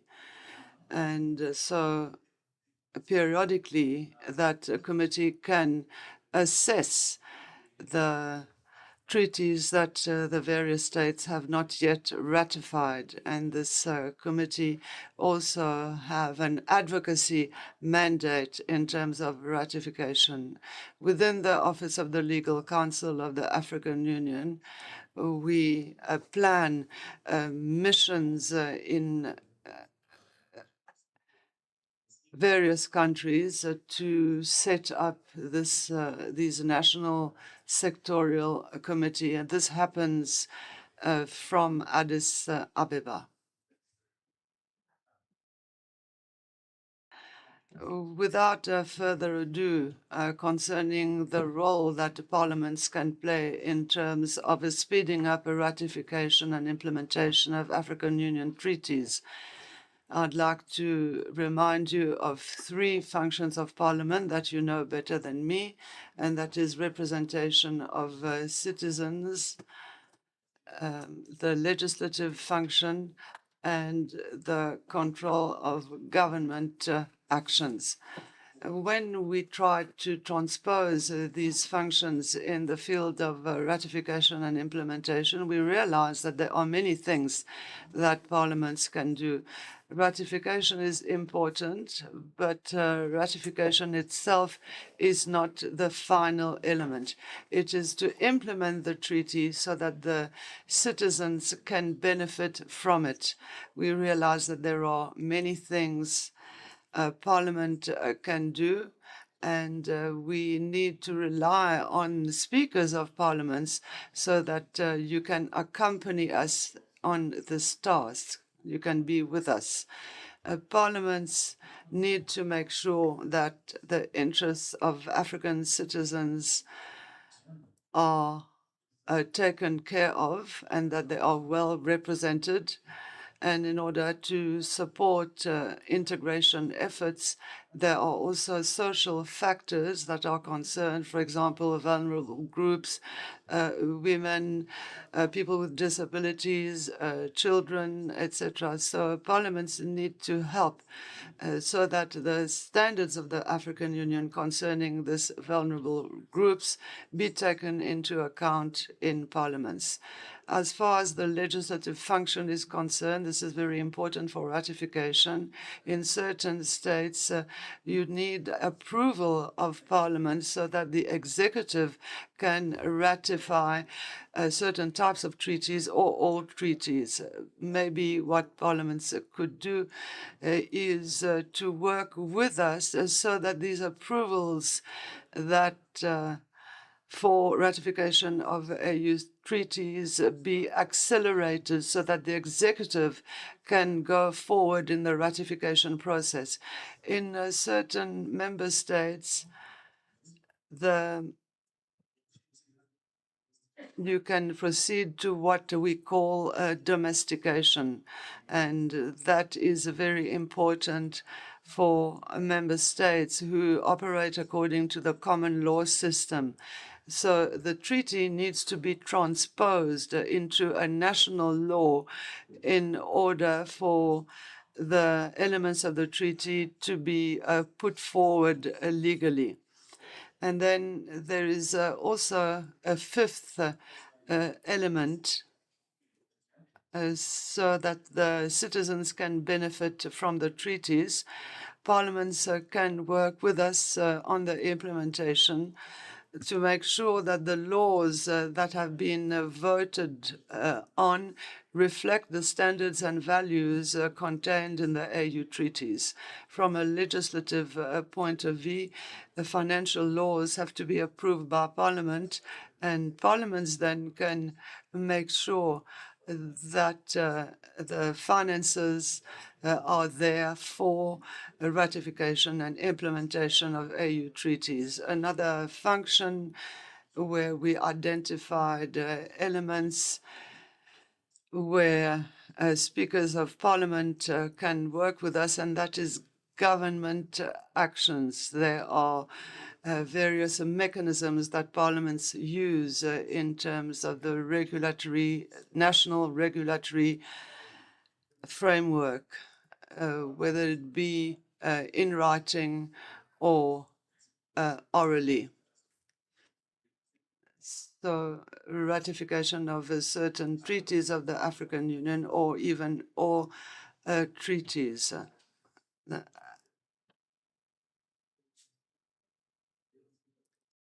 There is also the question of setting up parliamentary groups so that parliaments can support ratification and implementation efforts of the African Union treaties. In conclusion, I would like to say that what is the most important is not the African Union adopt many treaties, but rather that these treaties being implemented. Otherwise, the citizens, the populations cannot take advantage of provisions of the treaty. And in terms of implementation, we need many efforts individually and collectively to make sure that aspirations that led to the establishment of the African Union be realized. And on the subject, as I have said, parliaments and speakers of parliament that you are have a very important role to play, not only for the acceleration, ratification and domestication of treaties, but also for the follow-up and implementation of African Union treaties. I would like to thank you very much for your attention, and I am available if you have any comments and any questions. Thank you very much.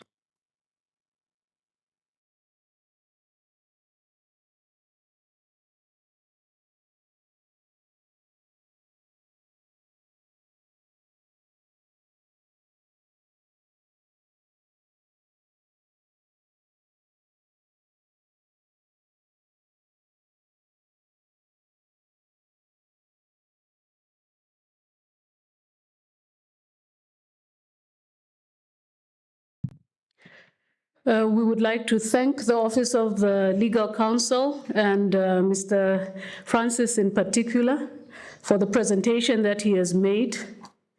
He has taken us through the process of treaty making at the level of the continent, indicating that this process is led by heads of state and government. He has also highlighted the pivotal role of national parliaments in accelerating ratification and domestication of these treaties in respective African countries.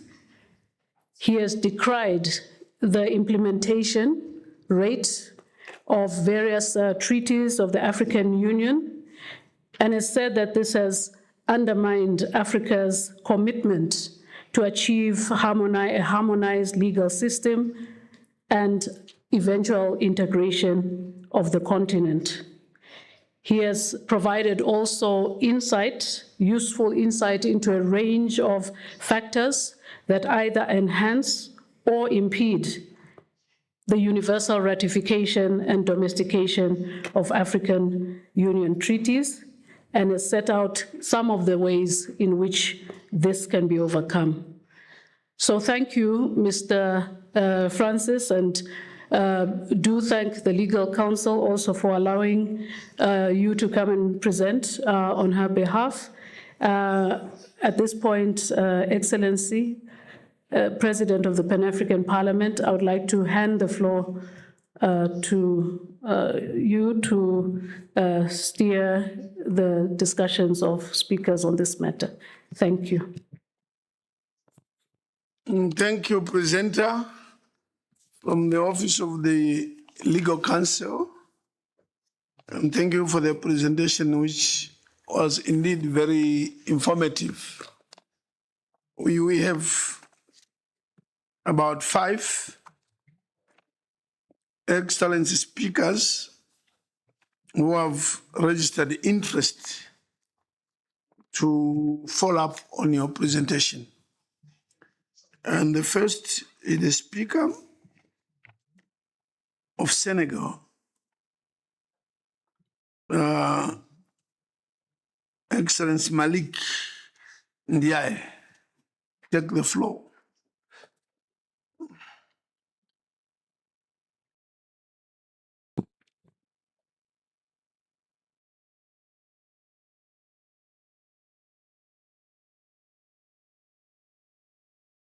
It's not a speech. It is a response to this presentation. Speech tomorrow. And speech is tomorrow. You're not intervening on this one? I thought it was clear that the speeches will be tomorrow. We are doing speeches tomorrow. Thank you. Thank you for understanding. The Speaker of the Parliament of Botswana. Thank you, Mr. President. Let me also, in a special way, recognize Ambassador Motsepe here. On the role of Parliament, I think let me first thank the Office of the Legal Counsel for that insightful presentation. When you drew towards conclusion, I thought you would highlight what the trend has been on the African continent with regards to the role that has been played by parliaments in particular ratification of treaties, the 65 treaties. What has been the trend? I would like to make a jarring observation on this matter, in that, yes, we all know that parliaments exist to legislate, to provide oversight, and for their representative role. But that jarring observation I'm making is that the international relations has, for the most part, been a preserve of the executive in terms of what treaties to sign and ratify, when to domesticate, and whether to even implement. And so it's the executive which picks and chooses which treaties are to be taken seriously. And in some instances, you'd find that in some jurisdictions, even when treaties are domesticated, they sort of remain but persuasive instruments which are not binding. I think in some jurisdictions there is case law to that effect. So I think as speakers we must reaffirm the role of Parliament in international relations, particularly our role in parliamentary diplomacy, our role in ratification of treaties must be clear. We can come in deciding which treaties our countries will sign and ratify and domesticate. We can also initiate even the ratification by way of parliament resolutions and the domestication through private members' bills, and even provide oversight on the implementation of these treaties. And of course, for parliaments to realize this, we ought to emphasize on the independence of parliament. Only independent parliaments which are well-resourced, well-capacitated, and with the right attitude can be able to influence international relations, because democracy is not just about rulers being chosen by the ruled or the rulers being removable by the ruled, but it is also about the rulers acting always in the interest of the ruled. And these treaties come as a result of realization that they will benefit the African people. And as Parliament, we need to play our role. Mr. President, I thank you. I thought I should just say that. Thank you. Thank you very much. Maybe there was a communication problem. The Speaker of the Parliament of Senegal has clarified that, in fact, he wants to make a follow-up on the presentation and not a speech as such. So we give him the floor.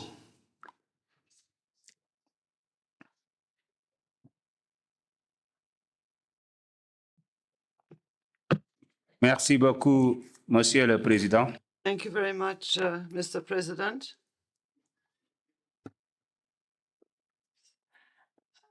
First of all, I should like to express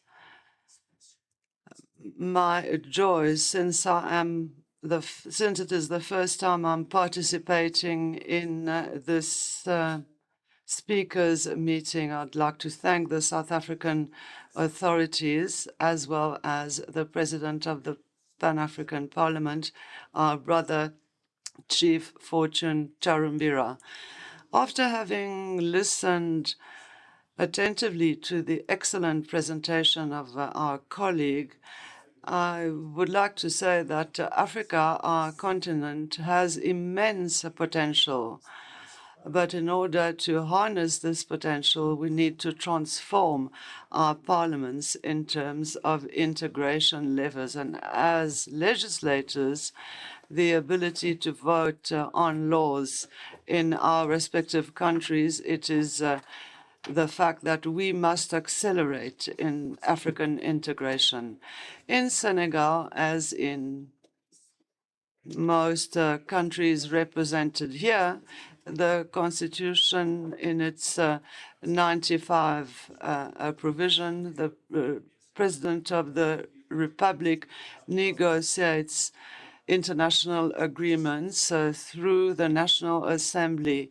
It's clear that Parliament plays an essential role in the vitality of foreign policy in our states.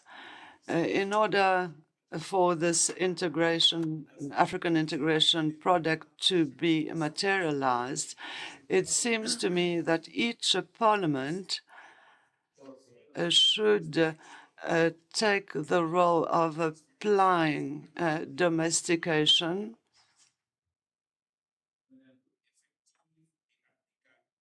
and laws that are applicable in our countries. We must also follow up the responsibility of governments and practice transparency with our populations. The integration of the 2063 agenda and the model laws and legislative frameworks and coordination and sharing with national parliaments of results or outcomes of African Union summits. Dear colleagues, we find out that most treaties and protocols are not deficient in terms of concept, but there is a problem in terms of ratification and implementation. In other words, parliamentary action should have political will or direct political will. And some AU treaties that are ratified are not implemented, which has a negative impact on African integration. I'd like to call on Parliament so that they do not only ratify, they also have to follow up, control, and follow up the implementation of those treaties by our governments. And this is only in this way that African integration will be effective. As soon as we took power in December 2024, we formed a committee to assess laws that had been voted on. Committee was on the back. This committee was on the back burner, and this often characterizes our parliaments. Our role should be strengthened in this field. First of all, is to ensure the legislative harmonization so that the AU treaties become reality in the AFC FTA in terms of the Malabo Protocol. We also need to initiate a culture of supervision, not only for the signature, concerning the signature of agreements, but for their effective implementation. We also need to give confidence to the populations. They don't often understand the delays of ratification and implementation in their daily lives. We cannot just continue to meet and talk about challenges of our populations. The parliaments are a bridge between the aspirations of our populations and the government. The African integration must be alive. In conclusion, I'd like to thank all of you for this initiative. We need to apply parliamentary diplomacy globally as well. If we want Africa to count in the world, we need to unite our parliaments, harmonize our legislation, and stay connected to the aspirations of our populations. The Senegal will continue to work for a prosperous and peaceful Africa. I would like to invite you to share your experiences, your proposals, your vision, so that we can arrive at concrete proposals so that our parliaments become the engine of African integration. Thank you very much. Thank you, thank you, thank you, Excellent Speaker of the Parliament of Senegal. The next to be given the floor is the representative of the Speaker of the Parliament of Rwanda. This is Honorable Bideri. you take the floor.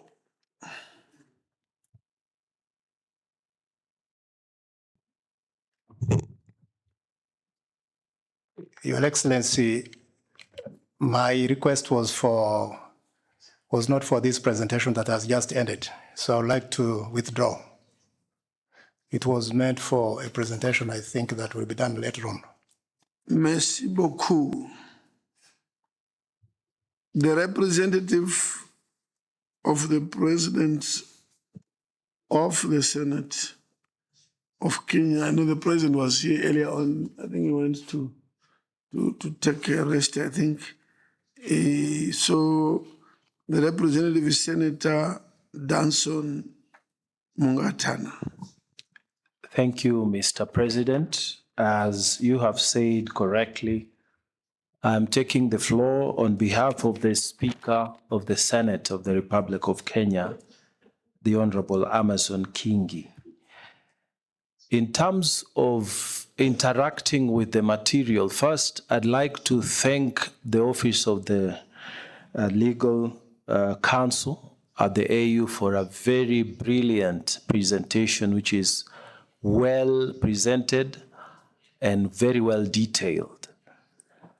But there are two quick issues that I want to seek clarification on. The first one is there are continental treaties like the ones you have given us from the AU affecting the entire continent. There are regional treaties that affect regional areas of Africa. For example, the East African Community Treaty. And then there are bilateral treaties that also are signed between states within Africa. Now, the question is whether there are incidences of lack of congruence, or let's say lack of alignment. What should be the hierarchy in terms of application? Is there a decision of the Executive Council? Is there a decision of the summit that gives guidance on this? Or what are your thoughts on that issue? That's the first one. The second one, you have stated in your presentation that the reports of implementation are filed somewhere, implementation of treaties are filed somewhere. But I wanted to follow up that by asking, is there a proper, well-documented, well-thought-out monitoring and evaluation mechanism for implementation of treaties? Or is it just filing those reports? And where do they get filed? I wish you could clarify those two issues. I thank you, Your Excellency, President. Thank you. Another representative of the Speaker. Okay, this is not written representative, but it says, Mr. Honorable Fateh Motibek, Algeria.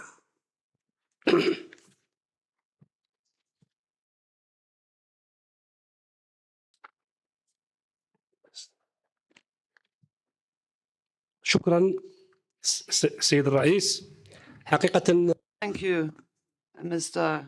President and Chair.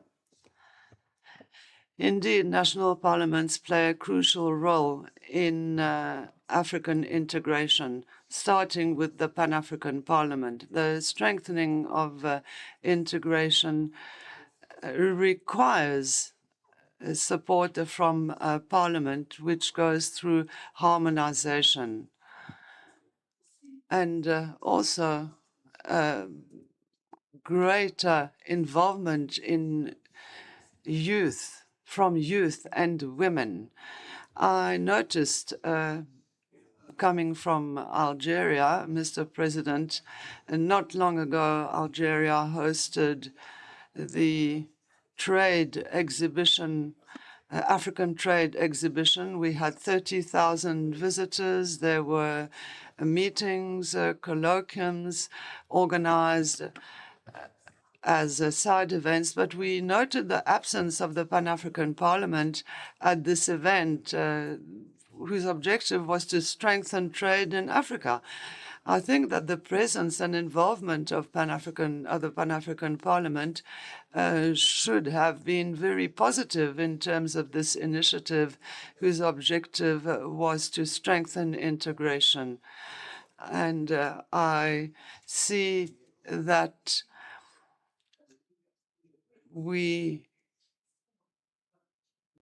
decided to fund in support to development this mechanisms of international solidarity. Algeria pledged $1 million to this fund, and also for involving youth to encourage creativity and innovation, because we know that we are on a continent where most of the population is very, very young. We need to offer more opportunities to youth and women, and this is why we rely heavily on the Pan-African Parliament for its role in awareness with national parliaments so that they are more involved in regional meetings.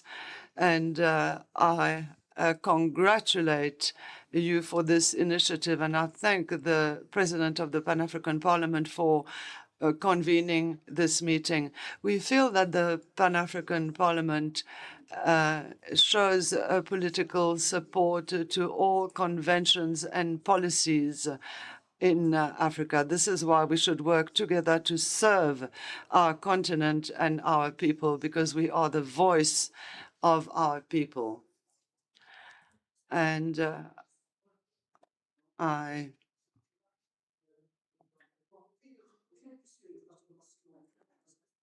wish to mention the transforming of parliaments in integration efforts. Thank you. Thank you, Honorable But. I think we've now exhausted the list of those who expressed interest on this subject. Can we thank once more the presenter from the Legal Counsel for responding, and I'll come back to you. Can we thank you for being present to this stage, but you may want to pick some of the issues that have been raised again.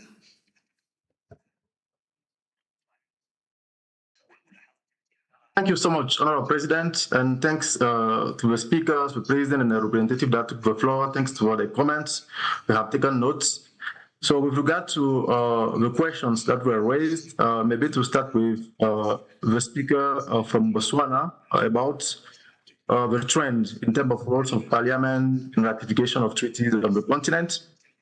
On that one, I would like to first of all mention that when we talk about ratification, it is an act of domestic law, but also an act of international law. Act of domestic law because the process for ratification and the steps that have to be followed for ratification, as well as the stakeholders that have to be involved, are defined in national law, especially in constitutions. So when you look at the constitutions of member states in Africa, or EU member states, we realize that there is no uniform approach. The role that the Parliament plays in ratification changed from a member state to another one. Like, for example, in some member states, we realize that the Parliament is not involved at all in the ratification process. The ratification process is handled by the executive that at some point will have to inform Parliament of the ratification. In other jurisdictions, the executive cannot ratify treaties without getting approval from the Parliament. So the Parliament has to approve formally ratification before the executive can finalize it. the same way in other jurisdictions, the executive has the power to ratify some types of treaties without involving the parliament and will inform the parliament. But when it comes to some specific treaties on some specific subject matters, the executive will have to seek approval from the parliament before doing it. So those are the trends. There is no uniform approach. Each parliament is playing a role as defined by the constitution of the member state. But at the end of the day, what we have noticed is that the parliament might consider improving their role in the ratification process, not just to be approving the requests that are coming from the executive, or just to just be taking notes of the information that are provided by the executive, but to go beyond and be asking executive like questions and also accountability on why they are not ratifying A, B, C, D treaty, while those treaties should be a priority for the populations. So when it comes to the representative of the President of the Senate of Kenya, the first question about the hierarchy, in case there is conflicts between a continental treaty, a regional treaty, and a bilateral treaty, is there an hierarchy? There is no close debate on the matter. There are a lot of schools of thoughts on the matter. People will be interpreting to tell you that no, priority should be given to A, B, C, D, but there is no uniformity. And as I'm talking at the level of the African Union, there is no such decision of the Assembly or the Council saying that A treaty should take precedence on B treaty. But the most important is that when this kind of conflict arises, we'll go by interpretation.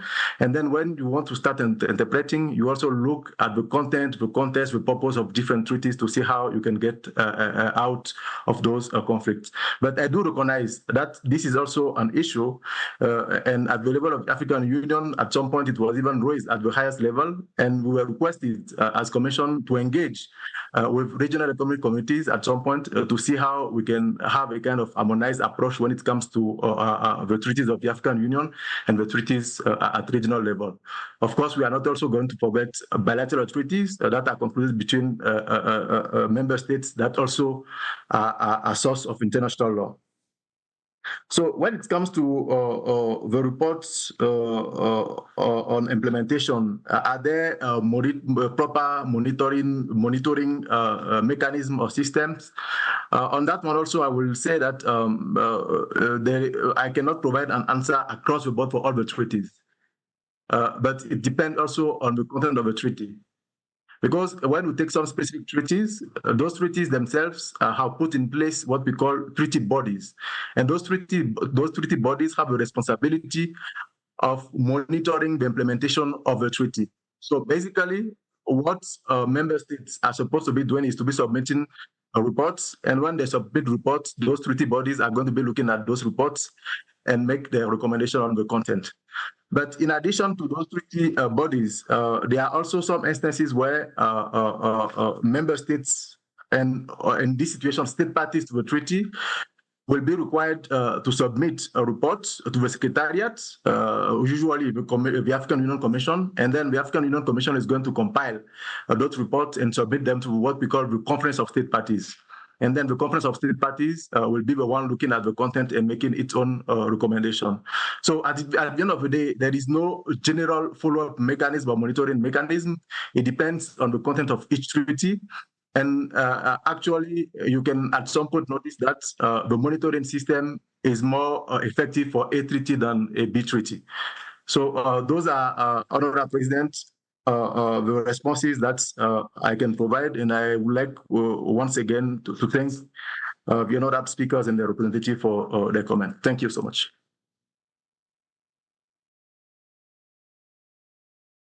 So let's just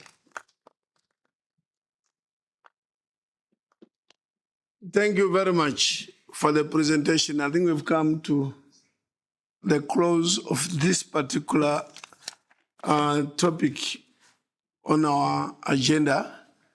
Once more, thank you very much. We'll always call upon you to present on other issues. Thank you very much. Thank you, Honorable President. Madam Clerk. Excellencies, at this point, we'll take a short tea break and health break for 20 minutes, returning to the chamber at 22:05. Tea is served in the foyer behind, and we'll see you back in the chamber at 22:05. Thank you.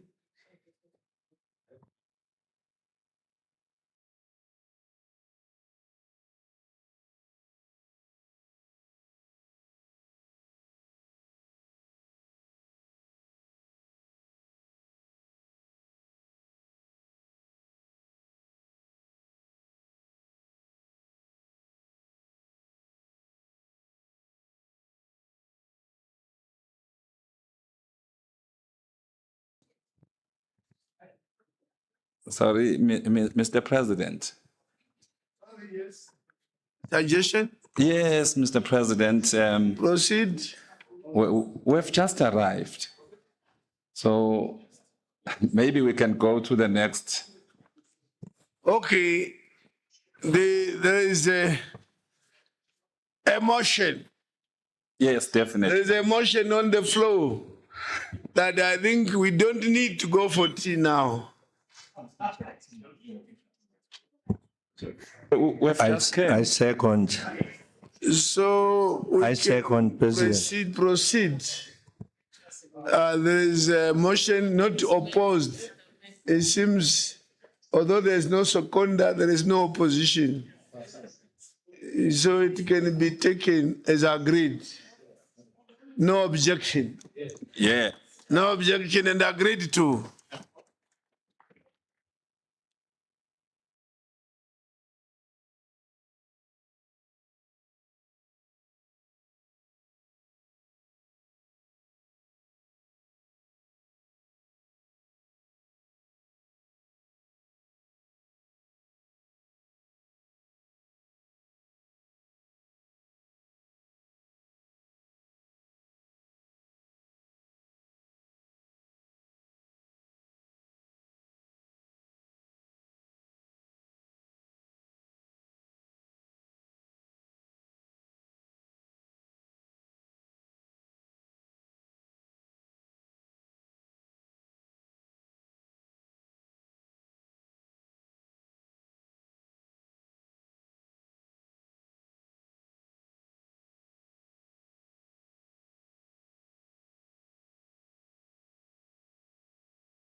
Thank you, Excellencies.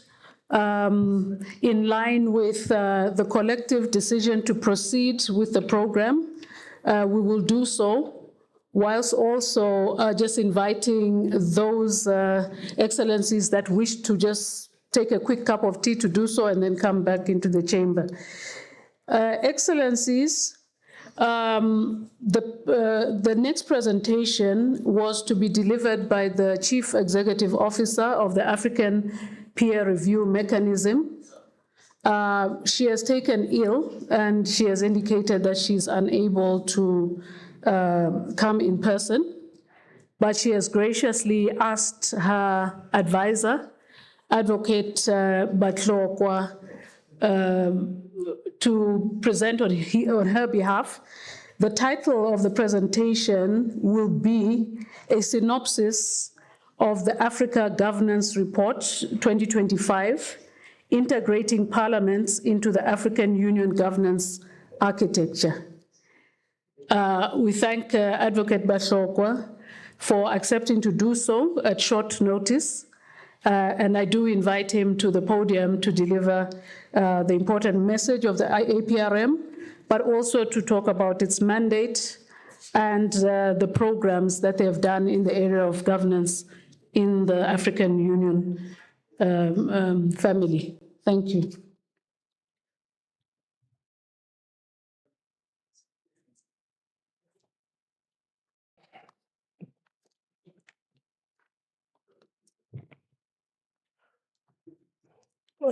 Thank you very much, Your Excellency, our clerk.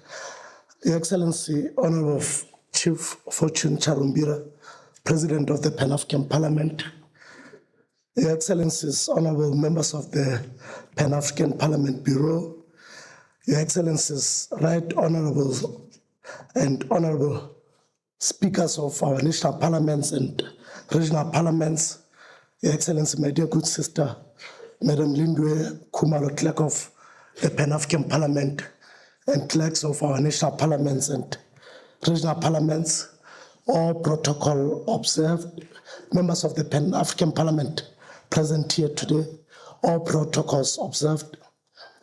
Your Excellencies, as Madam Lindwe just stated, Her Excellency, Ambassador Marie Antoinette Rose Quatre, former member of Parliament of the Republic of Seychelles and former leader of government business in Parliament of Seychelles, and our current CEO of the APRM Continental Secretariat could not be with us today. She just fell ill on her way back to South Africa from the United Nations General Assembly. She has, however, requested me to make the presentation on her behalf, Your Excellencies. So I will start first of all with the mandate of the APRM. The APRM is the African peer review mechanism that has been established on the 9th of March 2003 in Abuja, Nigeria, and is an autonomous entity.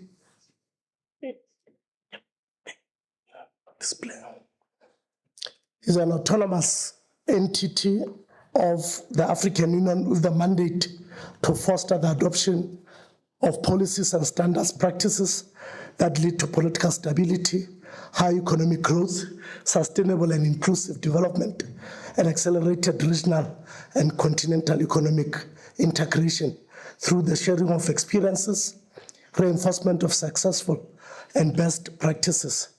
This includes providing reliable data and information. It is an African-owned and African-led platform, voluntarily African-led and African-owned platform, voluntary mechanism for self-assessment, peer learning, experience sharing in democracy, and good governance. So, Your Excellencies, the mandate of the APRM is realized through rigorous assessments and country reviews in 6 thematic areas. The first thematic area, Your Excellency, is democratic governance. The second one is economic governance and management. And the third is corporate governance. And the fourth is socio-economic development. All these 4 come from the original mandate, Your Excellencies. And the 5th thematic area that came as a result of the COVID pandemic is state resilience to shocks and natural disasters. That was adopted in 2021. And the latest thematic area is e-governance that was adopted this year, February 2025, Your Excellencies. So out of the 55 AU member states, Your Excellencies, 44 have voluntarily acceded to the APRM. And the 11 member states that have not yet acceded to the APRM are the following. It is Libya, Morocco, Sahrawi in North Africa. In West Africa, it is Guinea-Bissau, Republic of Guinea, and Cape Verde in West Africa. In East Africa is Eritrea, Somalia, South Sudan, and Madagascar. And in Southern Africa is the Kingdom of Eswatini. So, Your Excellencies, out of these 44 member states of the AU that are participating member states of the APRM, 26 countries have completed the first generation review, and 6 countries have completed the second generation review, and 12 countries have completed targeted reviews, including the Republic of Guinea, which is not a member state of the APRM, but they undertook a targeted review on unconstitutional changes of government as part of the AGR 2023 that focused on unconstitutional changes of government. So, Your Excellencies, in relation to the request for us today on the Africa Governance Report 2025, I would like to highlight that amongst the functions of the APRM, in terms of Assembly Decision 720 of February 2019 and Article 61C of the APRM Statute of 2020, is the preparation of the Africa Governance Report by the APRM in close collaboration with the Africa Governance Architecture, of which PAP is a very active member of the architecture, and its presentation to the African Union heads of states and government every 2 years, Your Excellencies. So we have prepared the first report, Africa Governance Report, in 2019, the second one, which was a baseline report on the state of governance on the continent in 2019, the second one in 2021 on the governance futures, then the third one in 2023 on unconstitutional changes of government, and the fourth one, Your Excellencies, is the report on natural resources governance, Your Excellencies. And the mandate for this particular report, it came from the Assembly of Heads of State and Government through Decision 874 that was adopted by our Heads of State and Government in February 2024. And the Africa Governance Report, Your Excellencies, this particular one has 4 sub-themes, Your Excellencies. The first one is land resources governance. The second one, mineral resources governance. The third is marine resources that we have termed within the AU as the blue economy, the mineral resources governance. So the objective of the report is to assess the state of natural resources governance in Africa with the following objectives: to undertake a political economy analysis of natural resources governance on the continent, examining the legislative and policy landscape on the identified sub-themes, which are land governance, mineral resources, and marine resources, and make recommendations on improving value realization and revenue management from natural resources, amongst the objectives, Your Excellencies. So we have undertaken a very thorough analytical framework of the governance of natural resources on the 3 thematic areas that I've highlighted, and one of those is on the peace and security, and the other one is on the broad-based socio-economic development. The other one is protection of human resources. The other one is on the shift in perception of Africa's potential in the global economy. And the other one, of course, is the African political economy. So this is the analytical framework that we utilized to develop the report. And Your Excellencies, the report underwent a very rigorous validation process that culminated into the adoption of the report by our heads of state and government, the APRM heads of state and government in February 2025, and ultimately by the AU Assembly of Heads of State and Government, the 38th ordinary session that was held in February this year. And the Assembly of Heads of State and Government called on member states and all stakeholders to integrate the recommendations of the report into national policies to ensure sustainable resource management and equitable development. So the key issues and recommendations that emanate from the report are the following. The AGR 2025 provides recommendations that inform how AU member states, especially through parliaments, can best govern their natural resources. It categorizes the sections into 3 lenses of the analytical framework presented: legal and policy environment, value realization and optimization, and enhancement of revenue management. The key highlights of the governance of natural resources are the following: that with over 65% of the world's arable land, Africa has a unique potential to develop leading agricultural industries that meet global food and green industry demands.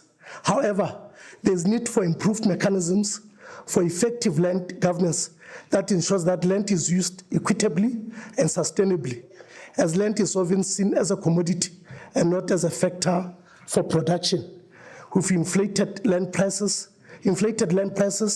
that lead to increased land holding, amongst others.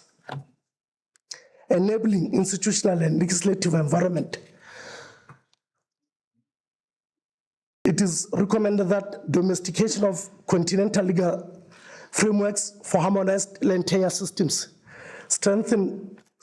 We need to strengthen land registers and invest in land administration to prioritize land access and ownership, especially for women and youth and marginalized groups through legislative reforms.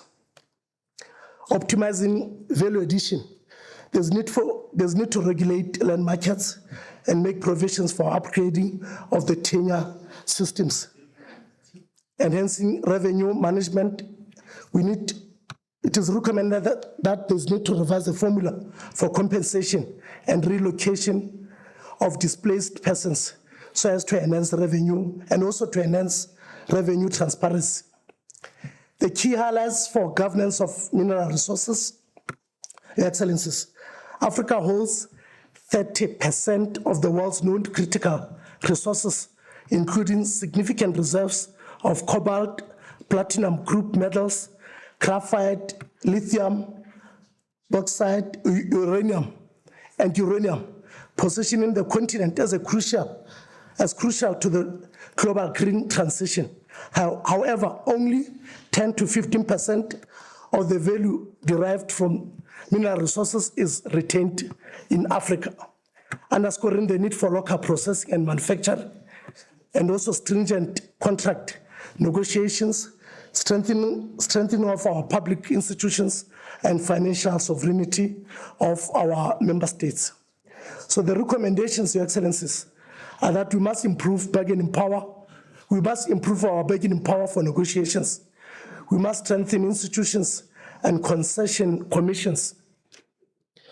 In terms of optimizing value realization, it is recommended that we need to ensure adequate skilled human capital for mining industries and related institutions, invest in geological and mineral information systems, data standardization, and adoption of resource classification reporting systems, and ensure transparency in production and exports. Most importantly, increase public investment in economic sector infrastructure so as to leverage access to finance for development. In terms of enhancing revenue management, it is recommended that we need to improve sovereign welfare fund management or create sovereign welfare funds for our member states in terms of the resources that they have. In terms of the key highlights of the governance of mineral resources, the sustainable utilization of marine resources can greatly advance Africa's socio-economic development. The blue economy is projected to contribute $550 405 billion and create 75 million jobs by 2030, highlighting the critical roles of fisheries, aquaculture, coastal and marine tourism, renewable energy, and maritime trade in job creation and economic growth of our continent. The AGR report notes with concern the need for maritime security frameworks, maritime security frameworks due to increasing encroaching foreign fleets, especially on waters designated for artisanal fisheries. This engagement in illegal activities leads to significant economic, food insecurity, and maritime safety challenges, including social and economic displacement within coastal communities whose livelihoods depend on these resources. The recommendations that have been put forward are the following. Under enabling institutional legislative environment, we recommend for harmonized regional maritime frameworks, employment of technology for enforcement, especially on marine protected areas. On optimizing value realization, the report recommends phased out open access to fisheries and the development of technical expertise in the blue economy. On enhancing revenue management, the report recommends the development and implementation of regulatory guidelines for harvesting restoration and the development of private sector partnerships. Your Excellency, the summary of key issues and recommendations from the report are the following. That the report recognizes that the increase in the demand of excess use and ownership of natural resources is a major cause of conflicts on the continent. In the past 60 years, at least 40% of all interstate conflicts were linked to natural resources, driven by climate change, related resource scarcity, population increase, livelihood threats, and land disputes, amongst others. These conflict drivers may include the following issues and recommendations: growing competition for natural resources. We need to strengthen governance institutions. Unresolved structural causes. There's need to improve negotiation capacities and concession processes. Pressures from demands for development. There's need to develop critical skilled human capital through critical skills passports. In terms of deficiencies in natural resource management and programs, there's need to standardize and harmonize regional policies. So, Your Excellencies, what is the role of parliaments as far as natural resources is concerned? Your Excellencies, parliaments play an important role in the dissemination of the recommendations of the report. The Pan-African Parliament in particular can promote transnational peer learning and sharing of experiences amongst countries at the continental level on issues of natural resources governance. Parliaments can also provide opportunities for tabling APRM reports during its ordinary sessions with a view to generate debates on the APRM findings and best practices in order to stimulate non-participating countries to join. The Pan-African Parliament can also establish parliamentary committees to monitor the implementation of the national programs of action in relation to the peer review reports of the APRM. Parliaments can also contribute to ensuring that AU member states are committed to and making progress in addressing mineral resources challenges, amongst others. And parliaments may promote the implementation of recommendations made in the report at the national levels through the following: discussion of key issues emanating from the AGR 2025 in national parliaments of member states and those of regional economic communities, proposals for the making and passing of laws in line with the recommendations of the report. So, Your Excellencies, as the APRM, we humbly make the following recommendations to Your Excellencies, our national speakers of parliament. The APRM relies on the ability of the speakers of parliament to influence government decisions and policies by passing laws and mobilizing support for the APRM processes, as well as participation in sensitization and reviving political debate on AGR findings, in this particular case, the natural AGR report on natural resources. APRM believes that parliamentarians' voice can strengthen the mechanism's impact by ensuring that its outcomes, or the outcomes of the report, translate into concrete national actions and improvements in natural resources governance across the continent. APRM encourages parliamentarians of member states that have not yet acceded to the APRM to actively serve as some APRM ambassadors. In this role, they should champion accession within their respective countries and work towards ensuring that their governments formally join the APRM ahead of the upcoming APRM summit that is scheduled to take place in February next year, 2026. Your Excellencies, I have been requested by Her Excellency, the CEO, to formally inform Your Excellencies that the APRM, in close collaboration with the Pan-African Parliament, is organizing the Pan-African Intra-Party Political Dialogue on Democracy and Good Governance. And this conference will be organized in regional segments, and the first segment of the Pan-African Intra-Party Political Party Dialogue, which is the Political Party Summit, will be held from the 10th to the 12th of December in the Kingdom of Lesotho, Your Excellencies. And there subsequently would move to the other regions of the continent. And this conference, Your Excellencies, is informed by the review of the first 10-year implementation plan of Agenda 2063 that has revealed an overall poor score on governance on the continent, as well as the APRM country review reports of many member states and the AGR 2023 on unconstitutional changes of government, which has also revealed factors which impede the entrenchment of democracy and good governance on the continent.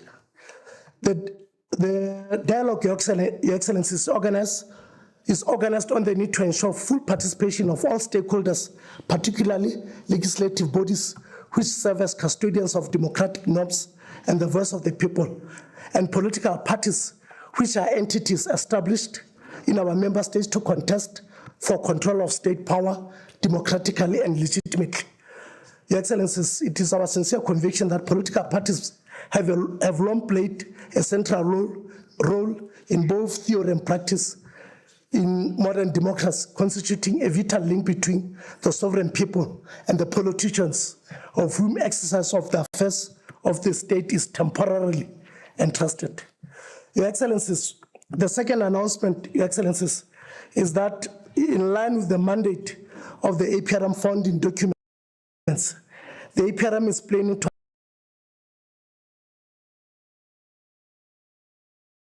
between the Pan-African Parliament and the APRM. We will be undertaking the second generation review report in the Republic of Sierra Leone in November this year. We'll be undertaking a targeted review on economic governance and management in Zimbabwe in October, just in a couple of days, October this year. We'll also be undertaking a targeted review on public administration in Egypt in October this year. We'll be undertaking a targeted review on youth unemployment in Kenya this year. The date has not yet been determined. We have recently concluded a targeted review mission on tourism as a catalyst for economic development in the Democratic Republic of Sao Tome and Principe. I think that was in a couple of days back. So I thank you, Your Excellencies, for your kind attention. Thank you very much.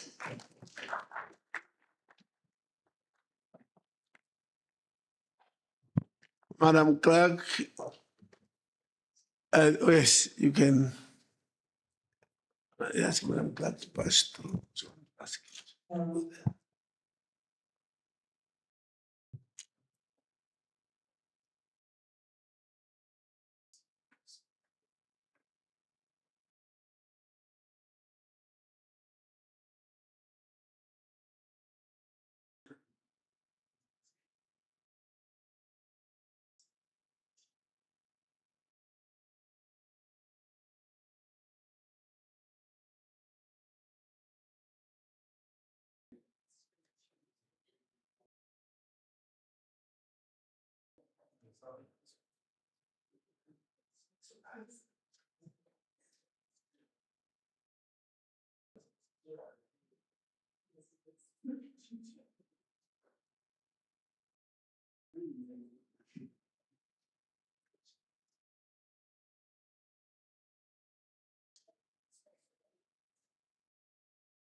Thank you, Advocate Bashokwa, for your presentation on behalf of the APRM, introducing the mandate of the mechanism, its focus on the state of good governance in Africa, and the membership, the manner in which membership is achieved within the APRM, and then also availing to the honorable speakers the opportunity that is availed by the different services and products that are offered by the APRM, beginning with the biannual governance report that is very data-rich and researched, that provides critical information that parliaments may need for their work, and then also availing the opportunity for the different types of reviews that can be done in different member states to improve good governance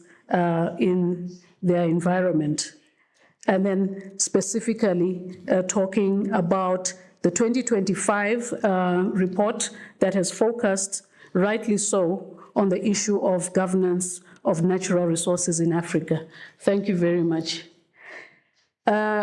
Excellencies, under the direction of the President, would like to invite Her Excellency Ambassador Bridget Motsepe to come to the podium. She is a well-known business person in the Republic of South Africa, in the mining sector, and she will complement this presentation with her rich experience in industry,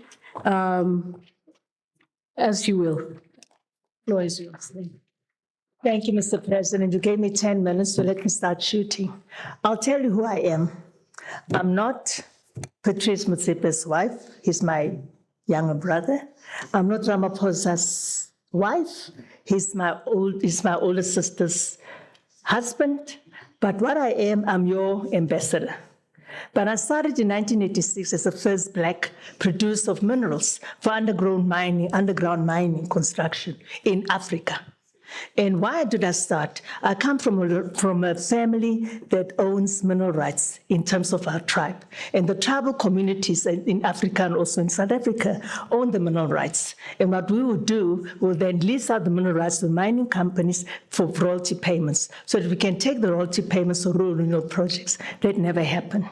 Now, it was very important when South Africa became the New South Africa in 1994 for the legislation to change from the old South African rules to the new rules. And what we've done, we inherited a country where only 4 companies own 83% of the resources and reserves of the minerals in South Africa: Anglo-American, De Beers, and Goldfields. So it was very important for us, the country, to nationalize the ownership of the minerals. Nationalizations then the state became the custodian of the mineral rights, and we had then to change legislation. But not only that, we also had to change the legislation of non-ownership of the Black people.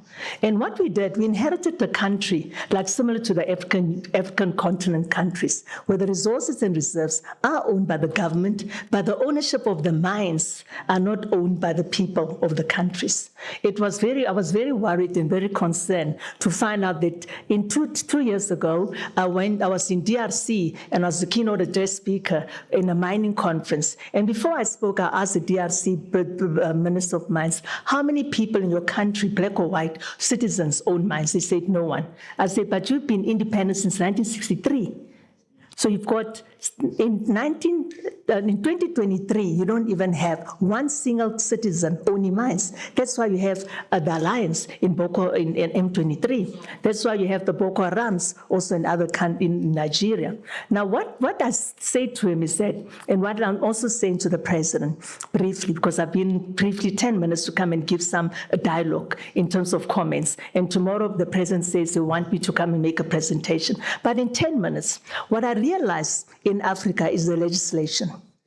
The African countries' legislation, and I'm talking here because I've been building mines for the big mining houses, a contract mining company, building mines with shaft sinkers. I built Anglo Gold Ashanti in Ghana was built by me, and all the mines, many mines are built for the big mining houses in Africa. And what I realized is that the legislation says, I'm the Minister of Mines, foreign direct investment can come, or the local investors can come, and you can build mines, and it's not necessary for the people. That's what some of the legislation said when I started building mines for the big mining houses in the African continent. Now, we created mining legislation and the economic cluster legislation. If you are a Minister of Mines, a Minister of Trade and Industry, a Minister of Finance, or a Minister of any department that needs a license to trade, the minister will say, I'm Gwede Mantaj, you want to have my mining license? What you need to do, make sure that not less than 30% of the people in your area where you mine or the country is owned by the indigenous people.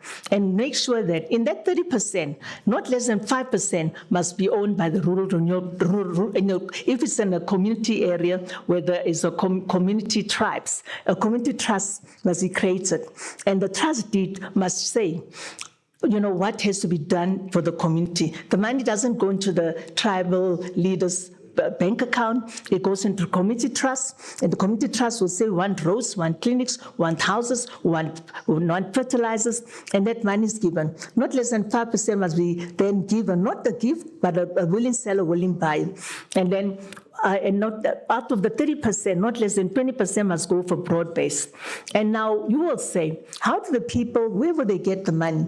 The company that is the money, the company that's going to invest must make sure that they lend you the money to then create that 30%. And the money that you are lended, every time when dividends are paid, the dividends will pay back the loan. And the dividends that pay back the loan, once it's been paid, then money comes to you. And we have, like just in one of the mines that I own, the tribal community, which is 7 tribes, they own 7%. They were getting 293 million dividends. The tribe had built their own bridges, their own dams, their own water, their own electricity plants and all that. They don't wait for government. And then also something else that is very, very worrisome in Africa. There's illicit capital and transfer pricing. Illicit capital and transfer pricing has to do with non-taxation payment. I will own a factory to manufacture something, whether it's a bag, or I'll own a mining company, or I'll own a factory to manufacture maybe shoes or whatever. Then I say to the government, I'm not making money. What you're not saying to the government is that what I'm doing, I'm selling that mineral to myself. And if the market conditions, the market price is maybe $10,000 per ton, I'm selling to myself maybe for $5,000 per ton. And I'm selling it to my marketing company that belongs to me. And that marketing company will then the company will come back to the government and say, I didn't get any profit, so I can't pay shares. I can't pay tax. They're not saying to the government that I have given a reduced price for the mineral or for the bag that I'm exporting or I'm selling. And the real price is 10,000. And then you say there's no profit and I'm making a loss and you don't pay tax. So what I did, I also went to the South African government and I said to the Parliament of South Africa, I am the president of the Junior Mining Chamber and I'm very worried. The mining companies are not paying tax. And I said, I have sent out my dividends of the mines that comes back to me from one company. I can't tell you, Minister, who the company is because I'll be sued. I did an agreement, confidentiality agreement. But Minister, you can call me outside and ask me who the company is, and I'll tell you. Then you can come back and tell them. And then I said, what the company has done, they're selling the minerals to themselves to reduce price, and there's no taxation paid. And then the Minister of Mines then created a Judge Dennis Davis Commission, and the Commission of Inquiry was done, and then our laws in South Africa had to be legislated and amended so that the taxation of the country's minerals and the country, anything that has to do with the selling of whatever it is, whether it's wines offshore, whatever South Africa is selling offshore, whether it's citrus to Russia or citrus to anybody, that mine, that company that gets the income, the taxation must be paid. And then there's also something that has to do with rehabilitation.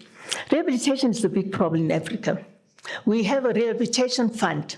No mining company can produce a mine in South Africa without having a rehabilitation fund. So 2%, not less than 2% of your income must go for rehabilitation even before you build the mine. So that when you finish building the mine, you don't leave the country area that's barren. And before you can even build the mine, you have to do an aeromagnetic survey. And that aeromagnetic survey has to depict all the trees and all the houses, and every tree and every house that you extract from that area where the mine is going to be built. You've got to go and replant the tree, and you're going to create new houses. So you find that wherever we go to rural communities where people have humble homes and we go to build a mine, all those houses that we then have to demolish to build a mine, we go and build beautiful houses for them as per the legislation. So what I say to our president of the African Union, can we please have a terms of reference in African continent? You are the Parliament of Africa. We need to learn from each other and share from each other. We will then ask the South African Parliamentarian Committee members to come here and just come and share with us the road we've traveled in the 30 years of our democracy. We're only 30 years old. And share with you what the ownership profile is. In the banks, there are black people owning banks, because the banking minister says, I'm the Minister of Finance, if you want to open any financial service in South Africa, make sure that not less than so much percent must be owned by black people. So Standard Bank is owned by blacks, also with whites, and Investec and many other banks. So you cannot have any legislation in our country without having black people as owners. And these are the things that we wanted to share. And I said, let us bring first what we started in South Africa before the other departments started with their charters and their codes. We then had a mining ministry and the mining legislation. Then we created the mining charter and we created the codes. And when we created the charter and the codes, all the other departments that didn't have charters and codes looked at our charters and they created their departmental charters. The Trade and Industry Charter, the Finance Charter, the Agriculture Charter, every department created their own charters. And the mining charters, whatever charter it is, whatever license you have to trade, you must make sure that the local people own shares. So these are the things that will come here with humility to share with you, and also to come and learn from Africa, continent, our sisters and brothers from Africa, what we can do better that you have perfected, that we haven't done. My worry is the DRC is the richest country in the continent with strategic minerals. And then we have all been politically colonized. The economic colonization is going to turn. If we do not change the legislation and don't make sure that we make the ownership profile dominantly become the people's product, we're going to have a problem. We've got the Chinese coming to colonize us economically. We're going to have everybody coming. Already, Trump is going to pump in $500 billion US in the DRC alone. And then what he does, there's nothing wrong with what Trump is doing. I'm happy he's doing it. But what I'm happy about is that the legislation in the DRC 2 years ago did not have an ownership profile. 2 years ago.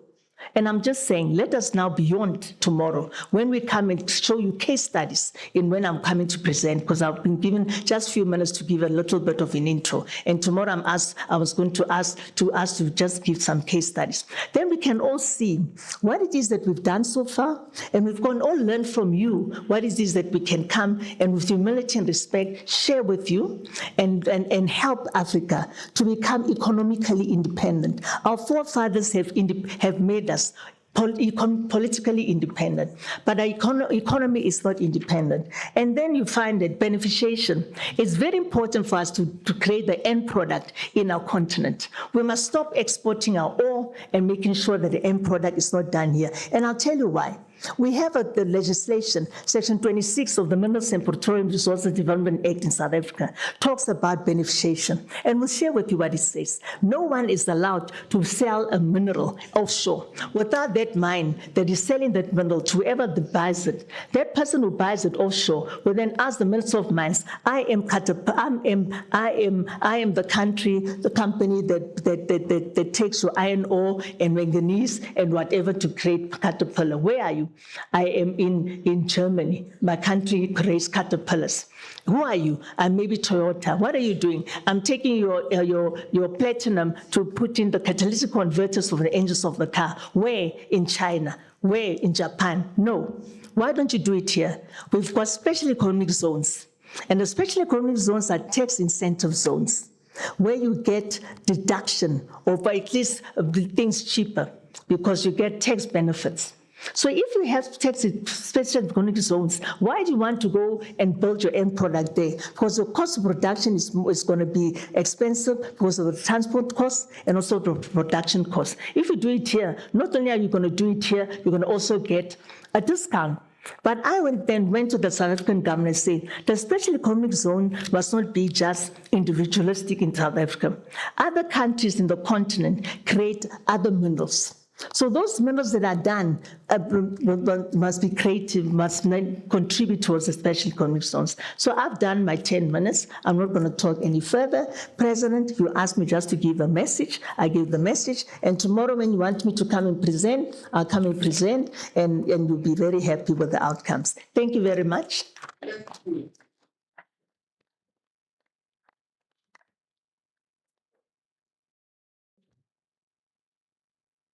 I think on this note, we can proceed to engage.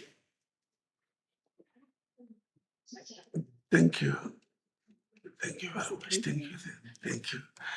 Thank you. Take your seat. We can proceed to interact with the presenter from APRM and, of course, the last presenter, Ambassador Bridget Motsepe. Two presentations. I have 3 requests. If there are any more, please send them to comment on these 2 last presentations. And the first is the Speaker of the Parliament of Mozambique, Excellency Margaret Talapa.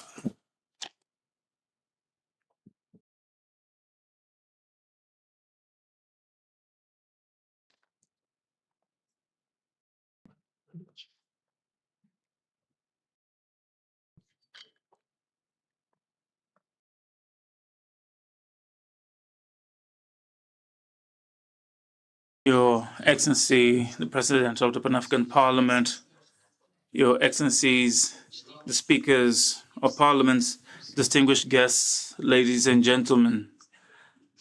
Allow me on the onset that we prepare to speak on the 3rd topic on parliamentary diplomacy, negotiation and mediation for peace and stability.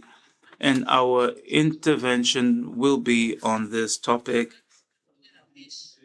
Being my first time taking the floor in this forum, allow me, first of all, to address a special greetings to the people and the National Assembly of South Africa.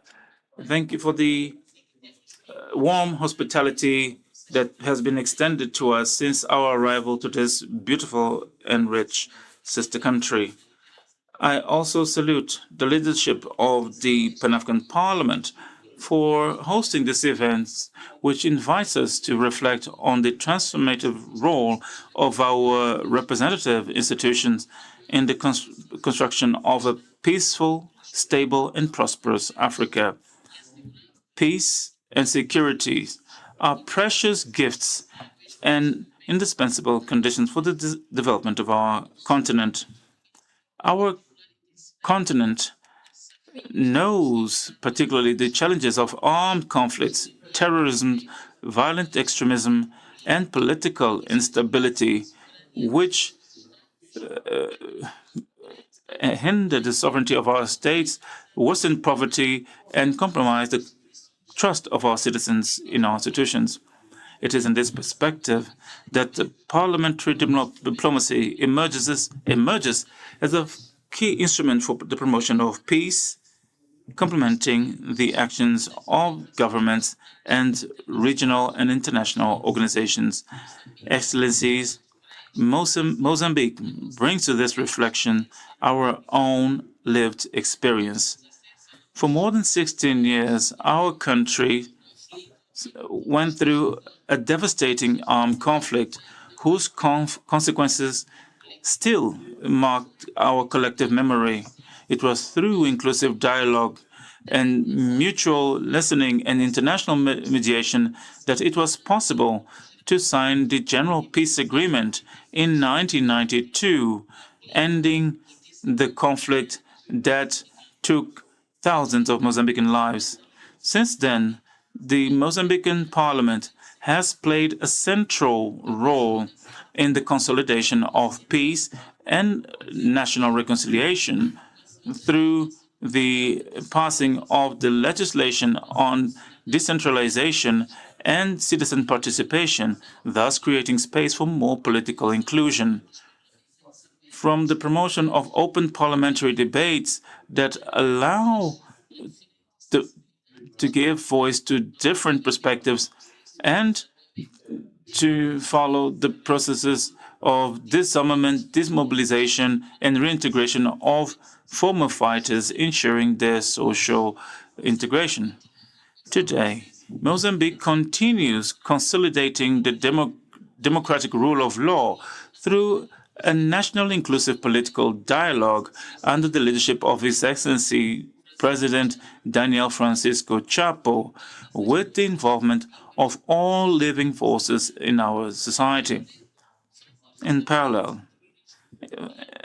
faced with the terrorism challenge in the north of Mozambique, Mozambique is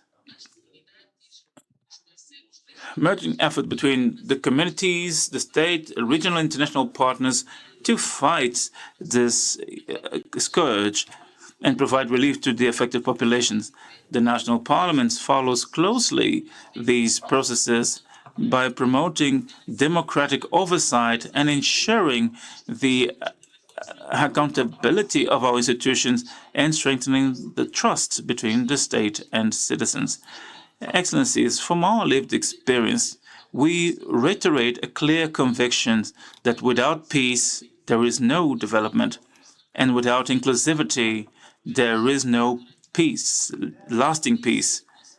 It is why we see parliamentary diplomacy as a crucial pillar in the African architecture of peace and security, and is up to the African parliaments to strengthen the political mediation and dialogue mechanisms to oversee the government action and ensuring transparency and responsibility. It's our role to approve laws that ensure human rights, gender equality, and social justice, because exclusion and inequality are fertile ground for conflicts. And to promote the sharing of best practices by establishing a solidarity network for mutual learning.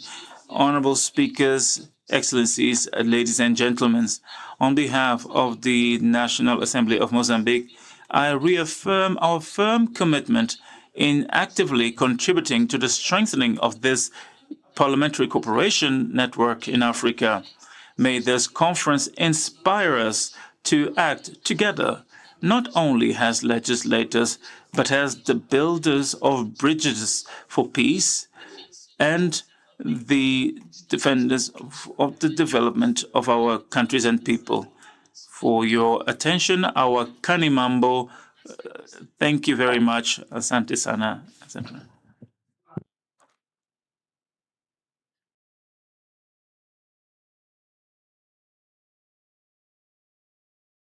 Muito obrigado. The next to take the floor is a representative of the Kenyan. The next presenter is the representative of the Kenyan Parliament, specifically the President of the Senate, is Senator Danson Mungatana, on behalf of the leadership of.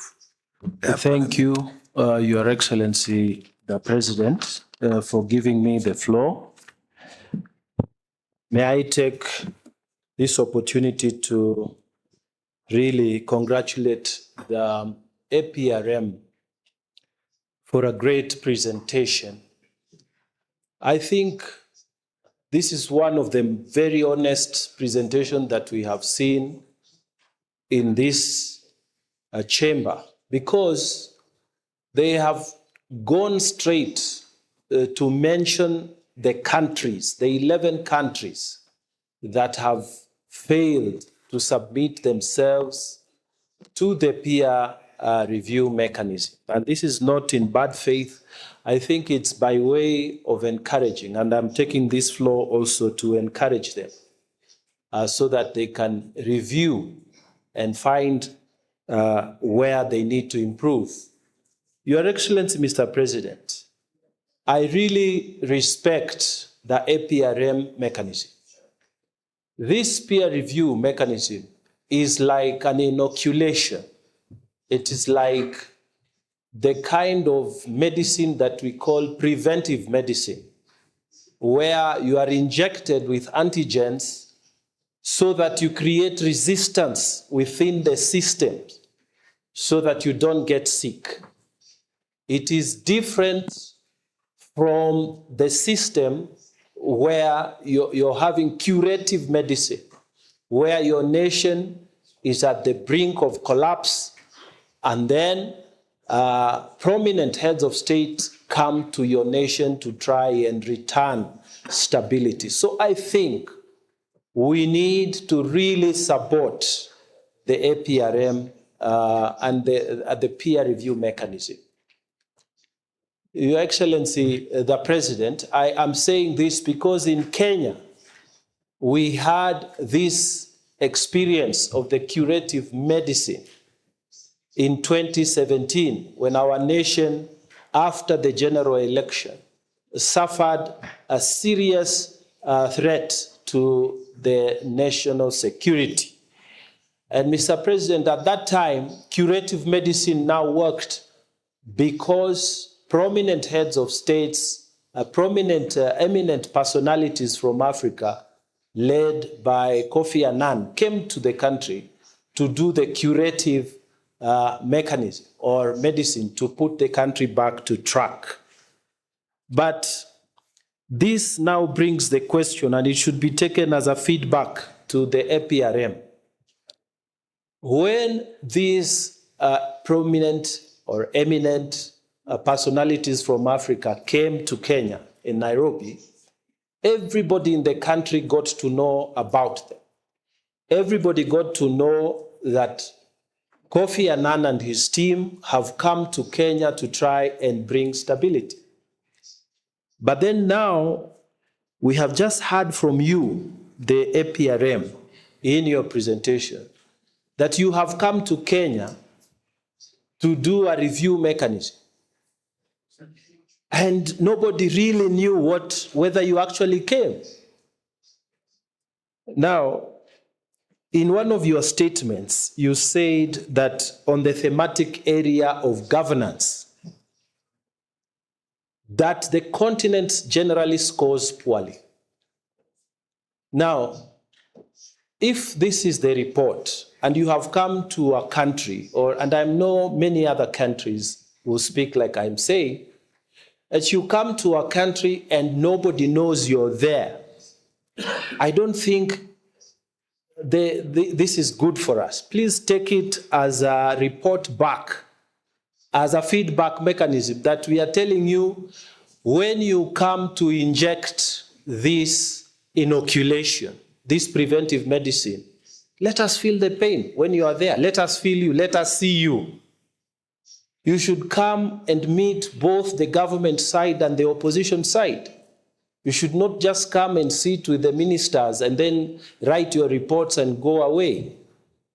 Our speakers here, they hardly feel you. And you need to come. In fact, Parliament is one place that you must come. because even Kofi Annan had to come to the Parliament of Kenya. In 2017, I had just been elected the second time. And he still had to come to Parliament, despite the negotiations that were going outside. He came to Parliament so that he can get approval of what was being negotiated. So when the APRM comes, this is preventive medicine. If you are injected, you still feel pain. If the thematic area of governance we score poorly, please come and tell us in our parliaments. Make a big show when you come to these countries, so that if we know we are not doing well, we are told we are not doing well as a country and that we need to improve in this and this and this area, so that democracy then takes root. We want to really ask that you use the media, local media, use your, and I also want to suggest that when you come, don't come slowly, don't come quietly. Use eminent personalities.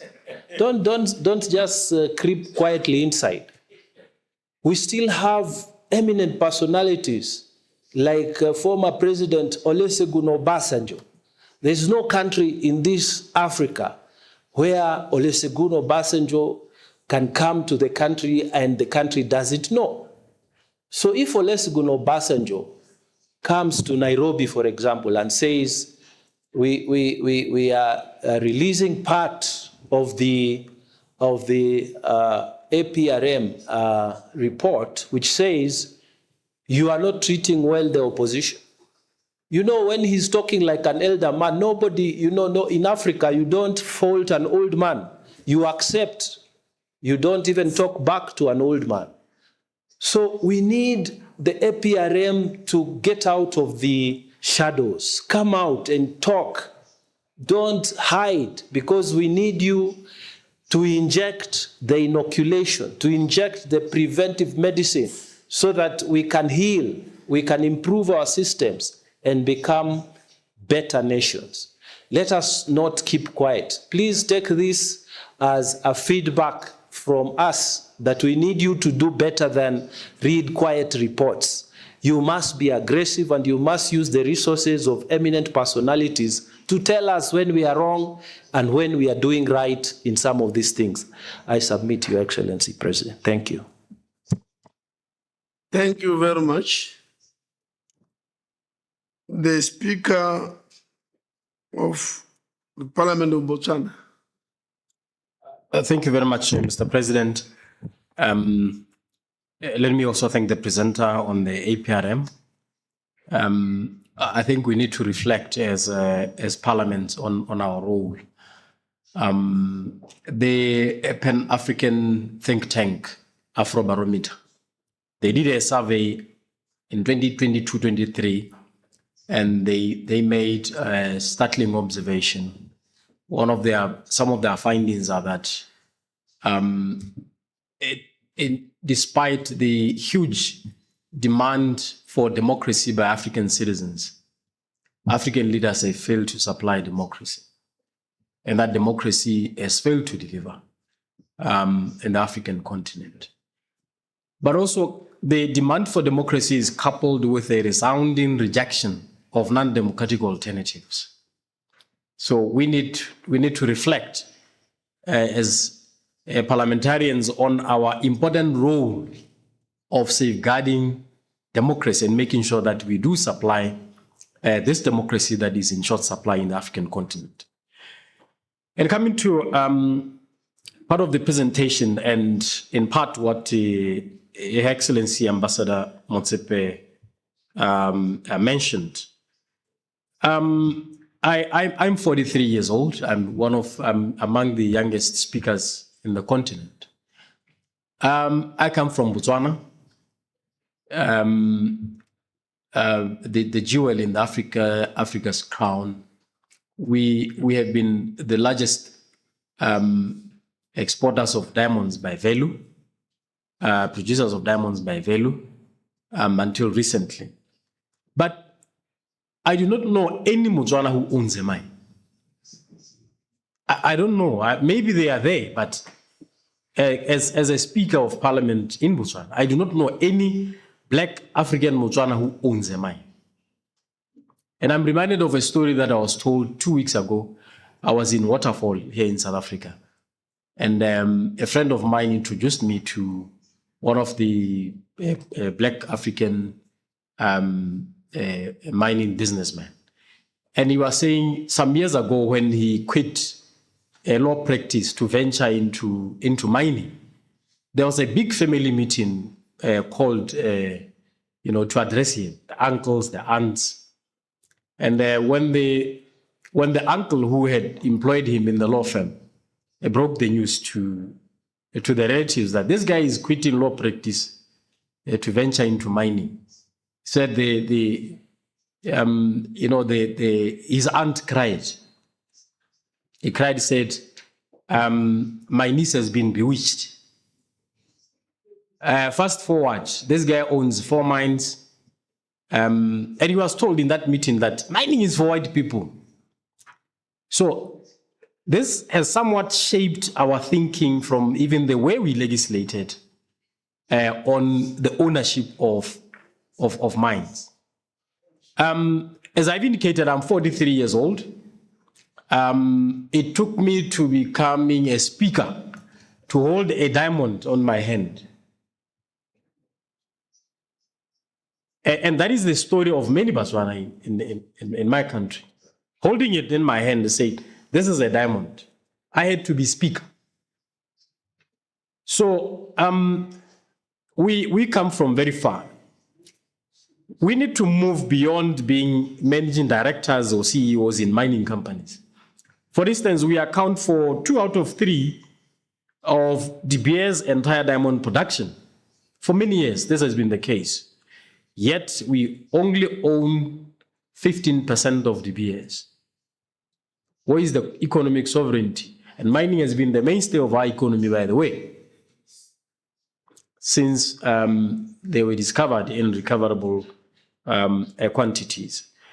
And what has been obtaining is disheartening.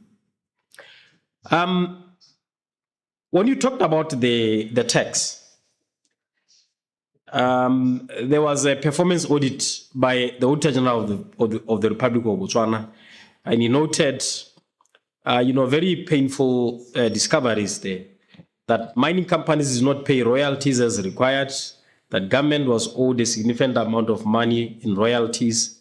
Further noted too much leniency in terms of the law, in terms of the policies on the culprits. The audit noted limited compliance in the submission of monthly mineral production returns, and I don't know what the situation is in other African countries.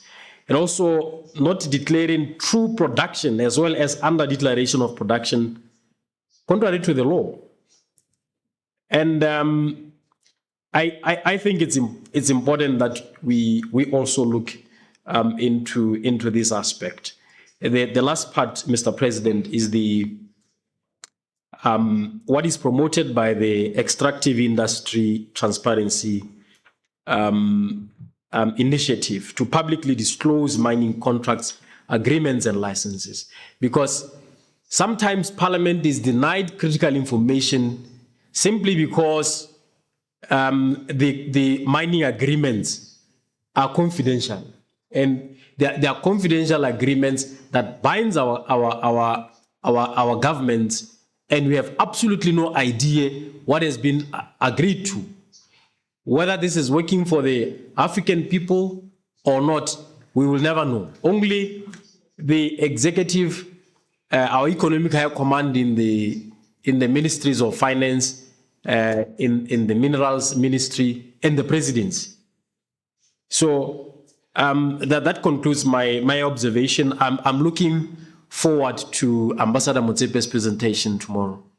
Thank you very much, Mr. President. Thank you. Next is the representative of the Speaker of the Parliament of Rwanda, Honorable John Bonsbideri.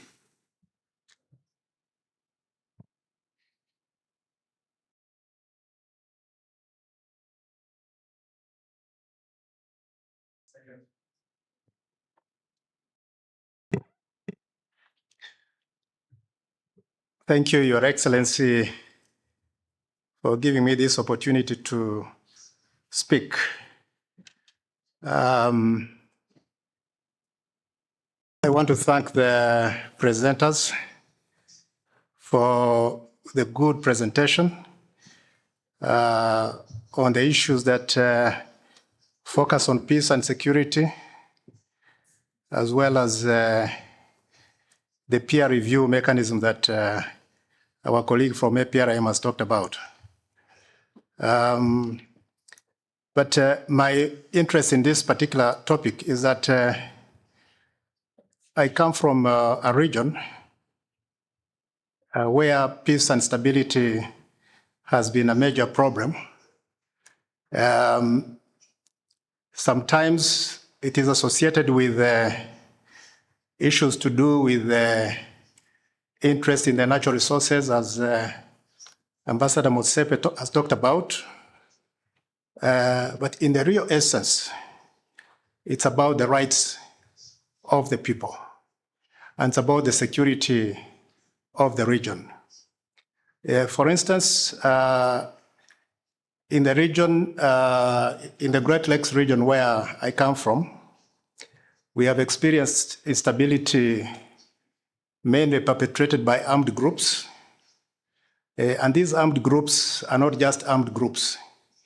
They're armed groups with an ideology that we as a country in Rwanda experienced for more than 50 years, actually from the colonial period to the post-colonial period that led us to the genocide of the genocide against the Tutsi in 1994.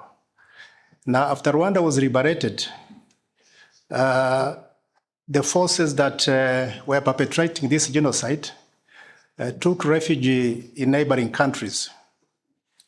Unfortunately, not all the countries really accommodated them, but one in particular, our neighbor to the east, the DRC, has actually accommodated this genocidal group for the last 31 years. And when they arrived there, they continued to perpetrate that genocide against the Kinyarwanda-speaking people. And the Kinyarwanda-speaking people, as we all know, were left in that particular country when the colonialists divided. You remember the 1984-85 division of this continent? Many of the Kinyarwanda-speaking people were actually left in the DRC, some in Uganda, others in Tanzania. Unfortunately, whereas in Uganda, that population is recognized as citizens, in Tanzania, they recognize as citizens. In the Eastern DRC, they have been marginalized and excluded from all sorts of governance, including the rights to live in their own homeland. And this has been done by successive DRC governments. So this is very unfortunate, and it is an issue that we need to really focus on so that we really understand why the problem is there, rather than looking at the problem as being driven by mineral interests. That is not true at all. Because what the AFCM 23, that I think you have made reference to, is fighting for is the rights of its people. The rights of those Banyarwanda-speaking people, particularly the Tutsis. I think you've heard of the Banyamurenges. That's a very common community that is well known. It has been targeted by the FDLR in collaboration with some of the armed groups in the Eastern DRC, and unfortunately, to some extent, even the government of DRC. So this is not something that I would say is in the interest of the people of this continent, because as we know, Pan-Africanism allows us to work together, collaborate as brothers, but this has not been the case. To a large extent, my own country has been cited on many occasions as being involved. But as I wish to mention here that Actually, in 2019, there were incursions into our own country, and many of our citizens lost their lives.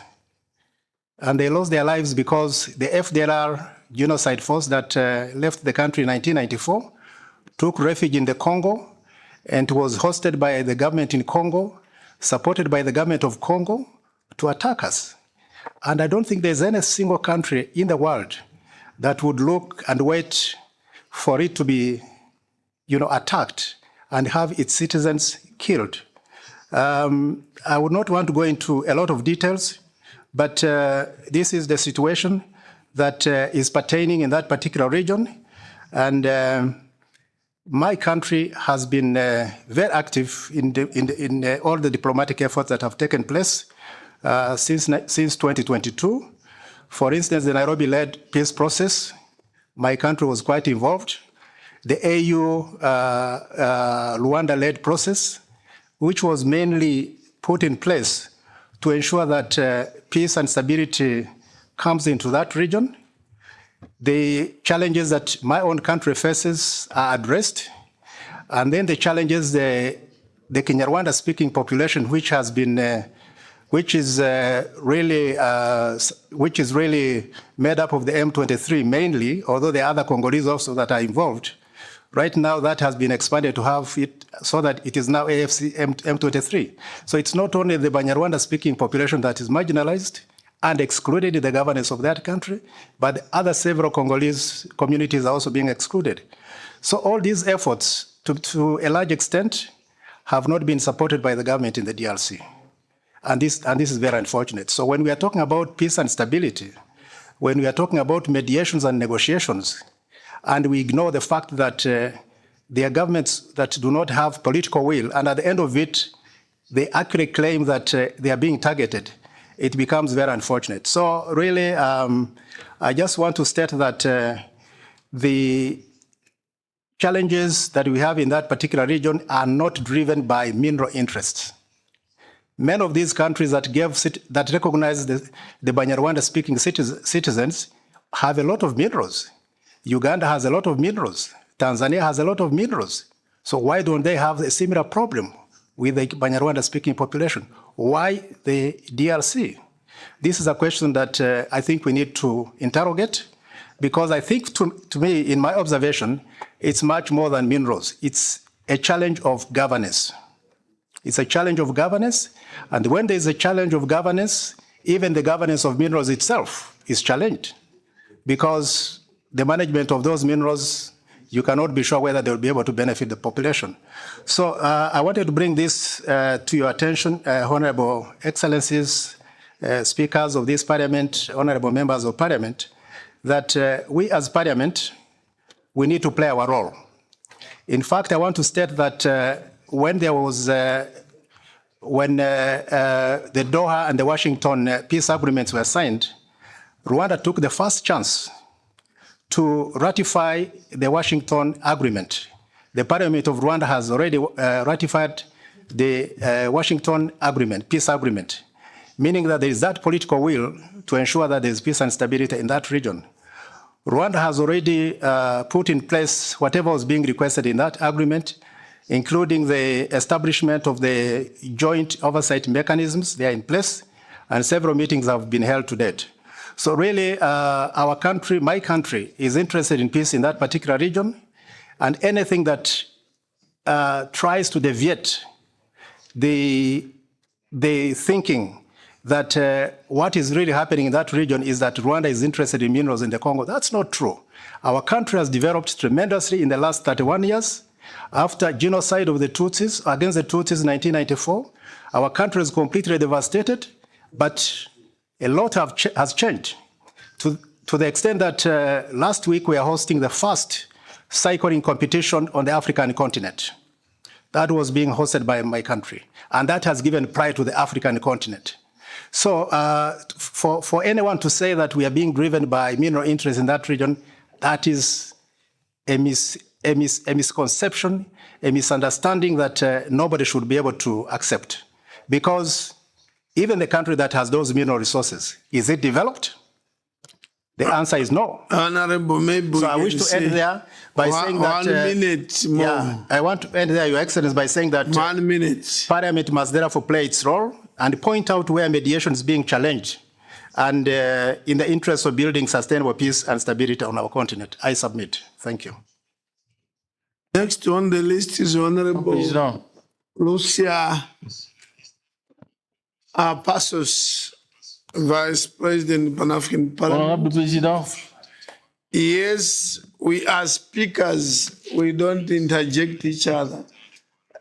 There is a list of speakers. Let us follow the list. You didn't register. If you want to speak, register. We give you the floor. Thank you.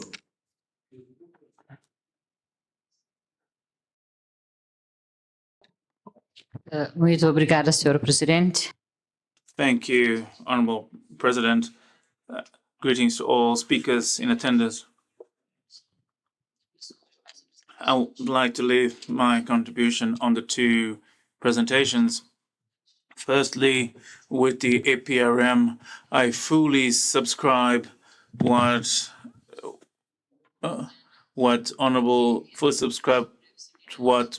Honorable Mungatana from Kenya has said on the APRM presence in member states. We do not know the focal points. The national parliaments are not involved when parliaments also have this role to review governance in the respective member states. I think there should be more visibility from the APRM and member states.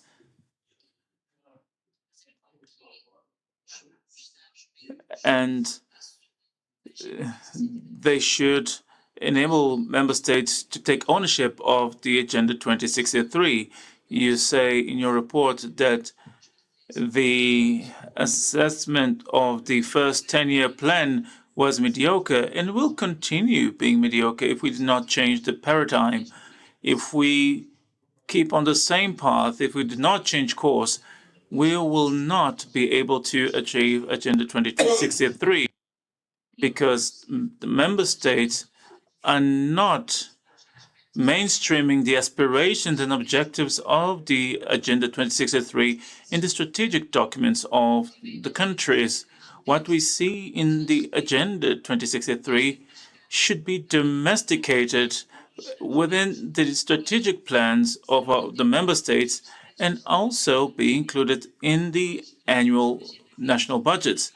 We talk about the UN 2030 agenda. If you go to a school and you ask a student, a pupil on the Agenda 2030, they can talk about that Agenda 2030. But when it comes to our Agenda 2063, no one knows that agenda. So we should start doing our homework and disseminate Agenda 2063 and build synergies or strengthen synergies between the Pan-African Parliament and the APRM so that the members of the Pan-African Parliament within their countries, they can own the Agenda 2063 and indeed oversee its implementation. With regard to the presentation from Ambassador Bridget, I would like to challenge the President, and I'm also including this challenge, so that tomorrow we invite the chair of the Committee on Agriculture to talk to us about the model law on the soil management, because part of the issues raised by the ambassador and by the Speaker of Botswana has to do with what the Pan-African Parliament is now developing, which is the model law on soil management.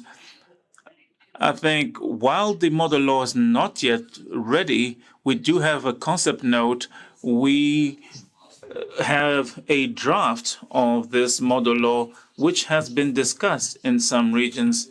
We have the consultants that spent 3 days working with the Committee on Agriculture, and I kindly asked Honorable President if we could ask the Secretariat to give the chair of the Agriculture Committee an opportunity to share at least the conceptual part of what is the Parliament's view on the soil management, which is very important and will address what the ambassador has shared, as well as the concern from the Speaker of Botswana, because we know that one of the reasons for conflict in Africa is access to land and the management of land and soil, where we have our mineral resources. And if we share this document, we could also gather inputs from the speakers of the various parliaments in attendance to enrich our model law, which will then be submitted to plenary and to the Summit of Heads of States for approval in terms of a resolution. Lastly, I'd like to ask the Madam Ambassador, when she talks about giving opportunities to the people living in the areas where those mines are built, what is the criteria to distribute those shares, and what is the shareholding percentage for the peoples from the areas where the mines are being exploited? Thank you. Take the floor is Honorable Jose Kalala, RD, DSC should be DRC Congo. It's like RD Congo. Jose Kalala. Merci beaucoup. Thank you very much, the President of the Pan-African Parliament. Thank you very much for the floor. I would just like to respond to what the representative of the Rwandese Parliament has said on the Democratic Republic of Congo. To begin with, these kinds of contributions are actually very provoking, and they are the saying that does not comply to the principle of African unity. He spoke for quite some time, and I would like to ask him not many questions, but he spoke about people that are marginalized. I'll just have a question to ask him. At the time that the Democratic Republic of Congo was Zaire, Mobutu had a director of cabinet that was called Biserimana. He will be able to clarify for you the nationality of this gentleman at the time, because in his contribution, he spoke a lot about the DRC that is having a war. The second question I wanted to ask, or rather what I wanted to say, let him find information on those that are marginalized in the Congo. The government has just changed, but the current minister who was at the ZTPR now works on town planning. His name is Alexar Gisaro. So the Assembly must have clarification. What is the origin of Mr. Alexis Gisaro? To add to what he has said, our friends must stop selling this song that they have been singing for a long time, the song about the genocide. It no longer has an effect. They have to face reality. And each time, let them avoid to manipulate the world. And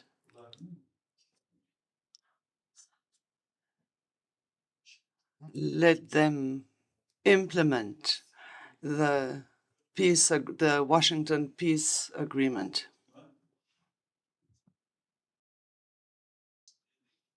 We can give you a detailed response tomorrow on what the Speaker of Parliament of Rwanda has said. Thank you. We've come to the end. APRM want to respond. Ambassador Bridget, be ready after him. You can also respond on your issues. Thank you very much, Your Excellency. Excellency. Before you start, I think the speakers, presiding officers in this room, I think we've realized that you have some duties to perform under parliamentary diplomacy. This exchange between Rwanda and the DRC shows clearly that you need to stand up and say, how can we, as leaders of parliament, also try and assist the two to come together? Because indeed, the minerals, the income from the revenue from minerals in the DRC is taken by the West, people in Europe. We are not even the ones. So when you fight, then it means people just come and take minerals and go. So the fighting between the two of you does not help. Instead, collaborate and support each other so that we benefit from our natural resources, us, ourselves, and not us when we fight. These people come and take the gold, the cobalt, the whatever, in your country. So I'm calling on the parliament's leaders in this room to see that you have an assignment under parliamentary diplomacy and assign some 2-3 speakers of parliament to engage the speakers or leaders in DRC, in Rwanda, and say, as heads of parliaments, I think let's try and assist one another. Anyway, APRM. Thank you very much, Excellency, our President. I think we have taken the wise words of His Excellency, the Speaker of the President of the Senate of the Republic of Kenya.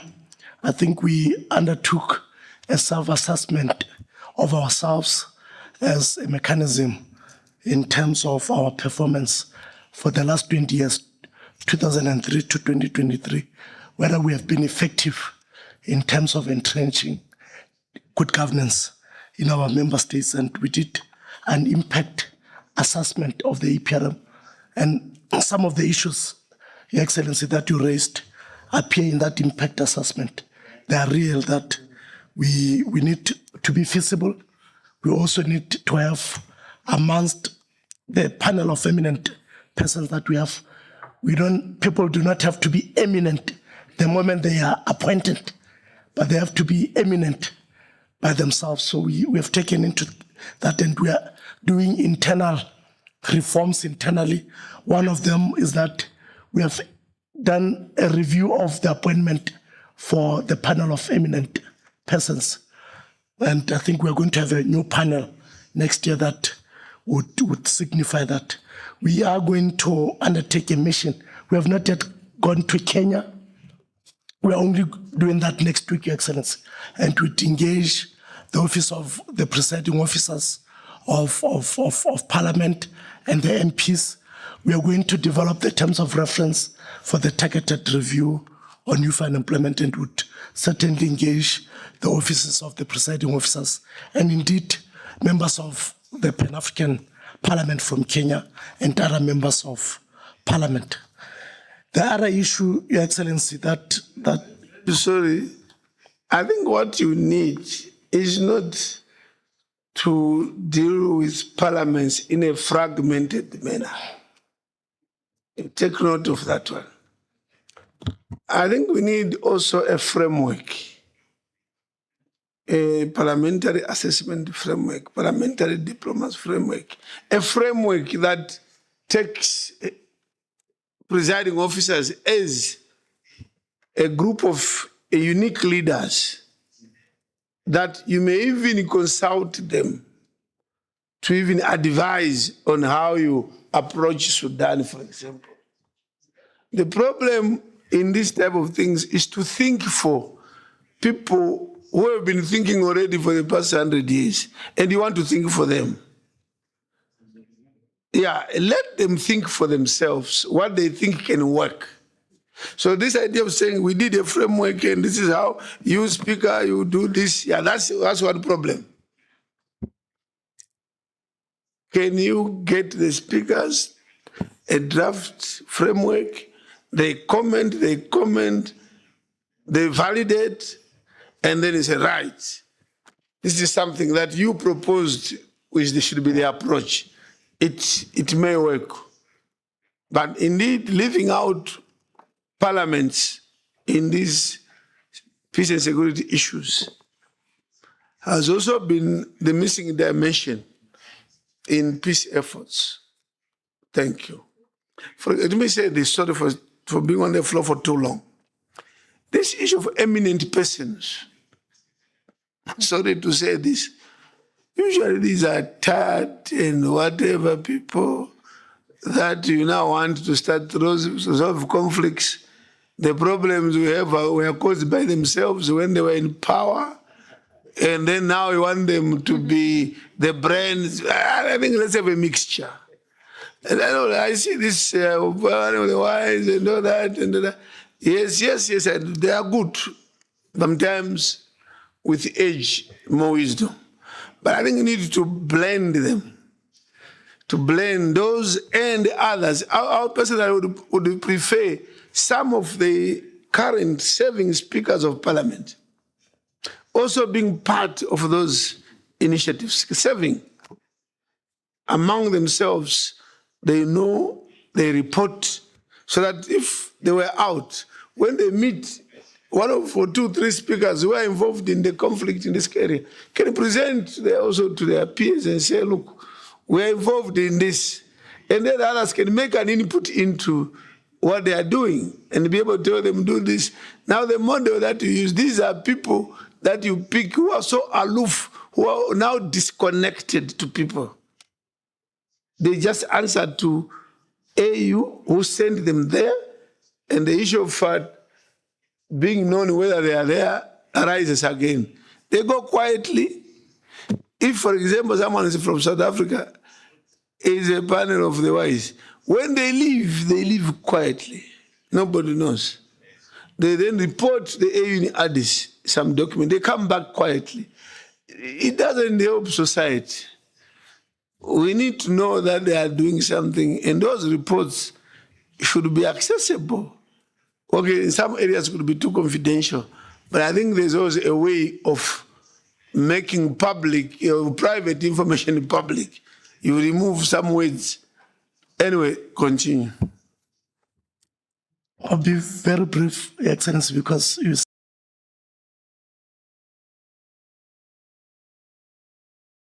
to our good selves, and PAP then would engage the speakers in line with the principles of that aim, so that we've got a structured engagement, Your Excellency. And on the point that you have just said, I think in our next retreat, Your Excellency, with the Peace and Security Council, we need to put that issue of joint efforts on preventive diplomacy initiative, because we've got the panel of eminent persons of the APRM, got the panel of the wise that is also supported by panels of elders, FemWise and others, but you don't have the speakers and members of parliament also engaged in preventive diplomacy initiatives that are already serving, because it's always important to engage people that are serving instead of us only relying on those that have served, Your Excellency. So we'd work with the clerk and to develop a proper framework for the upcoming retreat, Your Excellency. The last point. Sorry, in one of the meetings in Addis Ababa on these issues of conflict, and I know we focused on Sudan, I think we agreed that all these frameworks that have existed have not worked. All these panel of the elderly, panel of the wise, panel of this, they've existed for how many years? Yet Africa is getting worse in terms of conflict.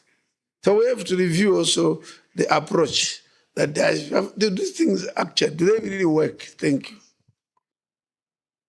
Thank you very much. The last point, Your Excellency, is that we have done the barcode for the Excellencies to access the report, the barcode for the report, so that the Excellencies can have a comprehensive report, the AGR, and if you allow, Your Excellency, the President of PAP, that we recommend that if time permitting, if it's not in this session, probably in the next subsequent session, we present a detailed report to the relevant subcommittee, because we think this AGR is a very important report that can form the basis in terms of how we go forward as a continent as far as natural resources is concerned, because there's a new wave, a second wave for the scramble of the continent, and that is triggered by natural resources that we have.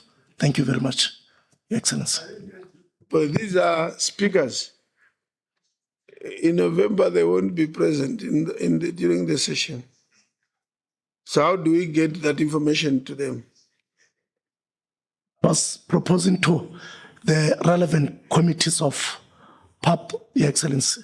Perhaps for the speakers, would request the Excellencies, the speakers, as we engage, we go to the countries, for example. If we go to Kenya for the targeted review, we would also be engaging with the Office of the Speaker to allow us to present the report to the relevant Committee of Parliament of the National Parliament. But we have to start here at PAP to the relevant committee before we even think of going to relevant committees of our national parliaments to present the same report, probably put it in a more proper context in terms of the national challenges as far as natural resources is concerned. Okay, what we can do is when you present to PAP, to the committee and to the plenary, we have a special focused report on this topic, which should be shared by all parliaments, speakers directly, members of parliament, that we can assure can be done, because we've done that in the past. So there will be a speaker's copy for the speaker. And then that, if that is what you mean, then we are great. Thank you.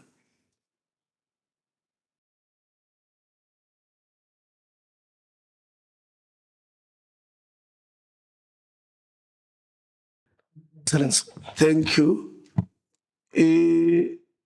Ambassador Bridget, not more than 2 minutes. Okay, in 2 minutes, Honorable Vice President Lucia, you asked about food security, which is agriculture, and also asked about how do the shares, how do the people that do not have money end up owning shares. The investor that invests in that area must make sure that they lend the money to those rural communities or those shareholders that are supposed to be the new shareholders of the 30% that the government has indicated in the law. Not less than 30% must be owned by the people, by the indigenous people. And then when you lend the shares to that company, to those people, you make sure that the dividends are paid, and every time the dividends are paid, it pays back the ownership of the shares. And by the time the dividends have been paid, have paid the loan, and then from there the dividends go back to the companies. And now, in terms of the food security agriculture, where we... Food security is another topic. No, it interacts with mining. I'll tell you how. Because where we are mine you saying is every mine in South Africa? So the money that we have. Sorry, are you saying every mine in South Africa is 30% of it is owned by locals? Every mine in South Africa, not less than 30% must be owned by indigenous people. And that is the situation. And that is the law. And this is what I would have loved to make sure that we inject that discipline in Africa so that anybody who comes to Africa or any African that is mining must make sure that the ownership must also go beyond the few people that own into the ownership of others. That's why in South Africa, it will be very limited, it's very rare that you'll find that local people would want them to create and rebel against the non-ownership because everybody starts owning. Whether it's a bank, whether it's a mine, whether it's an agriculture farm, whatever. Every department of South Africa that gives you a license to trade in any industry, you must have local people owning shares according to the law. And there's a demonstration on how the ownership will be. The people don't have the money, but the money can be lent by the person who comes to create that ownership or create that investment. And also food security comes with in the mining industry. Where we mine, we make sure that we take the land and the dividend, the rehabilitation fund, in partnership with the agriculture, you make sure that when you mine, the farmers in that area, when they rehabilitate, you then can lend them the money, give them the money. That rehabilitation fund is not the land. You're going to invest anyway in making sure that you create an environment that is amicable. So you make sure that those farmers that you took off, you give them the money or you lend them and you help them with the plowing and you help them with the agriculture activities for food security. So we find that mining and agriculture is intertwined. It's not necessarily, and every little tree that you take out of the area, you've got to plow back in another area where you've taken out in the money, and you don't have government to pay for it. You have to pay for it yourself. It's your money. You want to build a mine, you get rid of the area where the community were living, the trees and the farms and whatever. You have to go recreate with your own money. Okay, I think for the day, we should stand up and... Sorry?